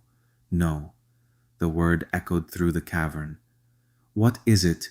Lucia demanded. Emilio didn't answer immediately. His eyes remained fixed on the monitor. Then he whispered, It found one. Silence. Absolute. The machine behind them pulsed. Once, twice, 3 times. The blue light expanded across the chamber walls. Miguel stepped backward. Ian felt the ground vibrate, and for the first time in many years, the central display showed something new. Search complete. The message remained visible, then another line appeared beneath it. Compatible interface identified. Everyone stared. Nobody breathed. Slowly, very slowly, the system displayed a name. Not Emilio, not Camila, not Marielis, not anyone they expected. Lucia Morales. The cavern fell silent. The machine pulsed again, and somewhere deep beneath Puerto Rico, something had just chosen its connection. Chapter 16. The source. Nobody moved, nobody breathed, nobody spoke. The name remained on the screen. Lucia Morales. The letters glowed against the darkness, unmistakable. Miguel was the first to react. No, the answer came instantly. No, the machine didn't care. The name remained. Lucia stared at the display, waiting for it to change, for someone to laugh, for Emilio to explain. Nothing happened. The cavern remained silent. The machine pulsed again. Blue light rippled across the stone walls, and the name stayed exactly where it was. Emilio Suarez looked devastated, like a man watching history repeat itself. Lucia noticed immediately. "Tell me." The scientist didn't answer. Now, still nothing. The old man's eyes remained fixed on the screen. Finally, he whispered, "It shouldn't be you." The words echoed through the chamber. Lucia stepped forward. "What does that mean?" Emilio closed his eyes. For a moment he looked older than the valley around him. Then, "It means we were too late." Ian felt something cold settle into his chest, the same instinct that told engineers when a structure was about to fail, the same instinct that whispered, "Something is very wrong." "What is a compatible interface?" he asked. Emilio looked at him. The question hurt. Good. Ian wanted it to, because nobody had given straight answers in days. The scientist finally spoke. "The source responds to patterns." Nobody understood. Emilio continued. "Emotion. Silence. Memory. More silence. Identity." Miguel blinked. "What kind of science is that?" Emilio laughed. A tired laugh. A broken laugh. "The kind that took me all these years in solitude to understand." The old scientist walked toward the central platform. The metallic rings surrounding the source rotated slowly, almost silently. Blue energy pulsed through channels buried beneath the sea. The structure looked alive, like a machine waiting for instructions or permission. Emilio stopped beside it. Years of regret sat visibly on his shoulders. "When we discovered it, we thought it was a natural phenomenon." Nobody interrupted. "We were wrong." A pause. "We thought it was energy." Another pause. "We were wrong again." The scientist looked toward Lucia. His expression softened. "When we finally understood what it responded to," his voice faded. The silence finished the sentence. Mateo stepped forward. "You said it responds to identity." Emilio nodded. "Yes." "Explain." The scientist looked toward the glowing structure, then toward the mountains beyond, then toward Puerto Rico itself. "When enough people believe in something," nobody moved. "The source notices." Silence. Miguel looked offended. "That makes absolutely no sense." "It didn't to us either." The old scientist's smile disappeared, until it started working. The chamber lights flickered. The source pulsed, stronger. The machine surrounding it immediately reacted. Screens illuminated. Atmospheric models updated. Weather projections shifted. Across Puerto Rico, storms began reorganizing themselves. Thousands of miles of atmospheric data changed simultaneously. Ian stared at the displays. His blood ran cold. The projections extended beyond Puerto Rico, beyond the Caribbean, toward North America, toward South America, toward the Atlantic, toward entire weather systems. "That's impossible." Emilio nodded. "Correct." "Then, what are we looking at?" The scientist answered without hesitation. "The reason Project Tormenta existed." Far away, inside Civic Tower, every emergency alarm activated simultaneously. Camila Vargas stood frozen inside her office. The storm outside had turned blue. Not entirely. Only flashes, only moments, but enough. The color appeared where lightning should have been white, exactly as it had in 2061. The mayor looked toward the western mountains, toward Lajas, toward the secret she had spent half her life protecting. Her secure terminal activated. One message appeared. Source interface identified. A second followed. Lucia Morales. Camila's face lost all color. "No." The word escaped before she realized she had spoken. Not Lucia, anyone but Lucia. Because she understood something the others didn't. Compatibility wasn't a reward, it was a burden. Back in Lajas, Lucia approached the source. Nobody stopped her, not because they agreed, because none of them knew what to do. The machine responded immediately. The blue glow intensified. The metallic rings accelerated. Deep within the mountain, forgotten systems activated. The chamber vibrated. Ian stepped forward instinctively. Lucia. She looked back. For a brief moment, just a moment. The fear in her eyes disappeared, replaced by something else. Recognition, as though part of her already knew the place, already knew the machine, already knew the feeling. The sensation vanished almost immediately, yet Ian saw it, and so did Emilio. That frightened both of them. The source pulsed again. A wave of blue light spread through the chamber, not violent, almost gentle. The moment it touched Lucia, she froze. The world vanished.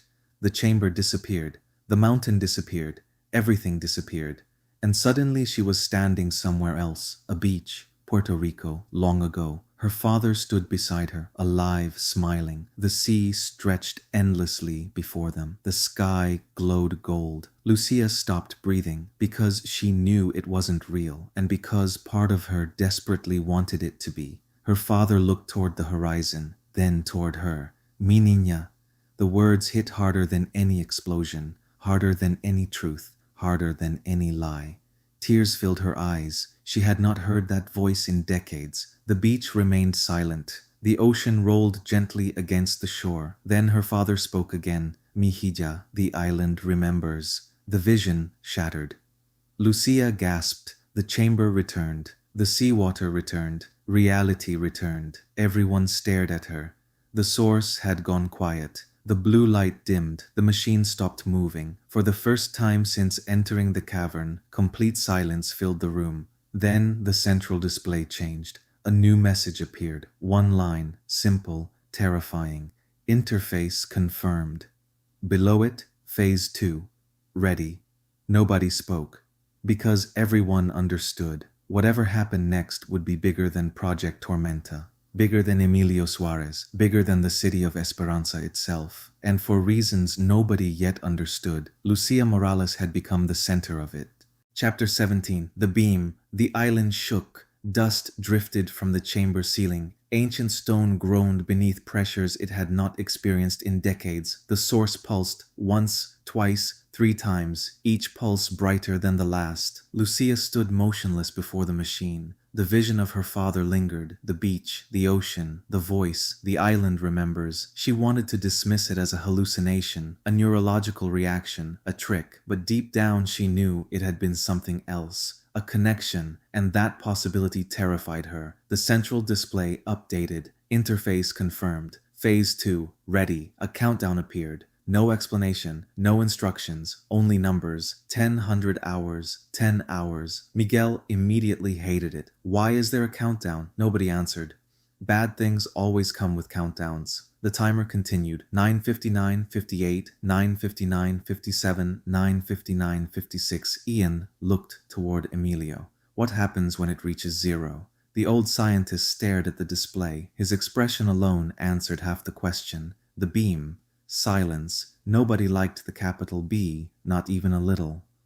Far above them, the storm intensified. The clouds over Puerto Rico had begun rotating. Satellite systems recorded it. Weather stations recorded it. The entire world recorded it. No one could explain it. Meteorologists called it unprecedented. Military analysts called it concerning. Social media called it the blue storm. The name spread across the internet within hours. Blue flashes illuminated the atmosphere, not every few minutes, every few seconds. The phenomenon became impossible to hide. Inside Civic Tower, Camila Vargas watched the broadcasts. For years, she had feared this day. Now it was here, and somehow it felt worse. Her secure line activated. Marielis Roman appeared on screen. The scientist looked exhausted. Tell me they didn't activate it. Camila said nothing. Marielis understood immediately. The silence was enough. Oh God, the words escaped before she could stop them. The scientist sat heavily. The atmospheric models behind her continued updating. The projections grew more alarming by the minute. The storm was no longer confined to Puerto Rico. Weather systems across the Atlantic were responding, synchronizing, aligning, exactly as they had in 2061, except stronger, much stronger. How much time? Camilla asked. Marielis checked the data, then looked up. 10 hours. The same answer, the same countdown, the same nightmare. Back in Lajas, Emilio finally told the truth. Not all of it, but enough. The group sat inside the chamber while the countdown continued above them. 09-1244, 09-1243, 09-1242. The beam wasn't designed as a weapon. Nobody looked surprised. Most disasters started with good intentions. It was supposed to stabilize atmospheric systems and power the electrical grid. Lucia folded her arms. And did it?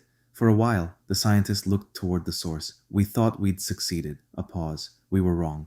Ian already hated where this was going. Emilio activated an old projector. Images appeared. Puerto Rico, 2061. The original experiments. The first synchronization events. The first weather modifications. The first successes.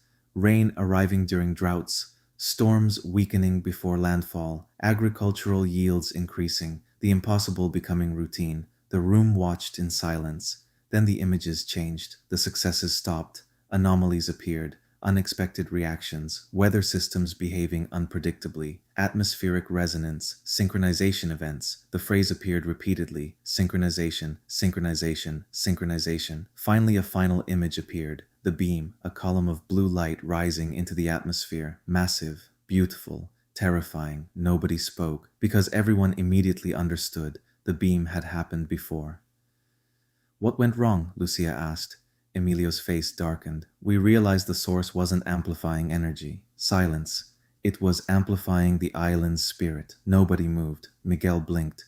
What does that even mean? The scientist struggled to answer. Not because he didn't know, because he did. And the truth sounded insane.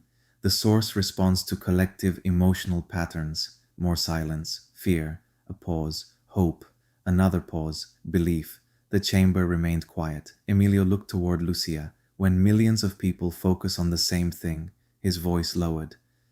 The source listens. Ian felt sick because suddenly everything fit. The visions, the compatibility, the synchronization, the impossible weather. Project Tormenta hadn't been controlling the atmosphere. It had been connecting it to human consciousness at scale, national scale, continental scale, potentially global scale. The realization hit like a train. No, Emilio nodded. That was my reaction too. The countdown reached 6 hours. The storm reached extreme conditions. That was not an official meteorological term, but nobody had better language. Blue lightning stretched across hundreds of miles. The ocean beneath Puerto Rico glowed faintly at night. Compasses stopped functioning correctly.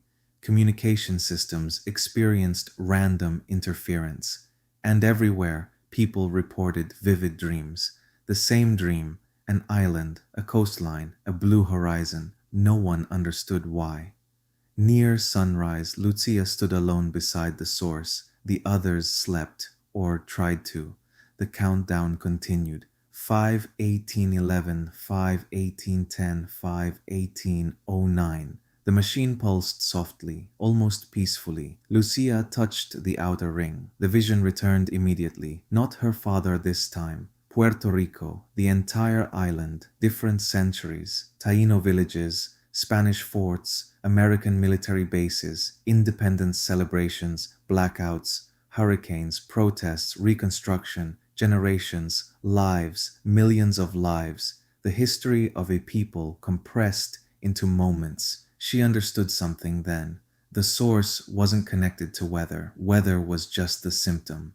The source was connected to memory, identity, the story people told themselves about who they were. And somehow, impossibly, Puerto Rico had become part of it. The vision faded. Lucia opened her eyes. The machine remained silent, but she now understood one thing. The beam could not be allowed to activate.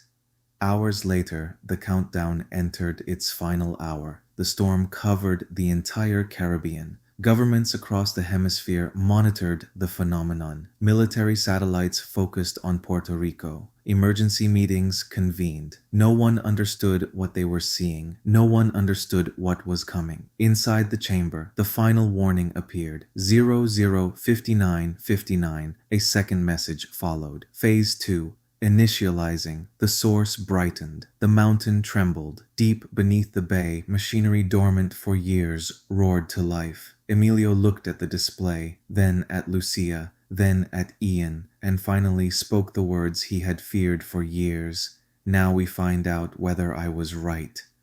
Nobody asked what that meant, because the source answered first. A shaft of blue light erupted upward through the sea, straight into the storm. The beam had begun. Chapter 18. The Collapse. The beam pierced the sky, blue, brilliant, terrifying. It erupted from the heart of the bay and shot upward through layers of storm clouds, vanishing into the darkness above Puerto Rico.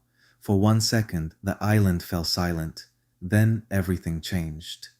Across the Caribbean, satellites lost lock. Communication networks flickered. Military tracking systems generated contradictory readings. Weather stations crashed. Power grids fluctuated. For 12 seconds, every atmospheric monitoring network in the hemisphere reported impossible data. Then the reports disappeared, deleted, overwritten, as though reality itself had briefly refused documentation. Inside the chamber, the source exploded with activity. The metallic rings rotated faster than ever before. Blue energy flowed through channels embedded in the bay. The countdown vanished. New messages replaced it. Phase 2. Active global synchronization in progress. Source response increasing. Ian stared at the display. His blood turned cold. Emilio closed his eyes. For years he had feared this moment. Now it was here, and it was worse than he imagined. Far above them, the storm expanded. Puerto Rico disappeared beneath clouds. The Caribbean Sea glowed faintly blue. Lightning stretched across entire horizons. The atmosphere pulsed like a heartbeat. Governments across the world began asking the same question. What is happening over Puerto Rico? Nobody had an answer. In the City of Esperanza, panic finally arrived. Traffic stopped. Power failed across entire districts. Emergency sirens activated. People poured into the streets. Phones stopped working. Transit systems shut down. Construction cranes froze. The capital city looked upward and saw the beam, a blue column connecting earth and sky, visible from every district, visible from every rooftop, visible from every screen. The dream city had become the center of the world's attention. Camila Vargas stood alone inside Civic Tower. She watched the beam rise above the sea, watched the storm consume the horizon, watched years of secrets collapse. A secure line activated. The president of the Hispanic nations appeared. No greeting, no formality. What is that? Camila remained silent. What did you build? Still silent. The beam illuminated her office. The answer hung between them. Neither wanted to hear it. At the Atmospheric Research Complex, Marielis Roman finally understood enough. The models surrounding her displayed impossible projections. Weather systems across the Atlantic were synchronizing. Jet streams were shifting. Pressure systems were aligning. The atmosphere itself was beginning to resonate. The scientist stared at the data, then whispered, "No," because she finally understood Emilio's greatest mistake. The source didn't amplify weather.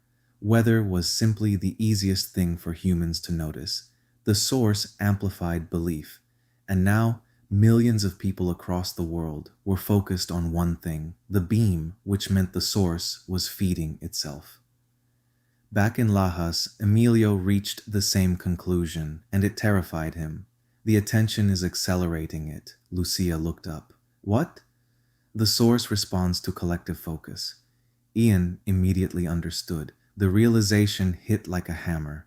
The more people watched, the stronger it became. The more media covered it, the stronger it became. The more governments reacted, the stronger it became. The beam had become a feedback loop, a self-sustaining cycle, and it was growing fast.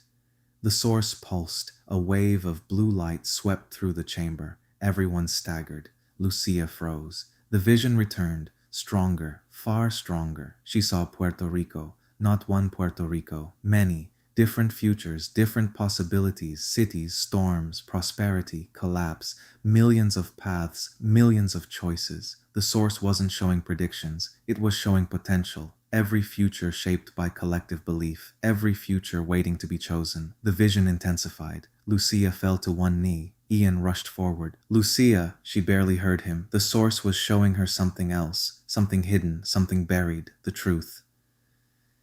Years earlier, 2061, the original beam, the original activation, the original disaster. Emilio standing before the source, young, terrified, realizing the truth. Project Tormenta had never failed. It had worked perfectly. That was the problem. The source gave people influence over reality itself, enough to reshape weather, enough to reshape nations, enough to reshape history. No government could possess that power. No civilization could survive it. That was why Emilio disappeared. That was why Protocol 7 existed. That was why Tormenta had been buried, not to hide failure, to hide success. Lucia gasped. The vision ended. Reality returned. The cavern shook violently. Cracks spread across the ceiling. The source glowed brighter than ever, and for the first time Lucia understood exactly what had to happen. She looked at Emilio. The old scientist saw the answer in her eyes. Immediately. No. The word escaped before he could stop it. Lucia stood. Slowly, deliberately. Ian felt fear for the first time. Not fear of the source, fear of her decision. Lucia. She looked at him. The storm echoed above them. The beam illuminated the cavern. Blue light danced across the stone, and for a moment neither spoke, because both already knew. The source had chosen her, not because she was powerful, not because she was special, because she understood something the others did not. Puerto Rico did not need Tormenta. It never had. The people had survived empires, economic collapse, hurricanes, blackouts, independence. They would survive this too. Another pulse struck the sea. The beam expanded. The displays flashed red. Warning messages appeared everywhere. Source instability, critical cascade failure, possible interface required. Lucia stepped toward the central platform, toward the source, toward the machine, toward the decision. Ian grabbed her arm, for the first time, genuinely desperate. Don't! The word barely emerged. Lucia looked at him and smiled. A small smile, a sad smile, a knowing smile, the kind people give when they have already made up their minds. Above them, the beam continued rising into the storm. Across the world, millions watched, and deep beneath Puerto Rico, the future balanced on a single choice. Chapter 19. Redemption. The island was dying. Stone cracked. Steel screamed. Ancient systems failed one by one. The source pulsed with enough intensity to illuminate the entire chamber. Blue light flooded every surface, every face, every memory. The beam above Puerto Rico continued growing, visible from orbit, visible from neighboring nations, visible from every screen on Earth. The world watched, and the watching made it stronger. Lucia stepped toward the platform. No hesitation, no uncertainty, only clarity. The visions had shown her enough. Ian moved in front of her. For a moment, neither spoke. The source hummed behind them. The mountain trembled beneath them. The storm raged above them. Yet the silence between them felt louder. You don't know what will happen. Ian's voice cracked. He hated that. Lucia didn't. She simply looked at him. No. Then don't do it. A pause. Please. The word surprised both of them. Ian almost never asked. He solved. He fixed. He carried. He endured. He did not beg. Yet here he was, because for the first time in his life, there was nothing he could plan to stop what was coming. Lucia looked at the source, then at him, then back at the source. "When I was little," she said softly, "I thought Puerto Rico was fragile." The mountain shook. Dust rained from the ceiling. She continued anyway. "I thought one more storm would break us. Another pulse, brighter, stronger. I thought one more blackout would destroy us." Ian remained silent, because he knew where this was going, and he hated it. "My father died believing somebody would save the island," a faint smile. "Then I became a journalist." The smile disappeared, "and I spent my whole life learning nobody was coming." The source responded. Blue light expanded outward, almost gently, almost like recognition. Behind them, Emilio Suarez closed his eyes. Several years. Years running, years hiding, years waiting for someone to make the choice he could not. Marielis would have understood, Camila would have understood, but neither could have done it. Only Lucia could, because she loved Puerto Rico enough to let it be imperfect. The displays changed again. Warning messages flooded every screen. Interface required source instability, critical cascade failure imminent. The mountain groaned. Somewhere above them, another section of the facility collapsed. Time was running out. Ian grabbed Lucia's hand, not to stop her, just to hold it. For a moment she looked surprised, then sad, then something else, something neither of them had ever said aloud. The thing has been growing between them since Redención Street, since the archive, since the coffee shop, since the first argument. The thing neither had a dared name, because naming things made them real, and reality was already difficult enough. "I should have told you." The words escaped before Ian could stop them. Lucia smiled. "You really shouldn't start emotional conversations during apocalyptic events." "Despite everything?" He laughed. A broken laugh. A desperate laugh. A human laugh. The last normal sound either of them would hear that night. She stared profoundly at him, eyes full of light reflected from the beam rising behind her. He kissed her. Not perfect, not planned. Just desperate and real. The wind pressed against them, warm and electric, as if the whole chamber were holding its breath. When she pulled back, she touched his cheek. "For the record," she whispered, "that was terrible timing." She then smiled. He stepped back and let her go. The source brightened. The beam widened. The storm screamed. Every display turned red. Then one final message appeared, different from the others. Not a warning, not a status update, a question. "Continue?" Silence filled the chamber. The machine waited. The source waited. History waited. Lucia stepped onto the platform. Immediately the blue light surrounded her. The source recognized her, accepted her, welcomed her. Ian moved forward. Emilio stopped him. The old scientist's hand trembled. His voice barely worked. "If you go in there..." He never finished. He didn't need to. The source responded to Lucia instantly. Visions exploded around her. Puerto Rico.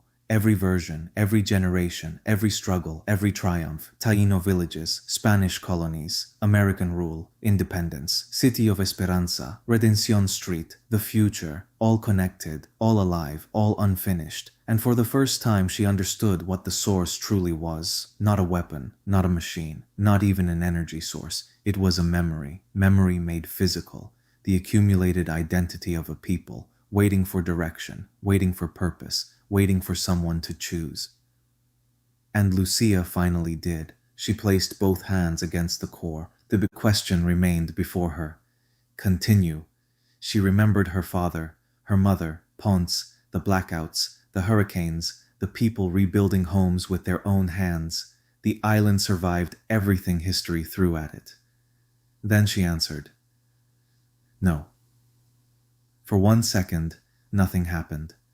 Then the beam shattered. The blue column fractured across the sky like breaking glass. The storm froze. Lightning stopped. Clouds unraveled. Atmospheric synchronization collapsed.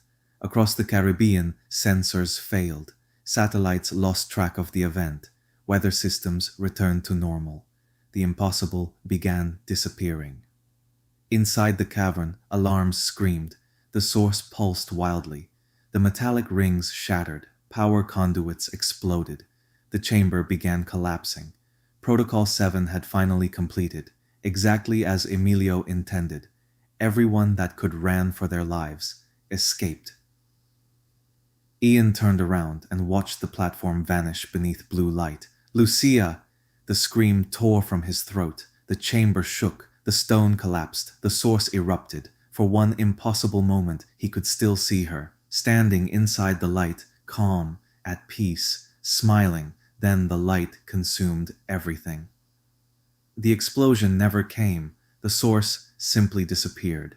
The beam vanished. The energy vanished. The machine vanished, as though it had never existed, as though the island had finally reclaimed its secret. When the collapse ended, silence remained. No beam, no storm, no source, only ruins, dust, darkness, and absence. Ian searched. Everyone searched. For hours. Through debris, through tunnels, through collapsed chambers, through every corner of the coast. They found nothing. No body, no remains, no evidence, nothing. Lucia Morales was simply gone.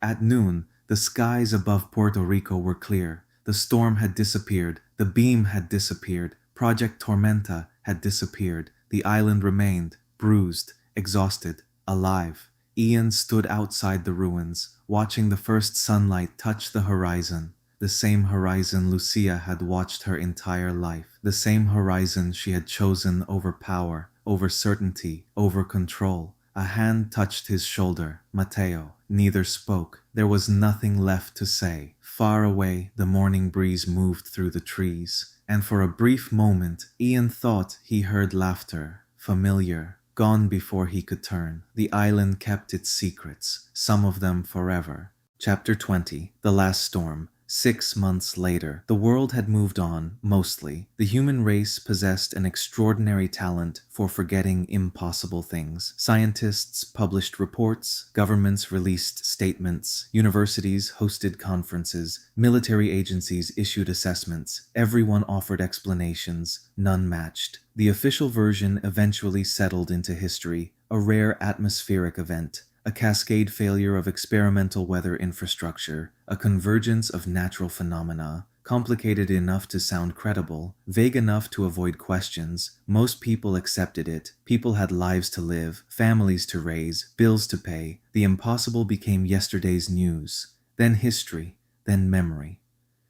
Puerto Rico survived. Again, as it always had, the island suffered blackouts, infrastructure losses, economic setbacks, political scandals, investigations, the usual consequences of surviving something extraordinary. Yet life continued. It always did. The markets reopened, the schools reopened, the ports reopened. The music never stopped, not really. Project Tormenta officially never existed. The surviving facilities were sealed. The records vanished. The funding trails disappeared. The investigations ended. Most of the people involved retired quietly. Others disappeared from public life. A few became legends. Emilio Suarez belonged to none of those categories. 3 weeks after the collapse, he vanished. Again, no farewell, no explanation, no forwarding address. Just a note left for Mateo. One sentence. Some secrets are safer unfinished. Mateo hated the note, which was exactly why he kept it. Marielis Roman testified publicly. Not about everything, not even close. Enough. She admitted mistakes, accepted responsibility, spoke honestly for the first time in years. The public respected her more afterward. That surprised her. Truth often did. Camila Vargas resigned. The announcement shocked the nation. Polls still favored her. Support remained strong.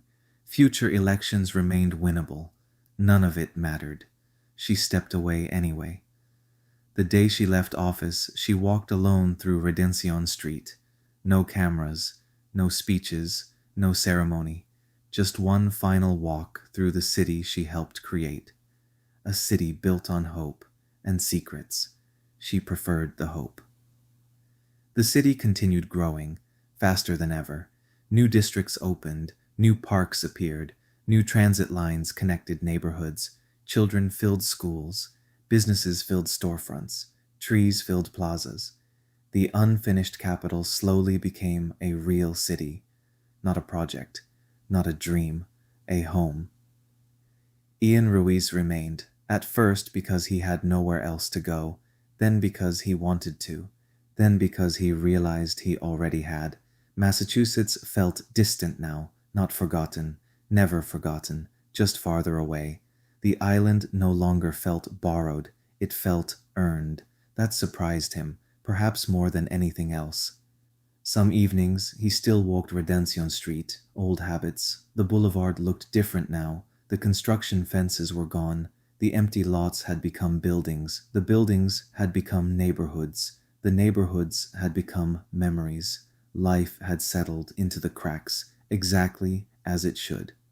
One particular evening, Ian stopped beside a small plaza. The plaza hadn't existed before. Someone had added it during a redesign. Trees, benches, a fountain, nothing remarkable, except for the plaque. It sat beneath a young ceiba tree, simple, unassuming, exactly the kind of memorial Lucia would have preferred. No statue, no monument, no heroic pose, just words. Ian approached slowly. The bronze reflected the evening sun. The inscription read, "The truth does not belong to governments, it belongs to the people." No name, no dates, no explanation. Anyone who knew understood. Anyone who didn't could still appreciate it. Ian smiled, the same way he always did, the same way he always would. Children played nearby. Vendors sold food. Music drifted from a coffee shop across the street.